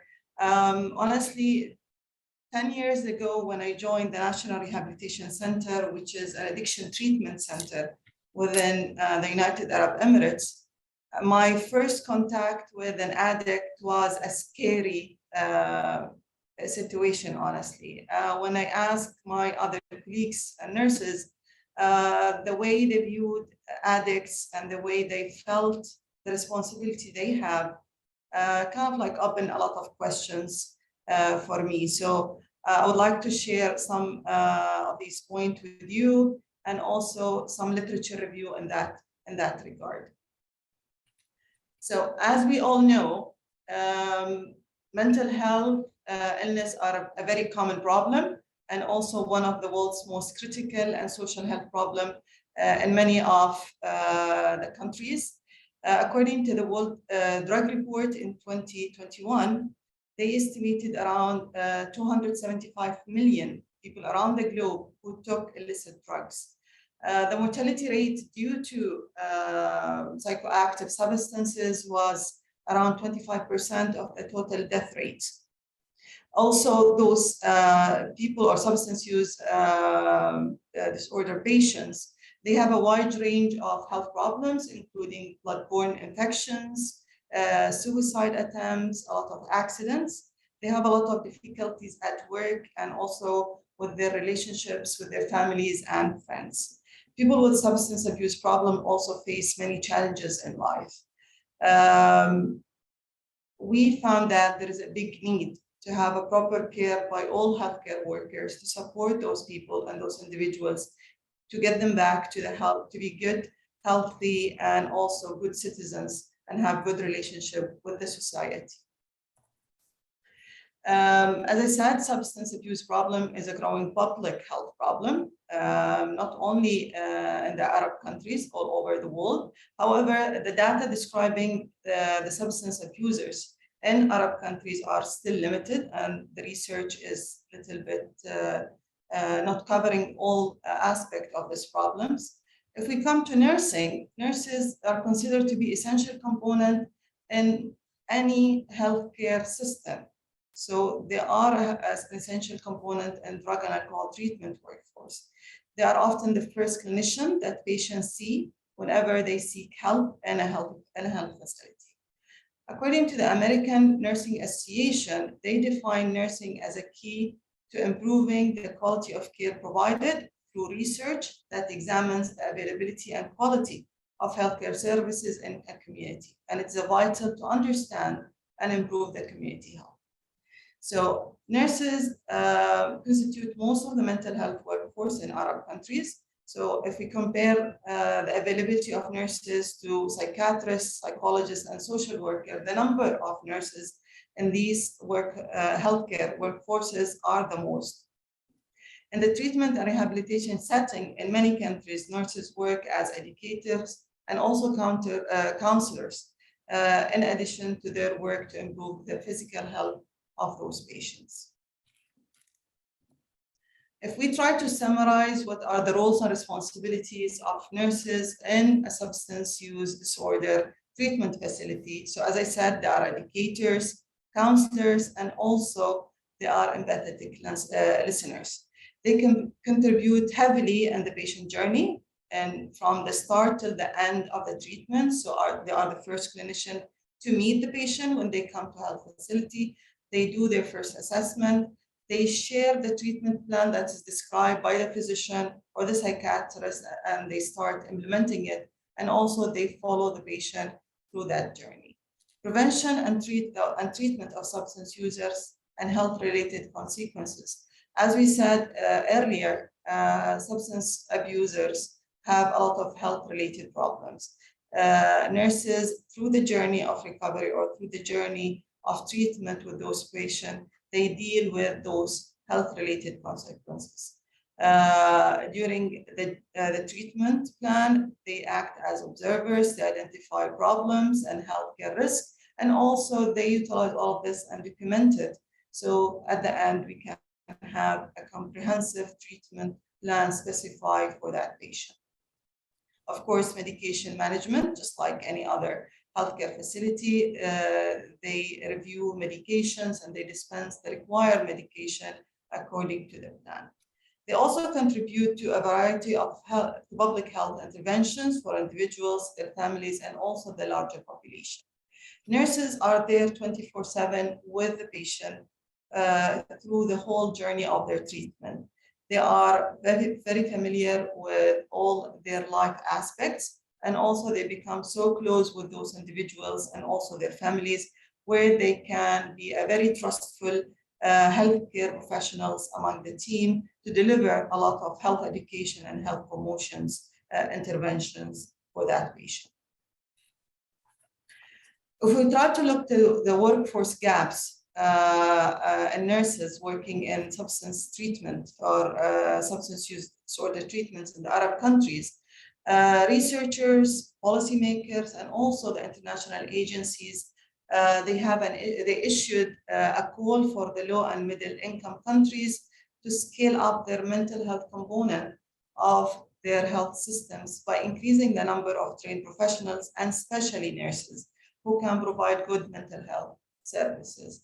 The lack of reliable data on mental health systems greatly hinder the workforce planning, because we don't have, in many of the Arab countries, we don't have statistics that support this surveillance system that support the number of mental health problems that we have in these countries.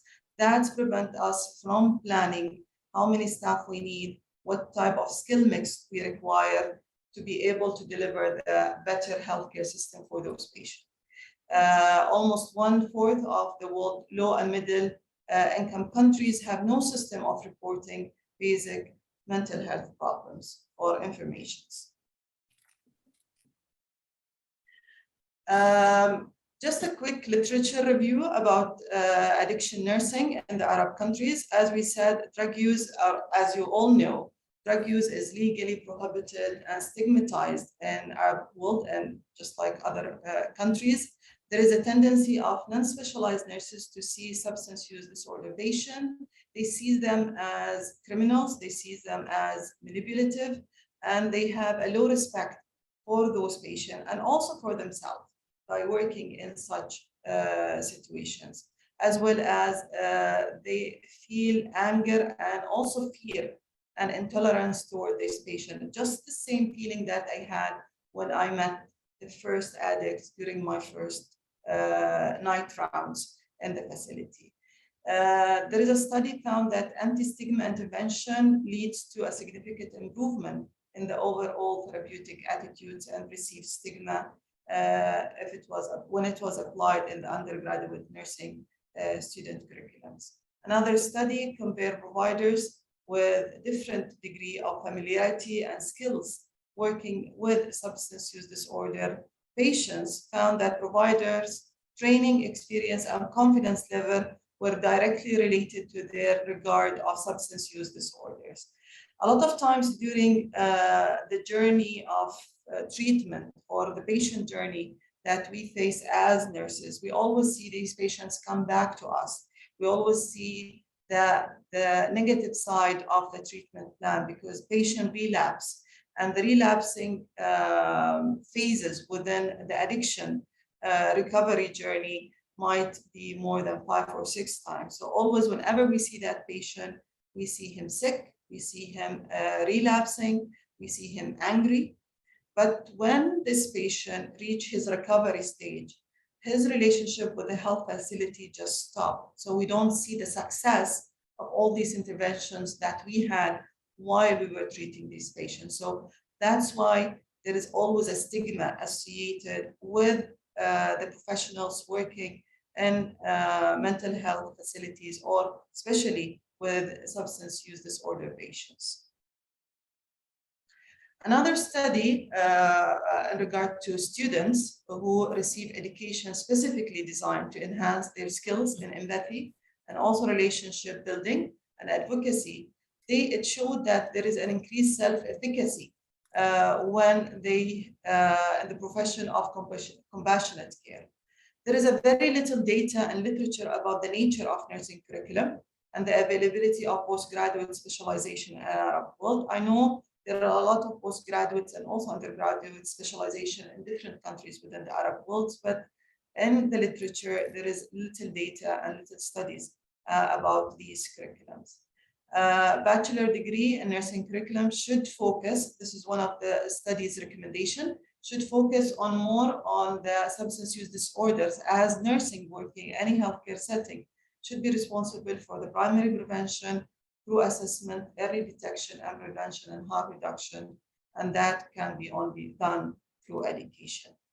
As nurses, our role is to take care of patients. So addicts patient or substance use disorder patient can be treated in any facility. They can come as patient having a medical problem or a patient coming with a surgical problem. So it doesn't mean that you are not working in a mental health or a substance use disorder facility. You're not going to be faced or provide treatment or care for such patient. That's why we need to infuse such skills and education and knowledge within our nursing curriculums to be able to give them that background and knowledge to be prepared to take care of these patients. Another recommendation was that nursing education recognizing addiction as a disease, much like diabetes or asthma, is the only way for addiction and there to address it adequately within this program. So the nurses or the new graduates from nursing programs, as soon as they face an addict or a substance use disorder patient, they don't start dealing with him as a criminal or as a manipulative person. He is a person with a disease and he requires a patient care, just like any other patient. One of the rare studies that been presented or found was Al-Harbi and his colleagues study in 2021. They reported that an average of 22.3% of mental health professionals per 100,000 population in low-income countries, and there is 27.7 professionals per 100,000 population in the middle income countries is needed to cover the need in these countries. And these are just few numbers from different countries in that study. So as a recommendation, I think because nurses have more face-to-face interaction with patient in many treatment sessions or settings than any other healthcare providers, they are in a unique position to impact the health and well-being of those persons in a positive way. So they must have the knowledge with specialized training about addiction and the treatment in order to be effective caregivers. Development of postgraduate nursing programs to match the growing needs of this population and national and international standards for providing quality healthcare services is slow. That's why we need to increase it. Currently within UAE, there is one institute that offers specialized masters in nursing program and especially in addiction nursing program. Nursing policymakers in Arab world should start incorporating nurses more effectively in primary prevention and active responding teams specialized in substance use disorders treatments. Again, with the advancement that we see in technology in these days, I think we need to study the use of AI or artificial intelligence in mental health and especially in addiction within nursing care. Need to be studied, and also we start establishing some of these tools or facility interventions that we can utilize within our nursing care to be provided for those patients. If we talk about degrees and education, I think more specialized addiction diplomas, degrees, or even master level are required. Career structure and opportunities to recruit to the field of addiction. In general, mental health profession is not welcomed by many healthcare professionals. So I think we need to establish career ladders, some motivations to increase the opportunities of recruitment, especially nurses in mental health and addiction. Develop and promote mental health and addiction specialization within the nursing schools, within the undergraduate programs, continuing professional development for those who are already in the field, because healthcare develop every minute. That's why we need our nurses to be up to stage and they can be able to improve and develop their nursing care provided. In conclusion, nursing as a profession play a significant role within substance use disorder treatments in the Western world and is not fully utilized till recently within the Arab world. Nursing could play a major role in implementing public health approaches to such treatments. Developing a nursing specialty in the treatment of substance use disorder in Arab countries is badly needed. Guidelines congruent with the international strategies should be implemented by stakeholders and the national policy makers in the Arab countries. Nursing should inform the policymakers of the current situation and solution through active engagement and research activities. And these are some of the references I used within this presentation. Thank you so much.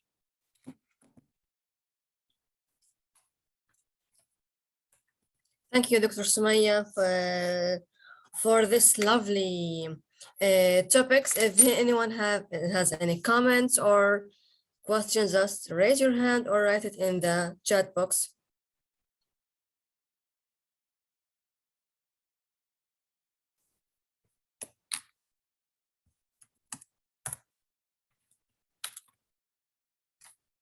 Okay, let's start with my two small questions. The first question is, in your opinion, what's the risk factors for nursing addiction? And the second question is, what's the causes for nursing addictions? Sorry, I did not get your first question. Okay, the first question, what is the risk factors for nursing addictions? What are the risk factors for nurses working in addiction facility or substance use disorder facility? Honestly, it's the lack of knowledge and also lack of skills. Usually, most of our nursing curriculum focus on medical surgical, focus more on nursing skills that a nurse can utilize when she provides care. Especially when it comes to physical care and routine care, vital signs, surgical procedures, some medical interventions. But when it comes to addiction, it's more of nurses playing a role of counselors and patient advocates and also good listeners. These skills are not fully utilized or not fully emphasized on when we have nurses during their study.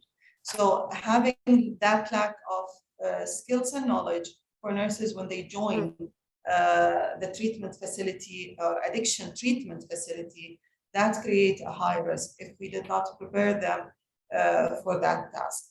A lot of nurses available are medical surgical or critical care nursing. We don't have much of mental health or addiction specialized nurses.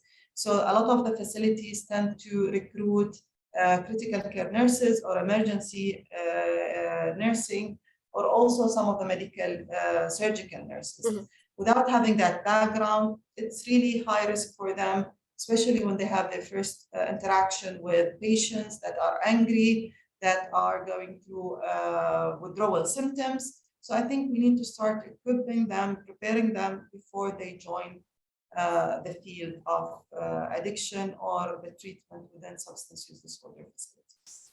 Thank you very much for your answers, and wish you all the luck in continuing your career. Thank you, my dear. So let's continue with our next speaker is Mr. Rami Al-Khlatit from KSA. I'm passing him the stage to deliver the speech on health informatics role in electronic medical record. Mr. Rami, the stage is yours. Thank you, Ms. Amal, for giving us this chance. And thanks for everyone who's attending today. I would like to introduce myself. My name is Rami Al-Khlatit. I am from King Fahd Medical City. I am health informatics specialist. I have bachelor degree in health informatics. So my topic today is about health informatics role in EMR. Actually, I'm raising this topic because we have very big gap to understand what is this major and what's the role. Some are mixing this major with IT, and others mix this major with health information management. And the truth is that we are in between and we are closing the ring. I will share my Green, yes. My presentation. Is it shared now? Is Yeah, the we point can see clear? it. Mhm, Okay. yes.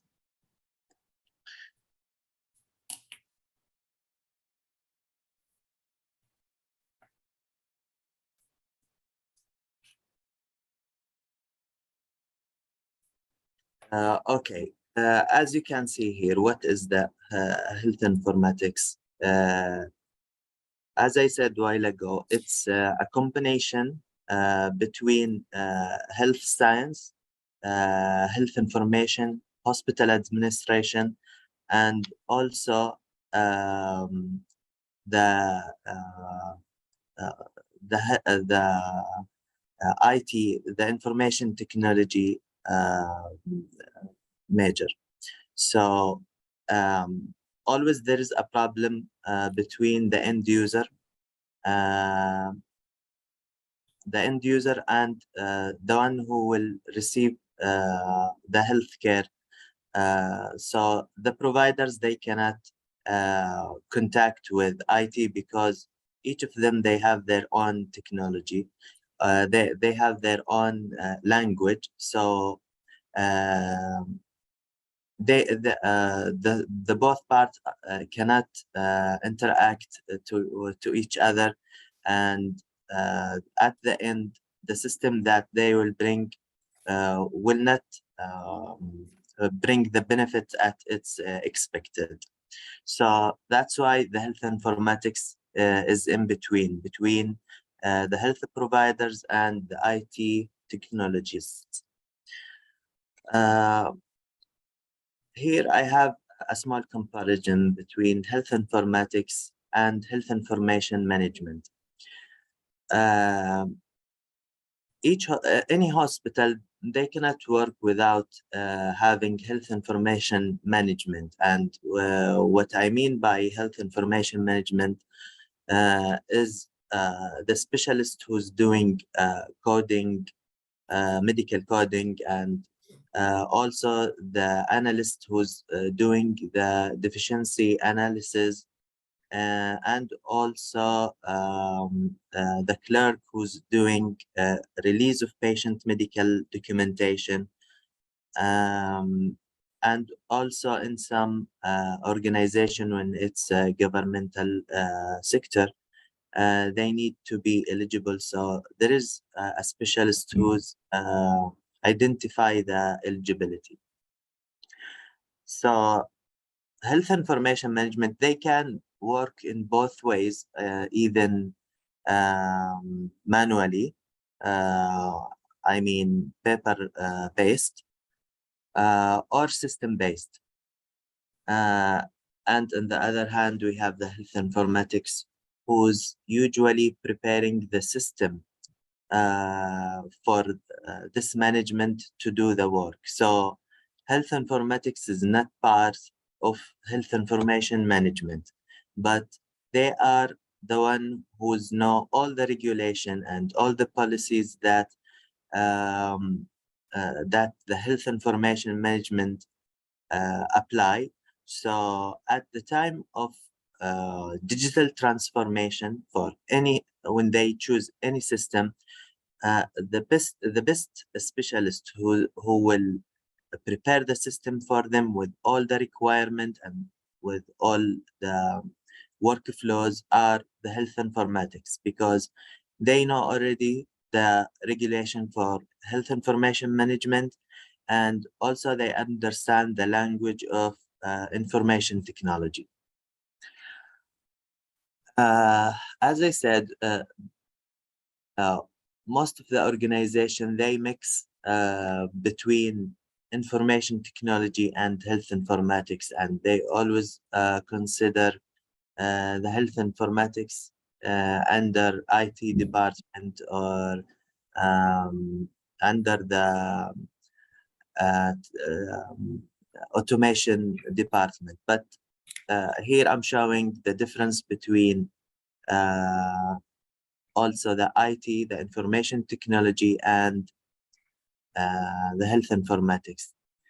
as all of us, we know that the IT people, they are the one who's taking care of communication, and they are maintaining the computers and the hardware. They are the one who's creating the database, and they are the one who will provide the internet and the security. They are designing the software and the applications, while the health informatics are not doing all of this, because this is specifically for information technology. And here again, there is a comparison between health informatics and information technology. Information technology, they are the specialists who's ensure that the organization system, networks, data, and application all connect and function properly. And this is the responsibility of IT specialists. Deploys and maintain business application, monitor and optimize troubleshooting, oversee of the security and governance of the application. Then on the other hand, we have the health informatics who are not doing any of this. But in our circle to work, we are the one who meet the client and collect the information, understand the workflow, and what can be applied to the system and what not able to do. Just like when we are designing the workflow for, let's say, the consent. All of us, we know the consent form that it's include so many regulation, and the patient have to read all of this thing. Then the patient have to sign and acknowledge and accept the treatment. So when we are applying this in the system, and if it's bring by IT department, all what they will have to do is automate. Then they will just make it as it is in the computer. Then the patient will see the same form and they will sign it by the pads, and or they can use their mobiles to sign it. But for us as informatics, we can move this from scanned documentation or automation to make it workflow, just like the patient when they receive a message that contain all the instruction and the regulation for getting the treatment inside this organization, and all what they have to do is just one click that accept. Then we continue the workflow to make it reach to the physician. So the treatment team, they will see the consent from the patient signed and accepted without any pads or any signature or any other things that may harm the identity of the patient. So we are talking here about the health informatics specialist.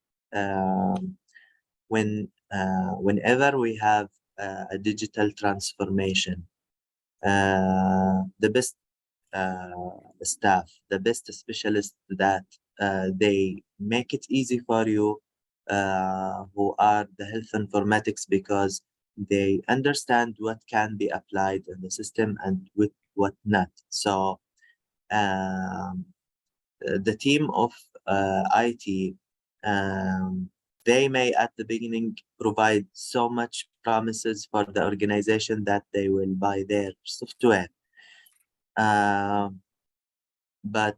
at the time of applying the system, then there is lots of struggles to reach what they promise, because from the beginning they don't understand what this client need and what workflow they have.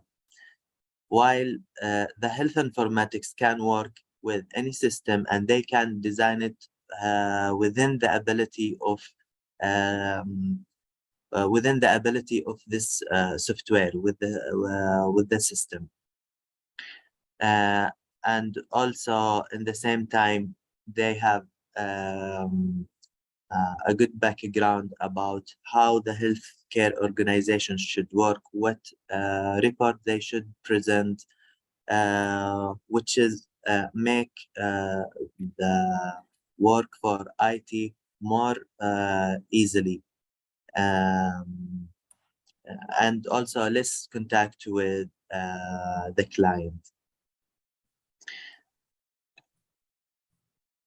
Okay, so in this slide, I want to say that the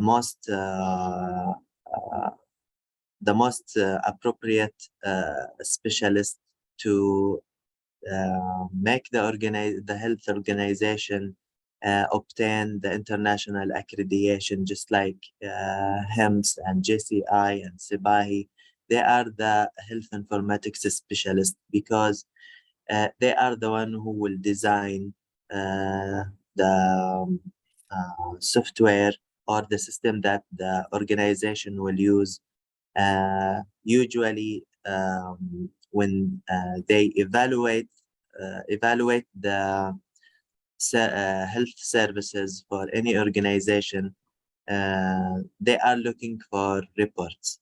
So designing the reports, it's not easy job, but health informatics will make it easy when they build the system and connect the data to make it integration and integrated data.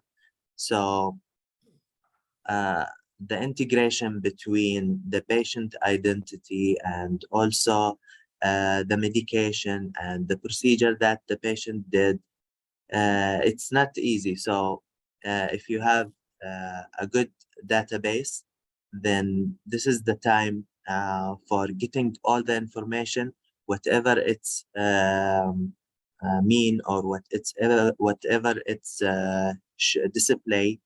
If you cannot merge the data to give information, so you cannot consider your system as a good system, and you need to rebuild the database.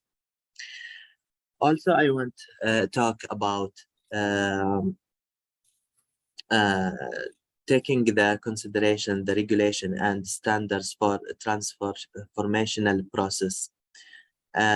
Just like what I said, general consent, research, the clinical documentation, patient identity, the appointment desk, and the admission office. Because when we say health informatics, it's come to the mind sometimes that it's only for the medical part, for the nursing documentation, for the clinician documentation, but it's more broad, because it's also include the aligned administrative, just like this departments, the appointment and the eligibility department.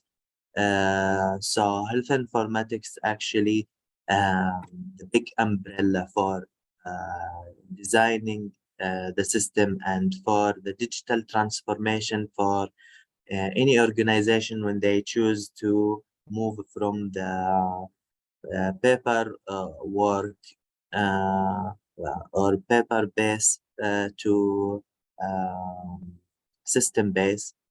The health informatics will cut half of the way for you, because as I said, they are the one who understand the two languages, the language of health practitioner and also the language of IT.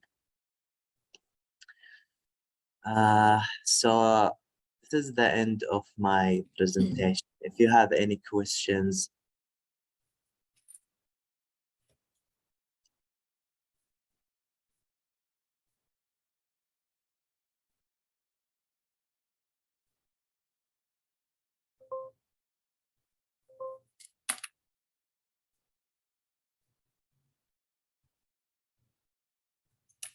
Okay, thank you, Mr. Rami, for this interesting topic and a great comparison between health informatics and health information management. Even me, I have mixed for the two with the two concepts.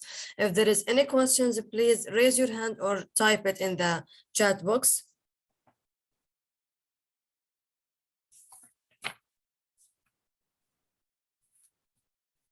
Okay, let me ask a small quick questions. In your opinion, what's the importance for health informatics in the healthcare field? Most of the countries now, they are moving for digital transformation, and they always will need systems. And if you go to the market of systems, you will find hundreds of systems and you cannot choose. Sometimes the organization is only just like a clinics, and they don't have inpatient services. So sometimes they fall in this mistake. They choose a very huge capability of the system. Then just when after 3 or 4 years, they will explore that they don't need for all of these features, and they just waste their budget on something that they don't need, which is this huge system. On the other hand, if there is health informatics that will analyze the organization and the need for the software, this may decrease the budget or the amount of money that they will spend to have a system in their organization. Okay, if anyone suggested you to make a small SWOT analysis about the health informatics, what will be the SWOT analysis? SWOT analysis means strength, weakness, opportunities, and threats of these topics. So in 1 second, what will be the strength points, weakness, and opportunities and threats for the health informatics? Yeah, the strong point that health informatics provide the integrity between the health, the medical staff and the IT staff, that they never get together on the same way, because they always order something, and when the IT apply it, then it's not applicable for what they request. So health informatics understand both languages, so they are just like the close ring between the two. For the weaknesses, the introduction of health informatics. Many organizations, they gain this specialist, but they don't give them the right functionality. They consider them as health information management and make them work with the team of health information management that is not related. So they always lose the power of this specialty. What else you want me to talk about? Regarding the opportunities only. Yeah, the opportunities. We are in the right time for transformation, digital transformation. So it's good that for the organization to have this specialty in their hierarchy, the organization chart.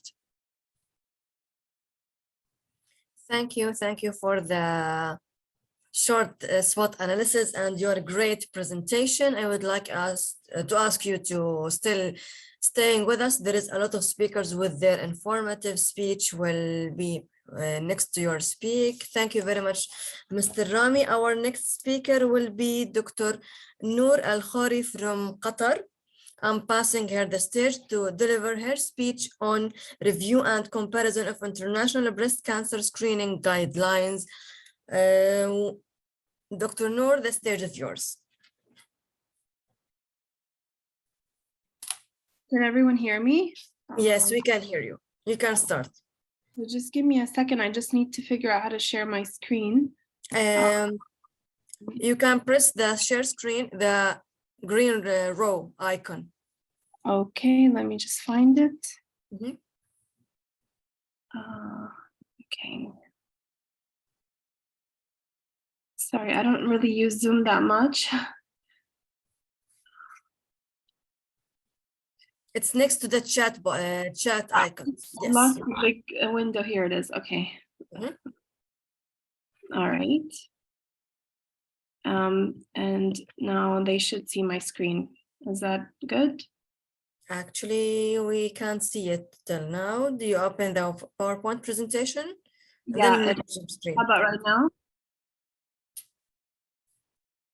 Do you see it? No, we can't see it, your presentation yet.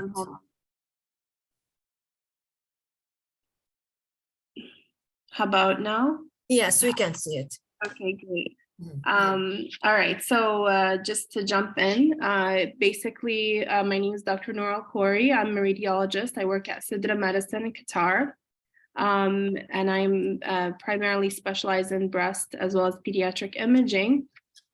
Today, I'll be just discussing different screening guidelines, different international screening guidelines, and just to go over them and to compare them at the end so that you have some idea.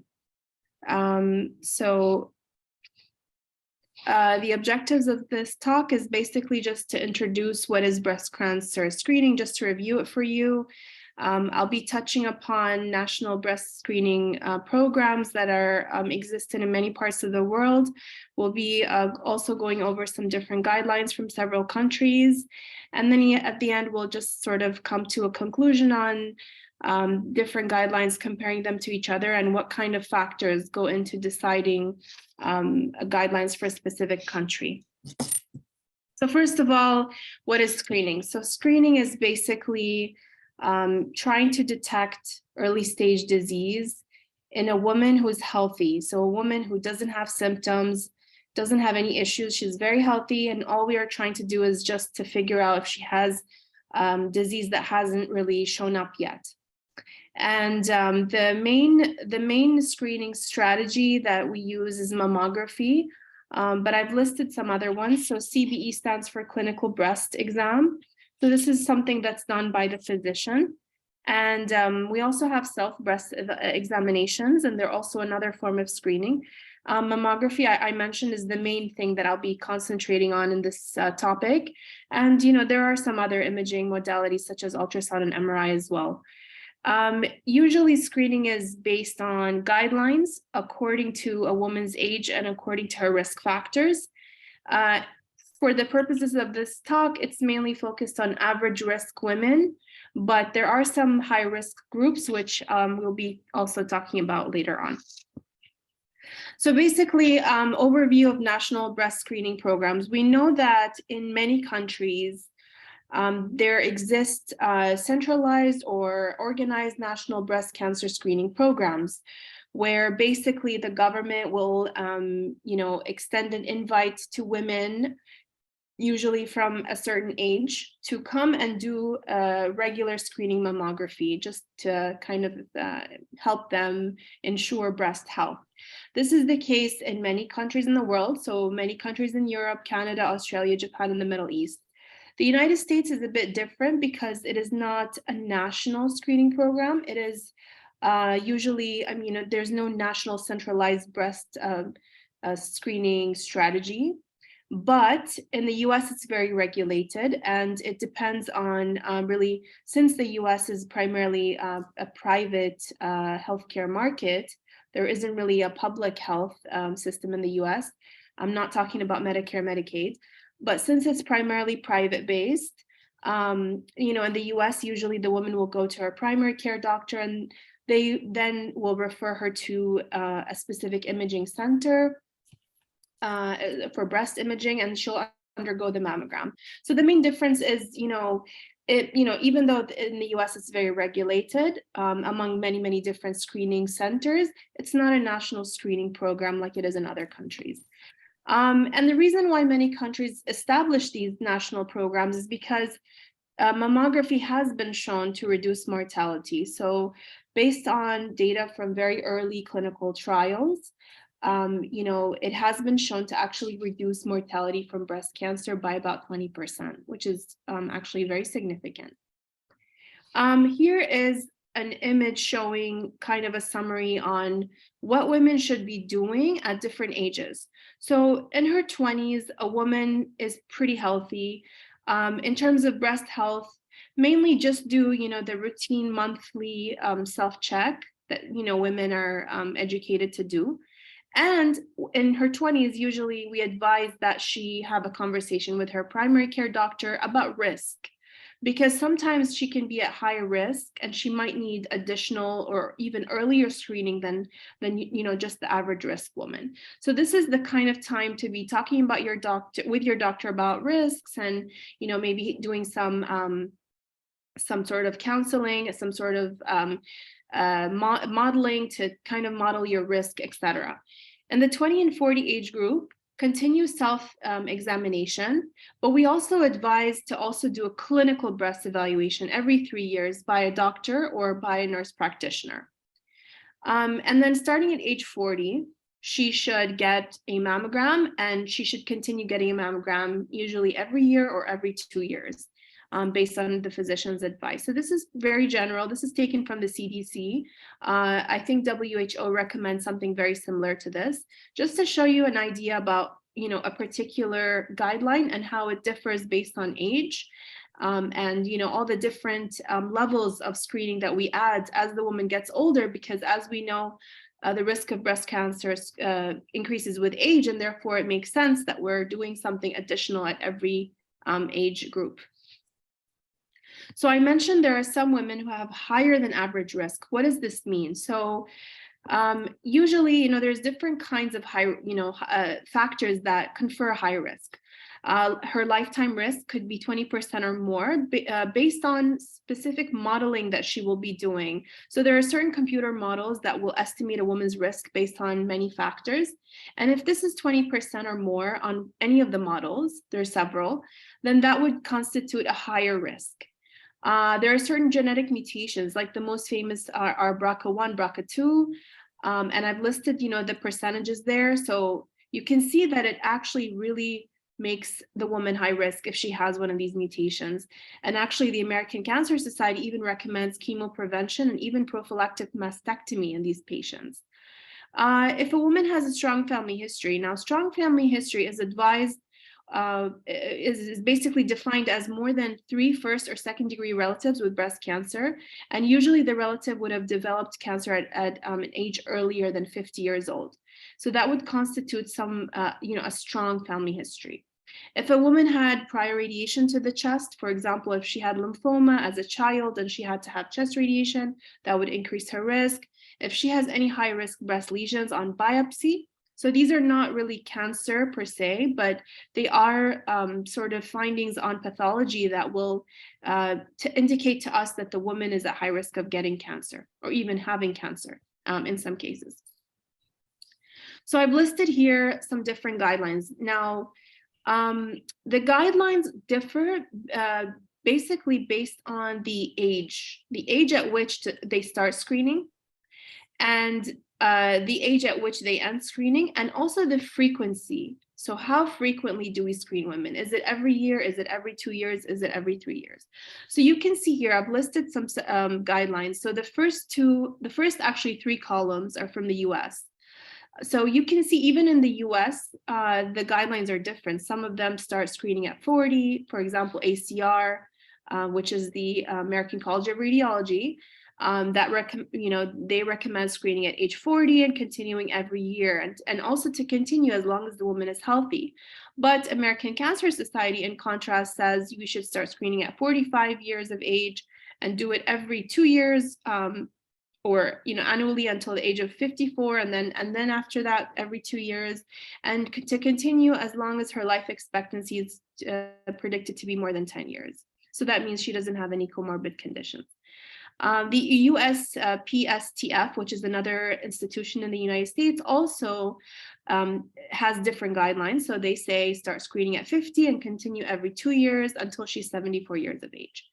If you look here toward the other end of this table, you'll see these are the European societies, and some of them recommend starting at age 50 and ending at certain ages like 69, etc. So you can see there's kind of a variation in all these guidelines, which leads us to, ask why do they differ, and how come is it that so many countries and societies, even within the same country, could have different guidelines?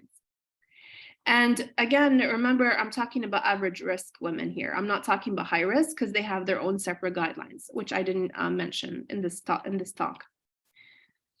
So moving on, the way that, a lot of times different institutions or countries decide on guidelines is basically based on cost effectiveness. So if you look here, this is the kind of summary of how it's done. It's actually much more complicated than shown because there's so many different costs and measures of effectiveness. But the basic idea is that you compare costs and effects, and there's an adjustment for quality of life, etc. And this is used to compare different screening guidelines. Now, every single country or institution has to come up with its own methodology for doing this, and the methodology can be different. And also they need to kind of decide on, at the end, when they're trying to decide between two different guidelines, they actually have to consider costs a lot of times, because what one country might find to be cost effective, it may not be the same for another country. As we know, in the public health level, you have so many competing decisions, competing priorities. So you kind of have to consider costs, and costs are, there's a lot of many costs to consider. There could be costs of the program, the cost of screening itself, the cost of breast cancer treatment, many costs to think about. And also effects are also wide-ranging as well, and they can be positive as well as negative effects. So you can think about, for example, negative effects could be anxiety, it could be misdiagnosis or overdiagnosis, etc. And also all of the effects must be adjusted for quality of life. The way we do that is using utility values, which I've listed there, and they're usually mainly taken from surveys, etc. So back to the question on what is the best guideline? Well, it really depends. It depends on what's best for that country, the country's priorities. And also, we know that when we look at all of these guidelines, the ACR guideline here, which is starting at age 40 and doing it every year until the woman, until forever. This strategy or this guideline actually leads to the most lives saved. So in terms of breast cancer, this is actually, I would say, the most life-saving out of all of them. However, the negative side of this strategy is that you'll have a lot of false positives, and it is very costly. So you can imagine doing it every year is much more costlier for the country than doing it every 2 years, for example, with other strategies. I also want to note as well that there's still a lot of research being done in certain groups of women. So for example, in Arab women, some preliminary research shows that women in the Arab world, for example, get breast cancer at a much earlier age, and it tends to be more aggressive than in the West.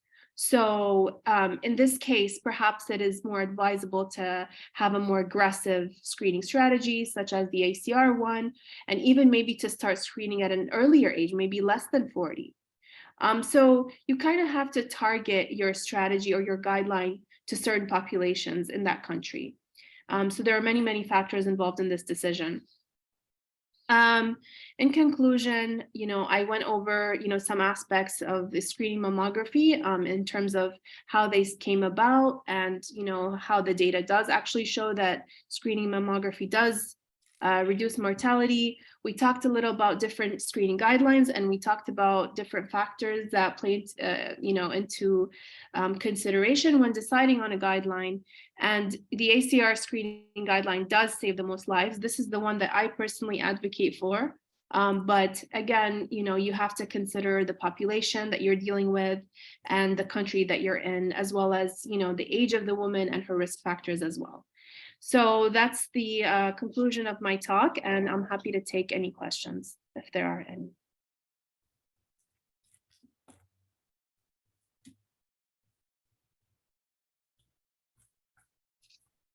Thank you, Dr. Noor, for your great and amazing topic. It's extremely important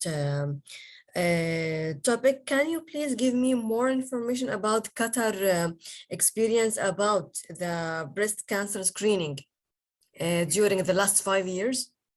Yeah, so we established our national screening program around 2015.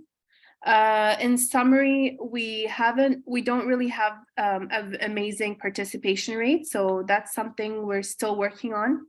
And this is important because participation rate, so how much women participate in screening, does influence the effects that you see and whether or not it reduces mortality. So there's no point in trying to see if there's any effect if you have very small numbers of women doing the screening to begin with. We do follow short-term KPIs. Obviously, it's going to take a much longer time period to follow, whether or not it does improve mortality. Again, I mentioned that participation is something that's a problem. I'm sure it's the same in other Arab countries. We do see cancers happening at a much earlier age. The current guideline in Qatar right now is to start screening at the age of 45 and to continue doing it every 2 or even 3 years. Personally, I'm against this because in my experience, I've seen a lot of cancers happen in the 40 to 45 age group and even earlier. So I would, personally, I'm not in favor of this. And, at my hospital, I advocate for the ACR guideline. So, obviously, it's a work in progress. I know different countries, constantly have to reevaluate their guidelines and to make sure they're adapting to the population. And of course, it's just like a work in progress. We just have to keep doing our best to get women to actually do it and also to measure the effects. Thank you very much. So you have already answered Mr. Rami answer. He is asking about at which age ladies should start this screening. So it will be starting around 45. No. I personally, Dr. Noor, and I'm also trained in the US. So I believe that a woman should get it at age 40 and do it every single year, starting at age 40. So starting age 40, yes. Starting age Is there 40. any another question?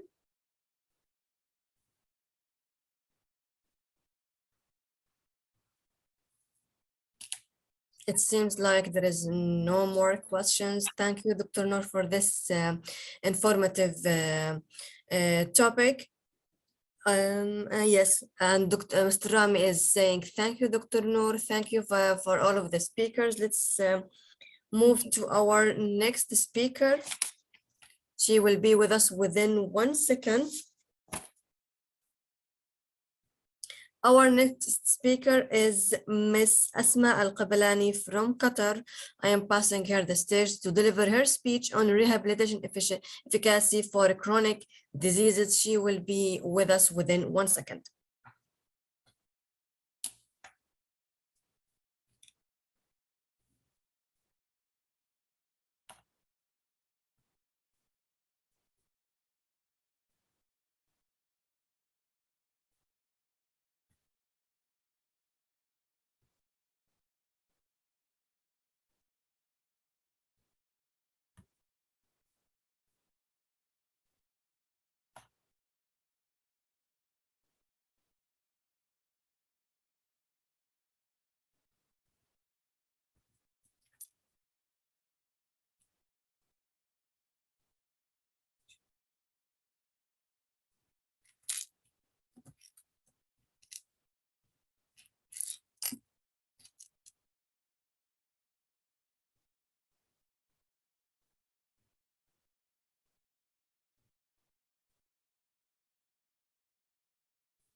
So Miss Asma will be the next speaker. Let's open the stage for Miss Tatiana, the Business Development Manager, instead of Mr. Ivan from Ukraine. I am passing her the stage to deliver the speech on hurdles and efficient ways how to build a custom IT solutions for healthcare. Miss Tatiana, welcome to our conference, and the speech is yours. Hi everyone, thank you. Okay, I try to share my presentation. Yes, please.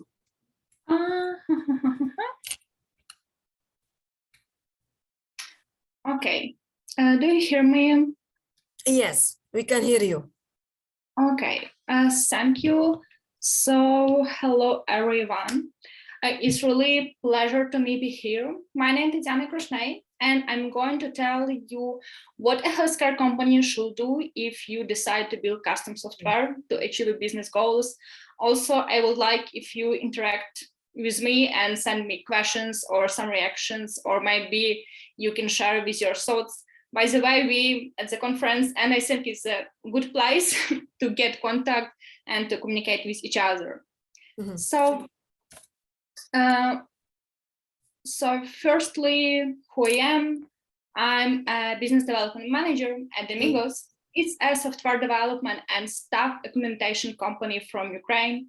And currently our CEO is in the key right now, and there is blackout. So I'm here this to make a speech, but I can answer to your questions, or you can write your questions and I will pass it to them. We have developed more than 13 projects for startups and business from the United States, Canada, Europe, and Middle East. In the past several years, we were focusing on the healthcare industry and built a number of IT products. It's a telemedicine platform, CRMs, platforms that connects nurses with healthcare facilities, and more.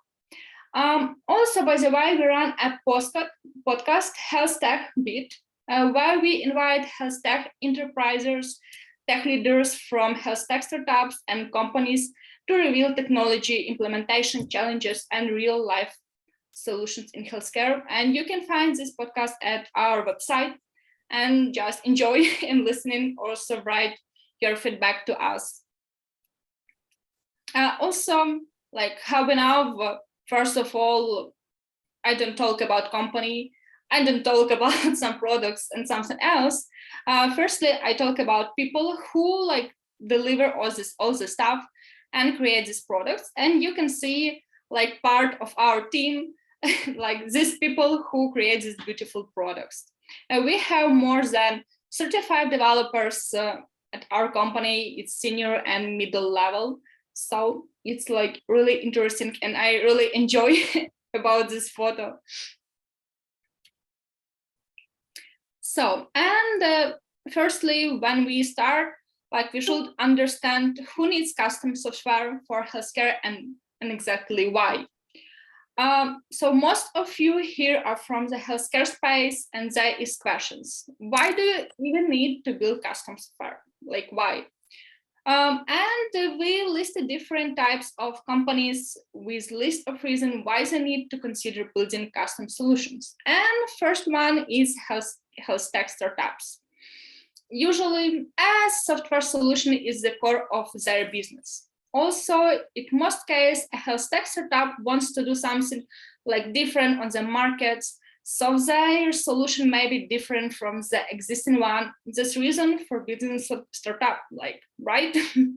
One of the main important things for startup is to build a core product fast so they can get market feedback and first traction.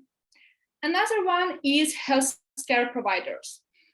Like the second one is healthcare providers. From the conversation with healthcare providers, we heard that often there are different software systems in place, but they don't talk to each other. Like it's not good actually.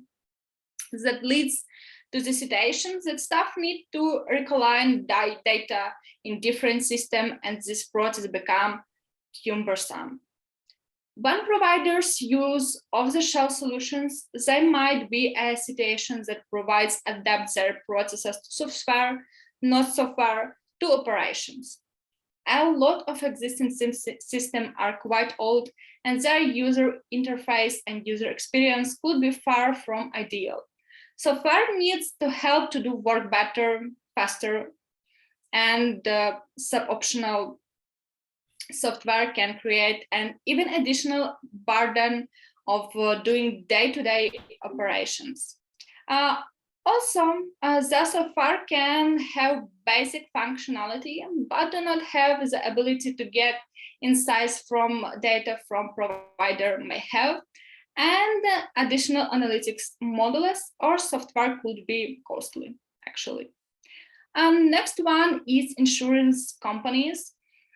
Usually we didn't work much with insurance companies, but from what we see, payers want to understand their clients better. It is important for them to get data about them from additional information sources. For example, daily patient wellness data, aggregation additional data. They can come up with new insights and share this with providers or providers so they can provide better quality care in a proactive and preventive fashion. And last one, but not least, is pharma companies. Just giving you an example, we are now starting to work with Canadian companies that produce a beverage that improves cellulite.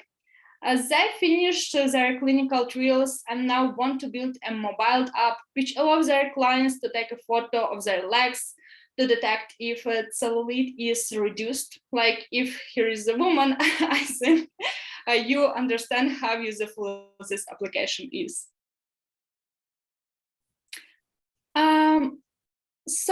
Like next one, talking questions. Is what are suitable options for choosing software? Like you should understand what you should to choose. Let's imagine that you want to solve your problem with software. Like nobody wants just software, people want to solve their problem. So let's assume that you understand that software can help you to improve your operations. What suitable options you may have here? First of all, you can buy existing off-the-shelf products. You can define what you need and shop around to find the best match. If you go this route, usually they set up fit on board to your company, and then there's annual or monthly subscription. Second one is that you can hire engineers in-house. You can use your own recruitment team or hire an agency that will find engineers for you. Third one is that you may hire an IT partner company.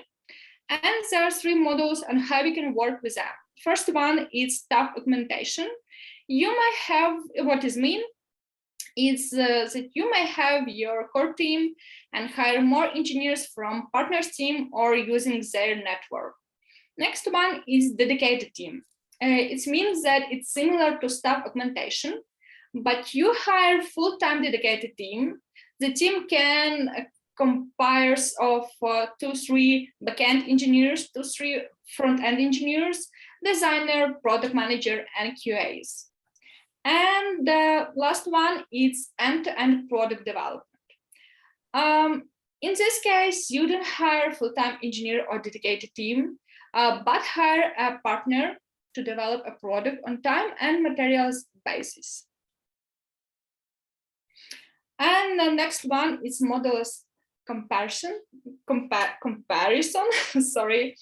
At this moment, I want maybe you will find something new for your company and for your business. Maybe you are using some models currently. And when you find something similar to your company, you can just share and write about your experience. It will be really cool.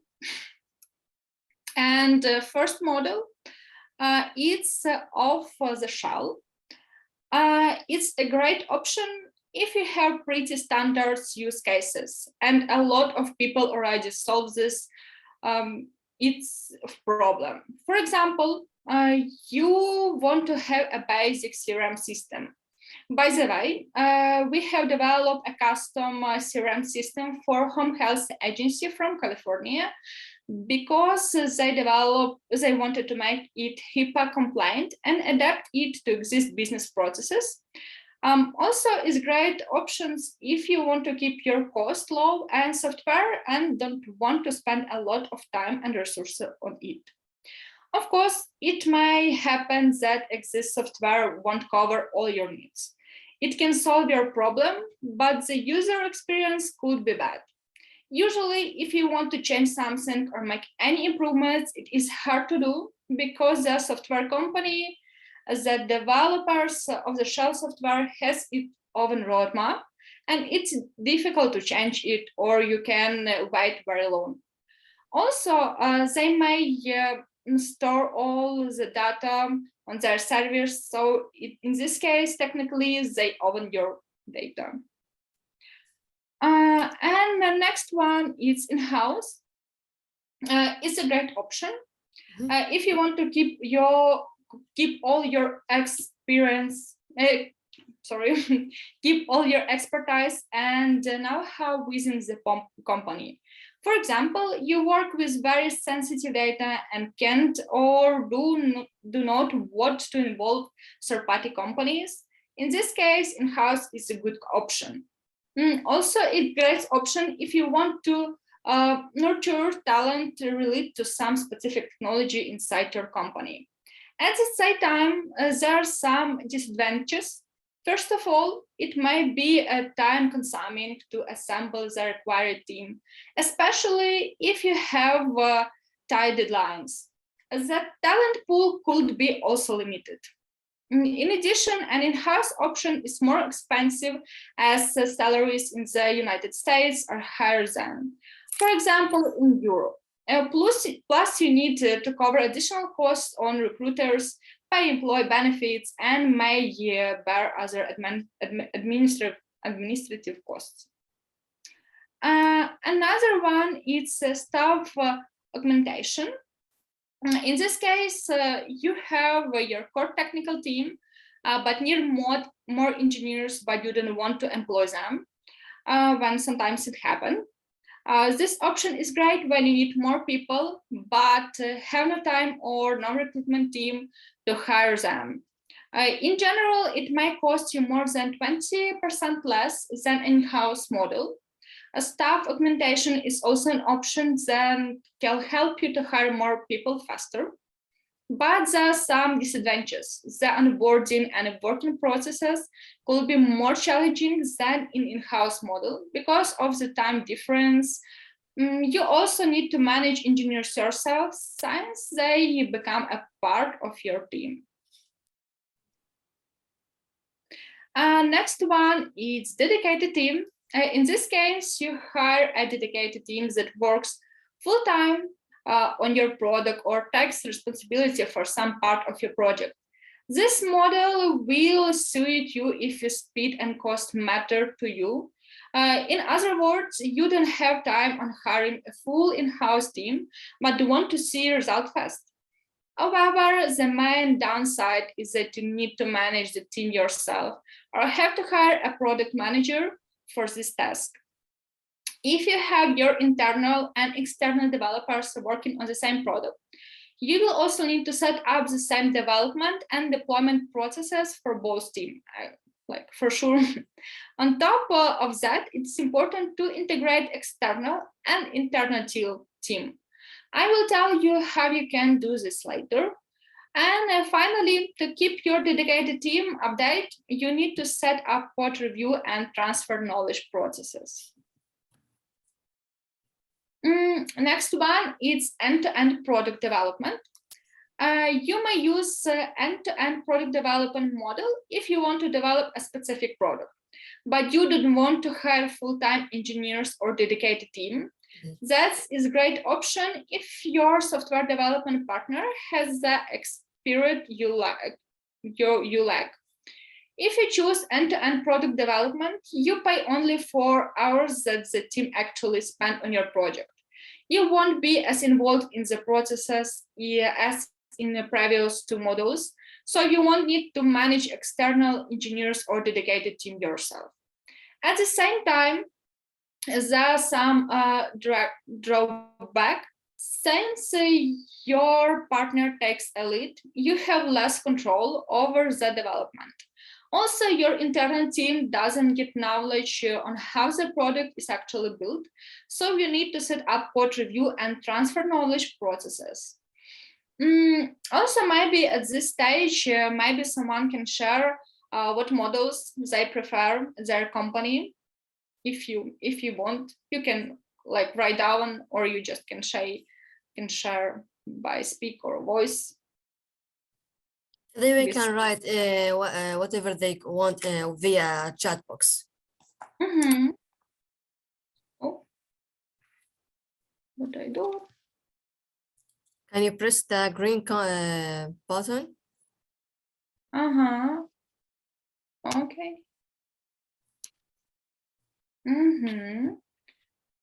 Okay, so I think we can move on, and like, by the way, you can write all this information.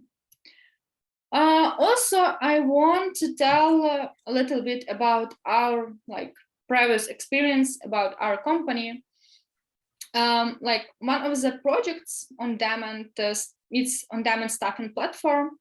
It's one of the project is Get Nurse. It's an on-demand platform that helps healthcare facilities in the United States find nurses. Using a mobile app, nurses can register, insert their skills and certifications, and go through onboarding.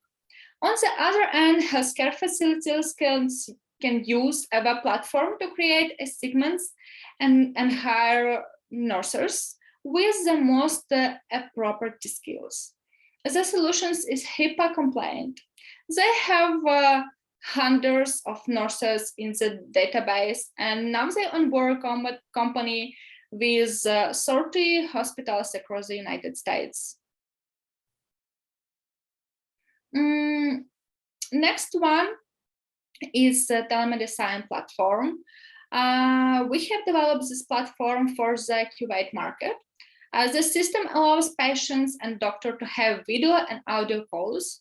Doctors can prescribe medications, and patients can buy medication with the app. Also, we have separate portal and informatics.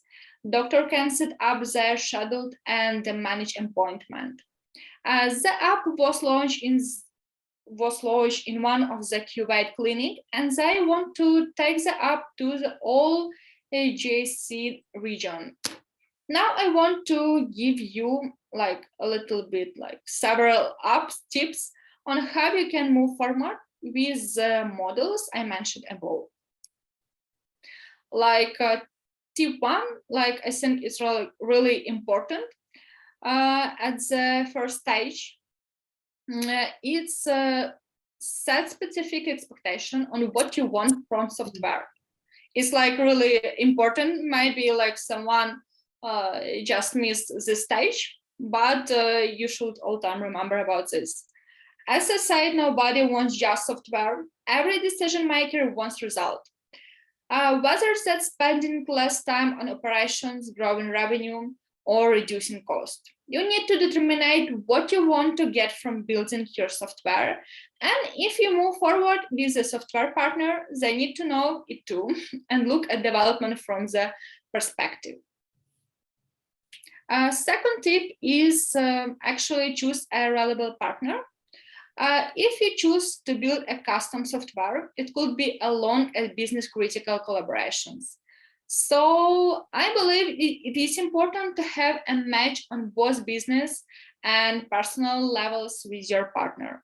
Of course, it's important to find partners who develop product in healthcare and know how to make the system HIPAA compliant and secure.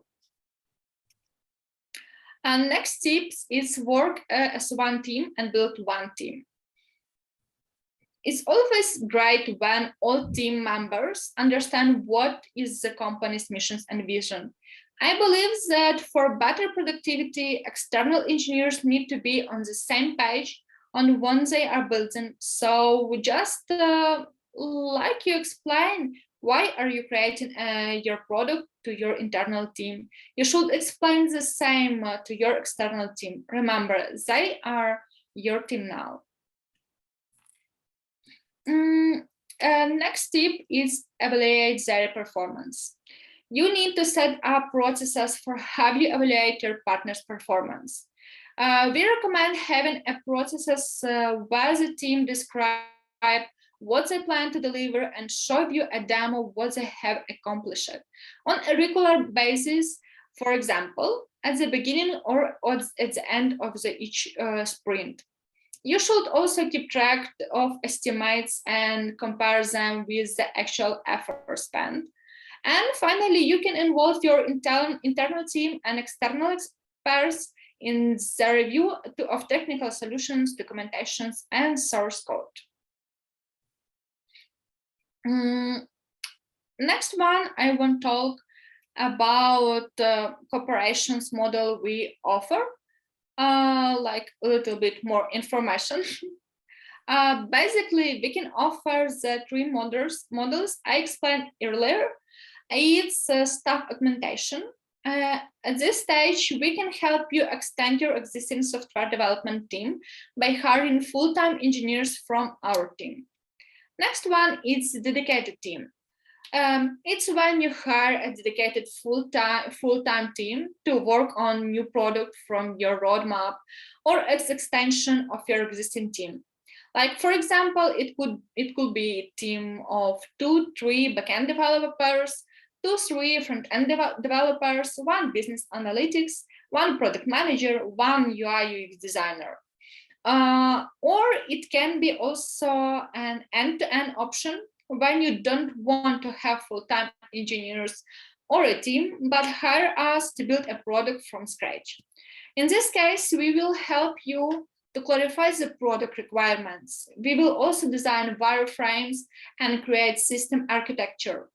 Finally, we will develop the product according to accept requirements and support it after the release or proceed with the next development phases. And why us? Why not another company? How we are different? And first of all, we have built a number of products for healthcare that consist of web and mobile apps and various integrations with Epic, Cerner, and another one.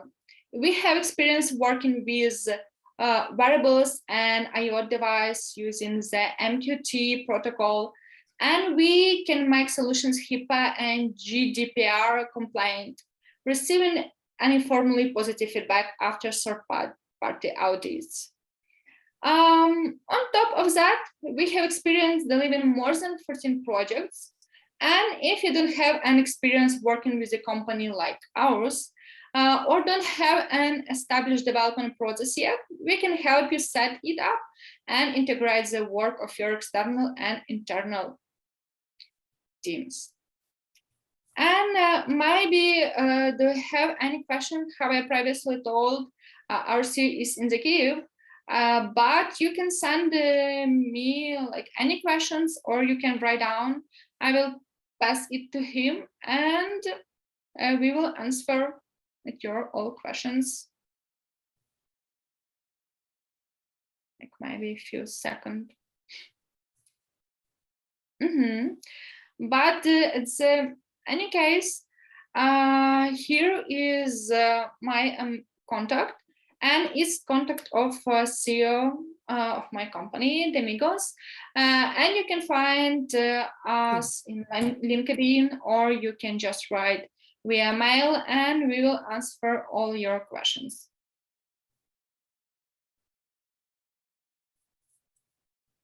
And so from my side, it's all. Thank you, everyone. Thank you for this time. You are more than welcome. Can you please stop sharing your screen? Thank you for this important speech. I have a small question regarding end-to-end product development. Can you explain more about what's the problem of this kind of this issue, end-to-end product development? Yes, like it's the main problem that sometimes clients or people who want to develop their own product don't understand, like first what they want. Like they just want something, some project, something unique, something modern, but it's really hard to like write down all the stage. At this moment, like our company, like or another IT company can help, like healthcare company with this.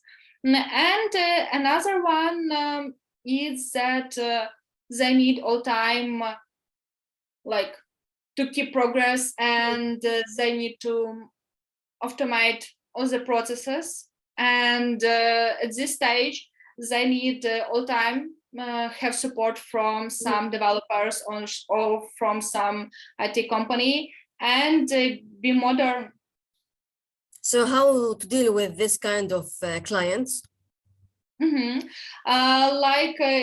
time, like from my side, I think that more better is have a dedicated team, or maybe some staffing. It's because at this moment you can just like give all this responsibility to another team, like to the professional team who can just solve your problem, add new features, or just make something from scratch. And you shouldn't to pay to these people like during like 1 year, 2 year, and you just like you just solve your problem, and then you just get a fast result. What we need a modern world, I think.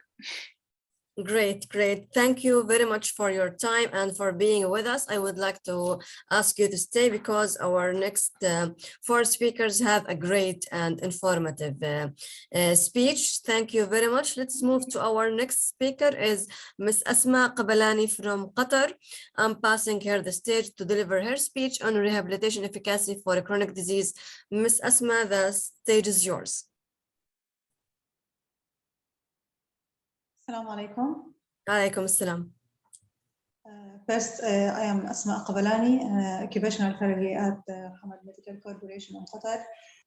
I am occupational therapist. I have bachelor degree of occupational therapy and master of clinical rehabilitation science from Jordan University of Science and Technology for work. It's a pleasure to me to be a part of Relevance World Nursing and Healthcare Management and Patient Safety Conference to share our experience and improve our healthcare practice. Let me share the screen. Yes, please.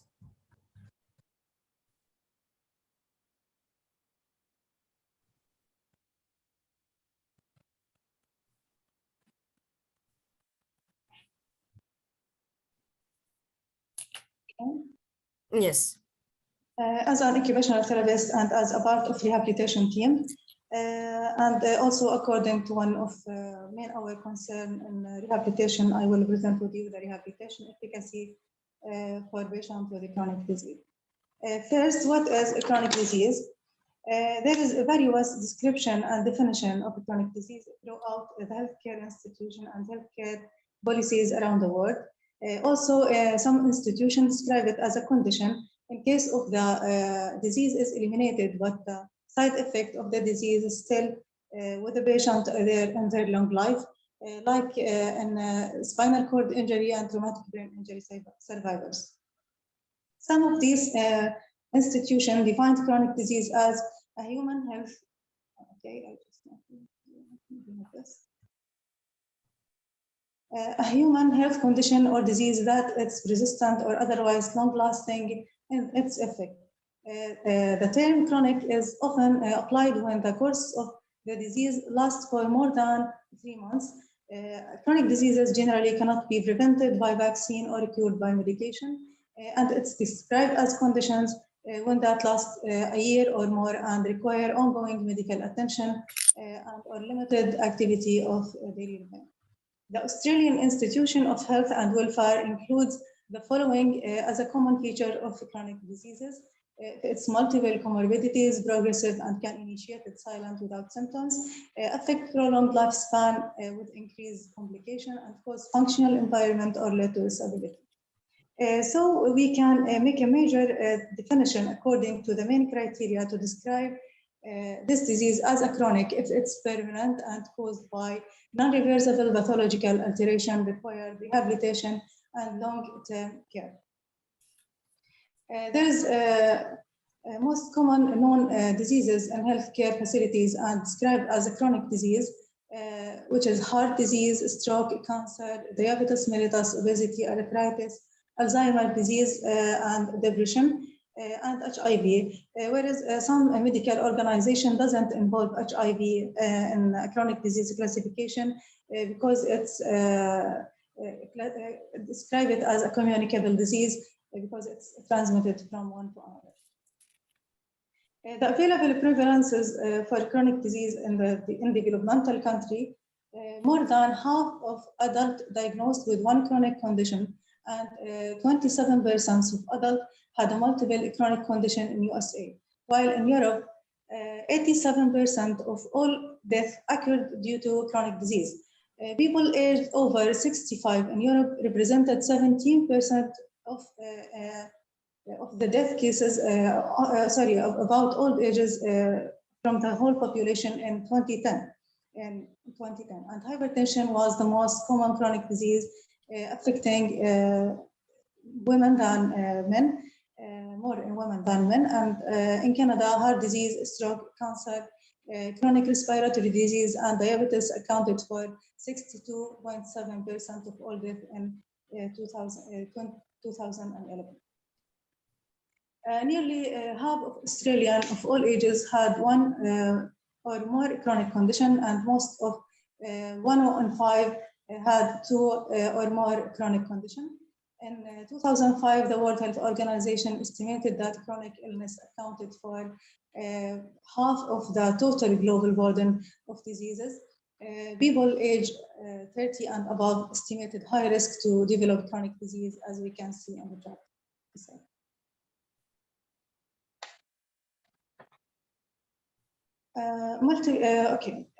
We have multiple, we have factors affect or increase the range of multi-comorbidities that related to chronic disease, like gender, whereas the women are more suspect to develop chronic disease than men. Unhealthy personal behavior like smoking, alcohol addiction, and the low education. Age, as we mentioned before, that the old ages became deteriorated in physical rapidly.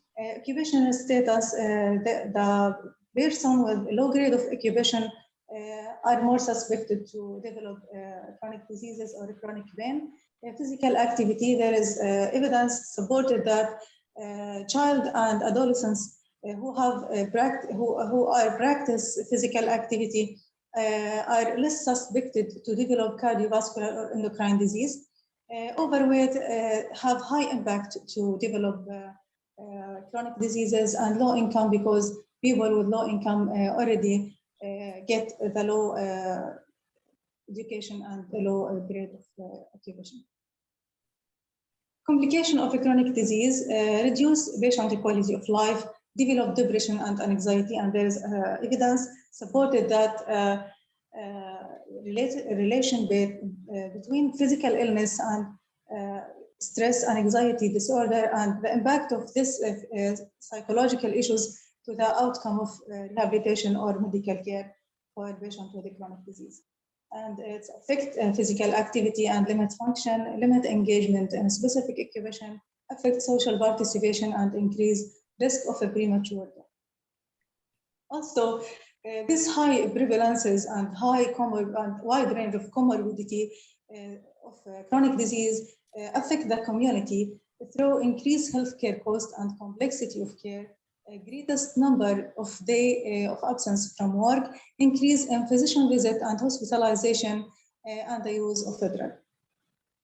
Rehabilitation is goal-oriented within time frame process implemented to enabling person with a type of limitation to restore and or improve the mental, physical, and social function.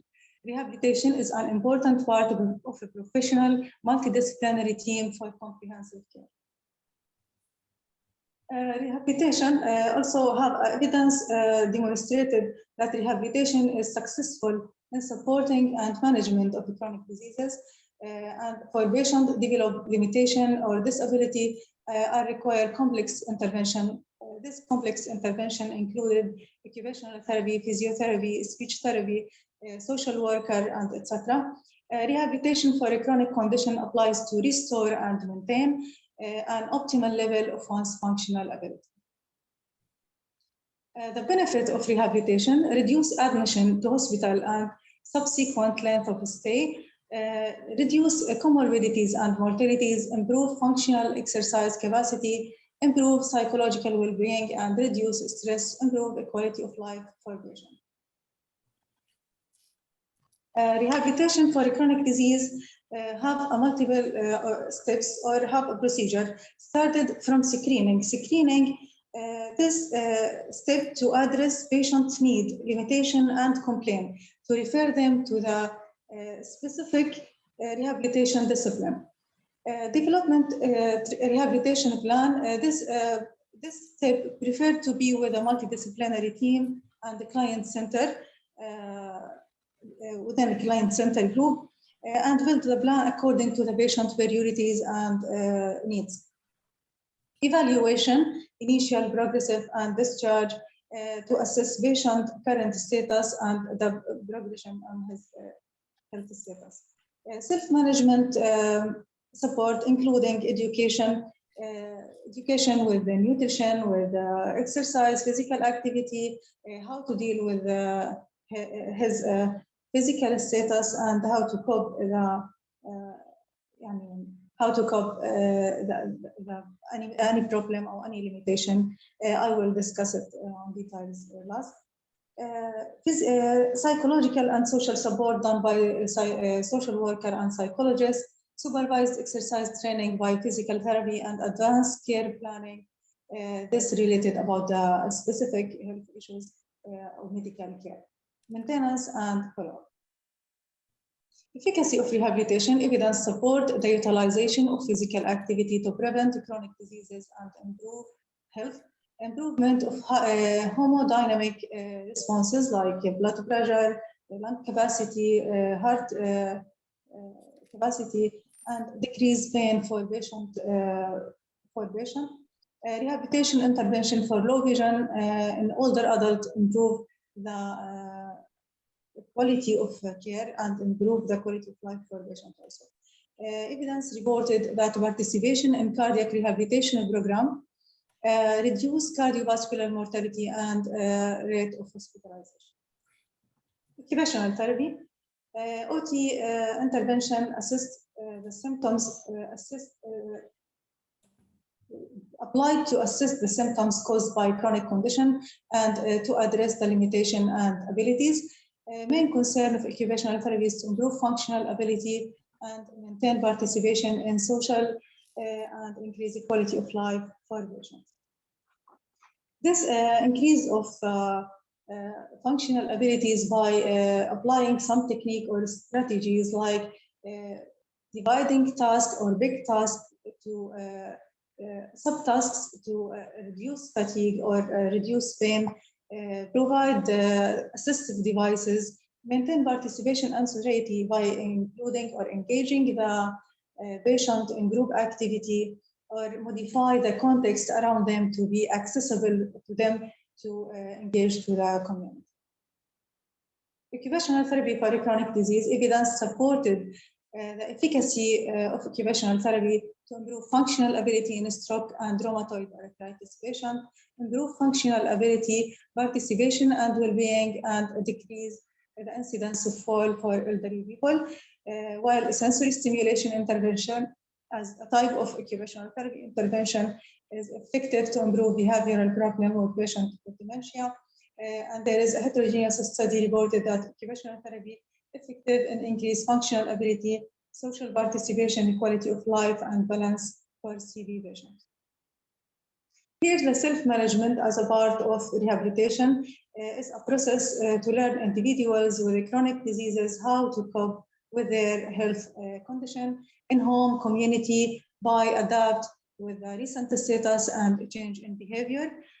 This step can provided from whole the team, from the nutrition will provide a program, healthy program, healthy diet program for the patient, and BT can provide for them, physiotherapists can provide for them exercises, proper exercises to increase their physical activity, and stress management by educate the patient how to cope any problem by coping strategies and reduce stress, and we can modify their behavior to healthy lifestyle, to skipping alcohol and smoke. Efficacy of self-management is easier for patients to implement, and for those patients who have multiple chronic condition, it's easier than refer to multiple clinic or multiple discipline. Self-management rehabilitation intervention reported cost saving, reduced hospitalization, and increased patient satisfaction with rehabilitation service. This by randomized controlled trial, which is high evidence.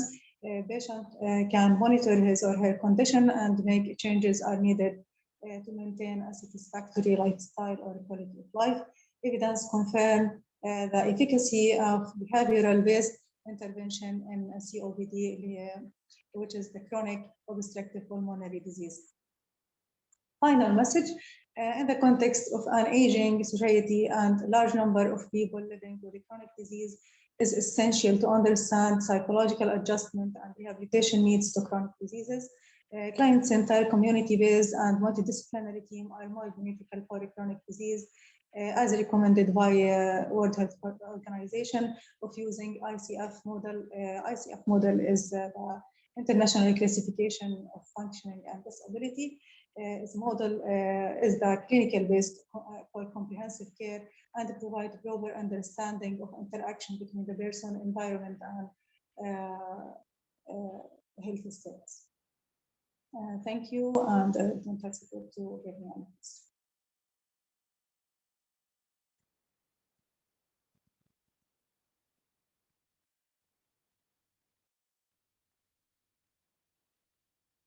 Hello, Amal.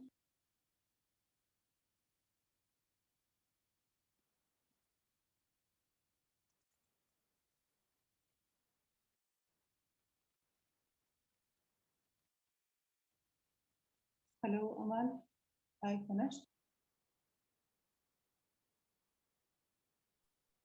Thank you very much for your great topic. Sorry, I have busy with another line. Is there any question? Please raise your hand or type it in the chat box.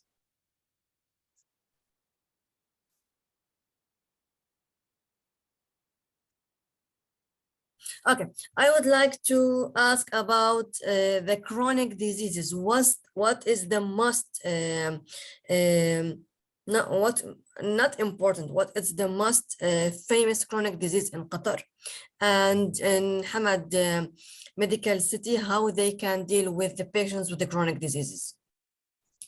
Really, they are professional to deal with the chronic diseases, and they prepare comprehensive facilities, and they are work with MDT as an MDT team group to prevent the complication, and they are doing a great efforts really with chronic diseases. I can't give you a specific answer because I'm still in new stuff.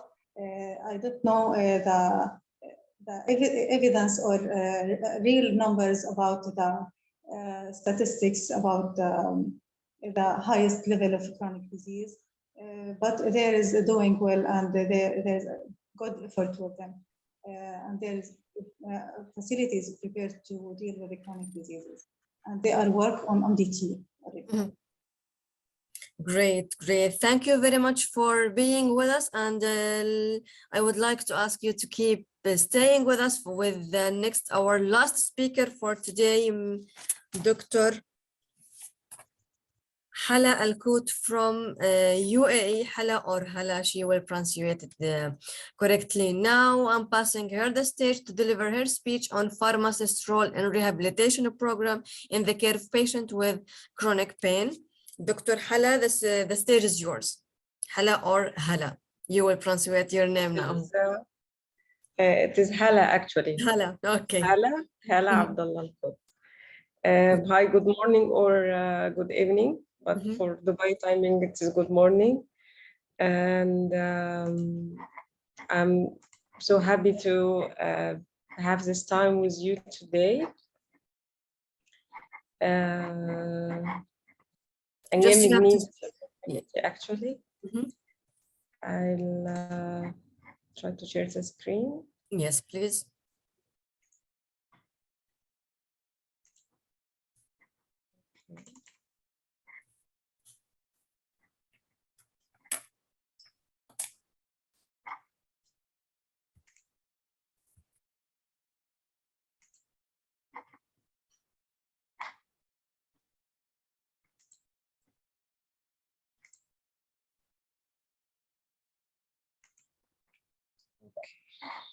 I think it is clear now.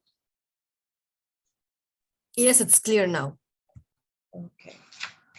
Let me introduce myself first. My name is Hala Abdullah Al-Kout. I'm a BSc Pharmacy graduate, Cairo University, board certified pharmacotherapy specialist, and I'm working as a pharmacist in charge at Dubai Physiotherapy and Rehabilitation Center managed by Orbi. My topic today is about the pharmacist role in rehabilitation program for the care of pain of patients with chronic pain. Why chronic pain? Because this is the main complaint we are receiving from our patient, despite the cause or the origin or the reason. And the pharmacist role, because everyone will think about the rehabilitation program, that it is about physiotherapy, occupational therapy, or is it the physiatrist work? But I would just wanted to highlight that as a pharmacist, we are there in rehab facilities, and we are part or one of the multidisciplinary team. And it really affects the outcome for our patients. So today I'm going to talk about some of the chronic pain facts and definition, the pharmacist role in medication management, including not exclusively. First is gathering a best possible medication history, medication selection and dosing, and also to detect the drug interactions. Also, we have a role as a pharmacist in pain education and self-management. Pharmacist role as a member of the multidisciplinary team, and one real case scenario showing the power of the multidisciplinary team. So some of the chronic pain facts that it is a significant health condition affecting 1 in 5 people globally. It is associated with complex interplay of physical, emotional, mental, and spiritual challenges that affect and influence the quality of life and result in a poor function.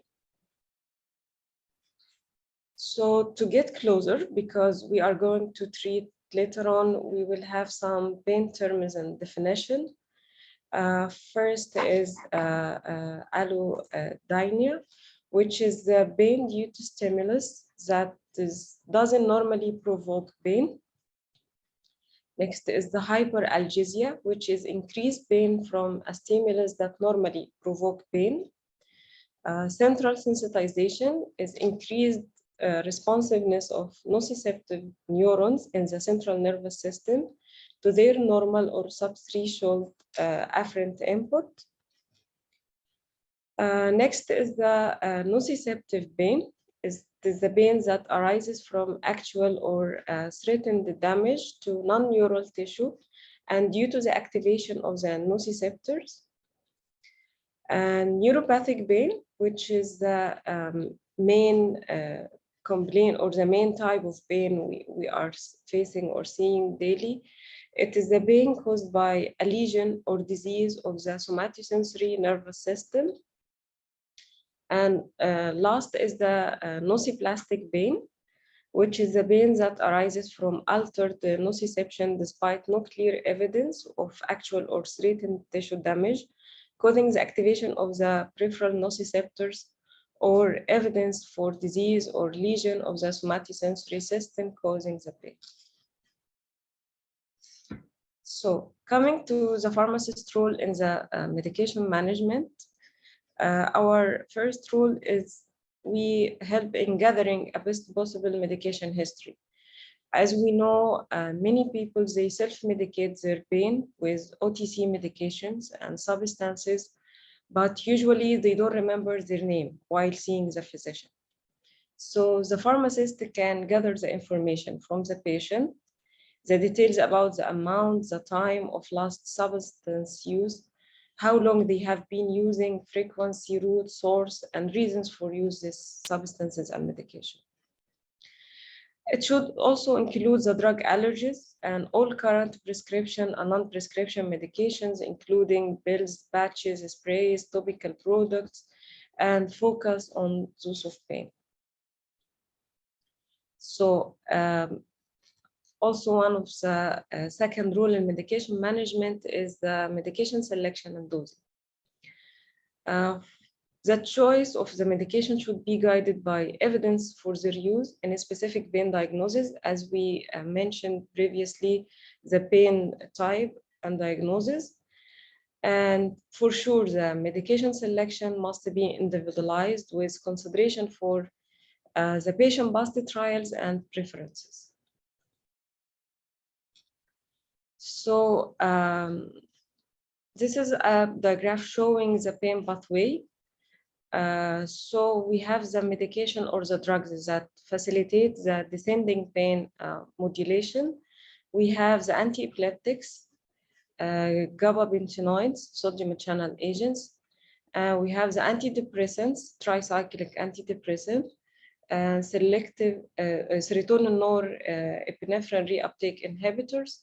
We have the cannabinoids and ketamine, while on the other hand, we have the drugs that inhibit the ascending pain transmission, like acetaminophen, NSAIDs, lidocaine, capsaicin, menthol, opioids, cannabinoids, and ketamine.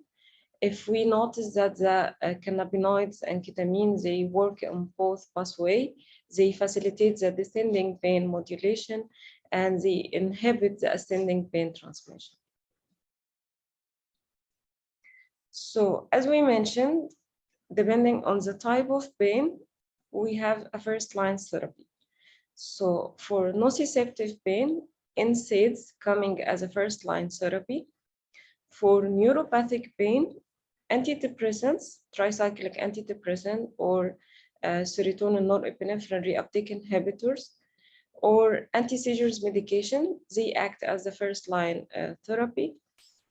We consider the opioids use when other treatment options are inadequate for the pain, or then in that case, we can go to the next with opioid treatment or management for the pain.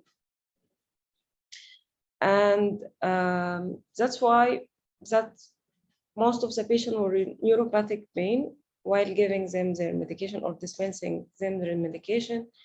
They asked, what is this? Actually, it is an antidepressant. So the patient says that but psychologically I'm fine. I have a pain. So that's why you need to explain this is for your pain mainly. And this is your first line treatment. Coming to the central sensitization, the antidepressants also and anti-seizures is coming as a first line therapy. But in this case, we try to avoid opioids because often they worsen the central sensitization treatment outcomes. So we had a study to choose medication used in the pain management over 12 months. So the diclofenac gel, it came as the first medication used with 7.7, paracetamol next, and celecoxib, diclofenac oral, gabapentins, pregabalin, naproxen, and ibuprofen. And if we notice here that we don't have opioids in our facility, because actually, as we learned from our senior physiatrists and consultants, that the patients who are on opioids, they are not candidate, or they don't meet the criteria for the rehabilitation program. That's why we don't use it. We have a multidisciplinary team who are using pharmacological and non-pharmacological treatment to cover or to manage the patient pain. So we have also a rule in the medication management, which is a drug interaction detection. As a patient may be seeing both primary care teams and specialists to manage their physical and mental health condition. So that's why the pharmacists are essential in assessing the medication regimen in its totality, utilizing our pharmaceutical experience and medical website to check the drug interactions and the maximum dosing. We have also a role in the pain education and self-management, as we have a frequent interaction with the patient, which give us a chance to educate the patient about their pain management, motivate the patient to initiate and sustain efforts that increase their function, mood, sleep, and their quality of life. We can suggest that the need for further referral to other health or wellness care providers if we notice that barriers that negatively impact the patient treatment outcome.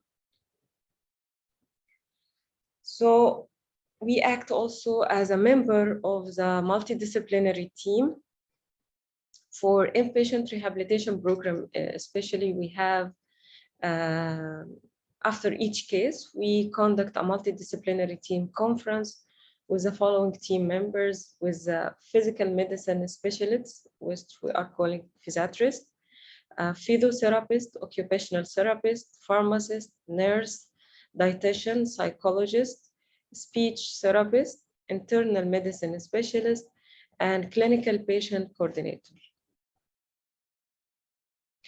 And here I had one real or case scenario showing the power of the multidisciplinary team, as this helped us to improve the patient level of care.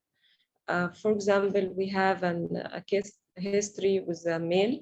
He was 51 years old, admitted for post-cerebrovascular accident, right side hemiplegia. He had comorbidities like diabetic hypertension. On admission, also, he had swallowing impairment. So the challenge for us as a medical team, and especially for me as a pharmacist, was that the patient had difficulty to swallow, and the nurses used to crush all his medication. One of his medication was aspirin, enteric-coated tablet, and the patient was at high risk of stomach ulcer. So I discussed with the team about the formulation and the possibility for each drug to be crushed or not. As we mentioned, one of his medication is aspirin, enteric-coated tablet, and it is formulated as enteric-coated to protect the stomach.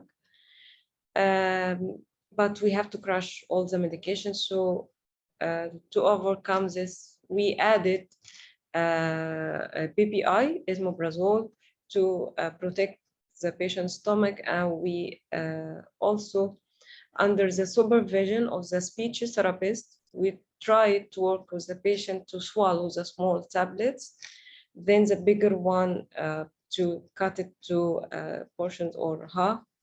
Then for pain management, the topical preparation were a drug of choice.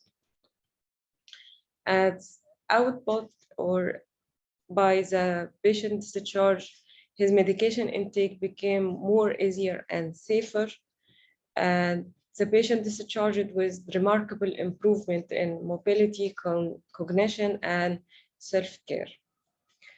And I'm done for today.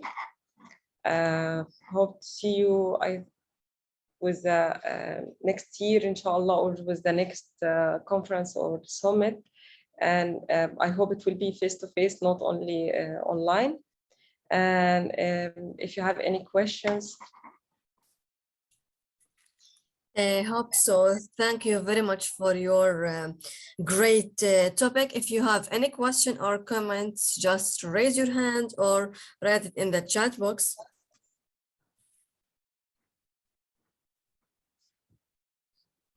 Okay, let's start with my question. I would like to ask regarding the pharmacist role in rehabilitation program in the care of patient with a chronic pain. Is there any comparison studies regarding this topic in the UAE hospitals for the private or the government hospitals? For time being, no, because actually I'm feeling that rehabilitation is growing in UAE. It was mainly in Abu Dhabi. Most of the rehabilitation facilities was in Abu Dhabi. Now it is going to be spreading in Dubai. We have, and actually my facility as DBRC was the only governmental facility in Dubai. And we have also a few private facilities. Now the rehabilitation or the need for the patient for rehabilitation program is now awareness is spreading all over UAE. For the pharmacists, it was not, they were not highlighting or focusing on the pharmacist role. That's why maybe we will try to have other studies about this pharmacist role, as we are going to be an effective member of the multidisciplinary team. So I wish we will have a multiple studies soon, inshallah. I wish you too. Is there any other questions for today or comments?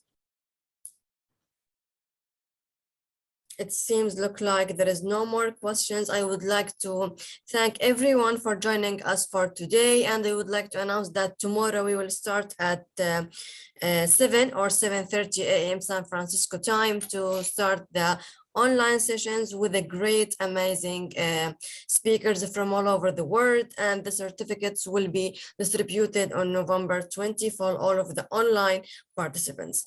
So keep in touch and see all of you tomorrow. Thanks for joining us. Thank you very much and have a wonderful day. Thank you. Thank you.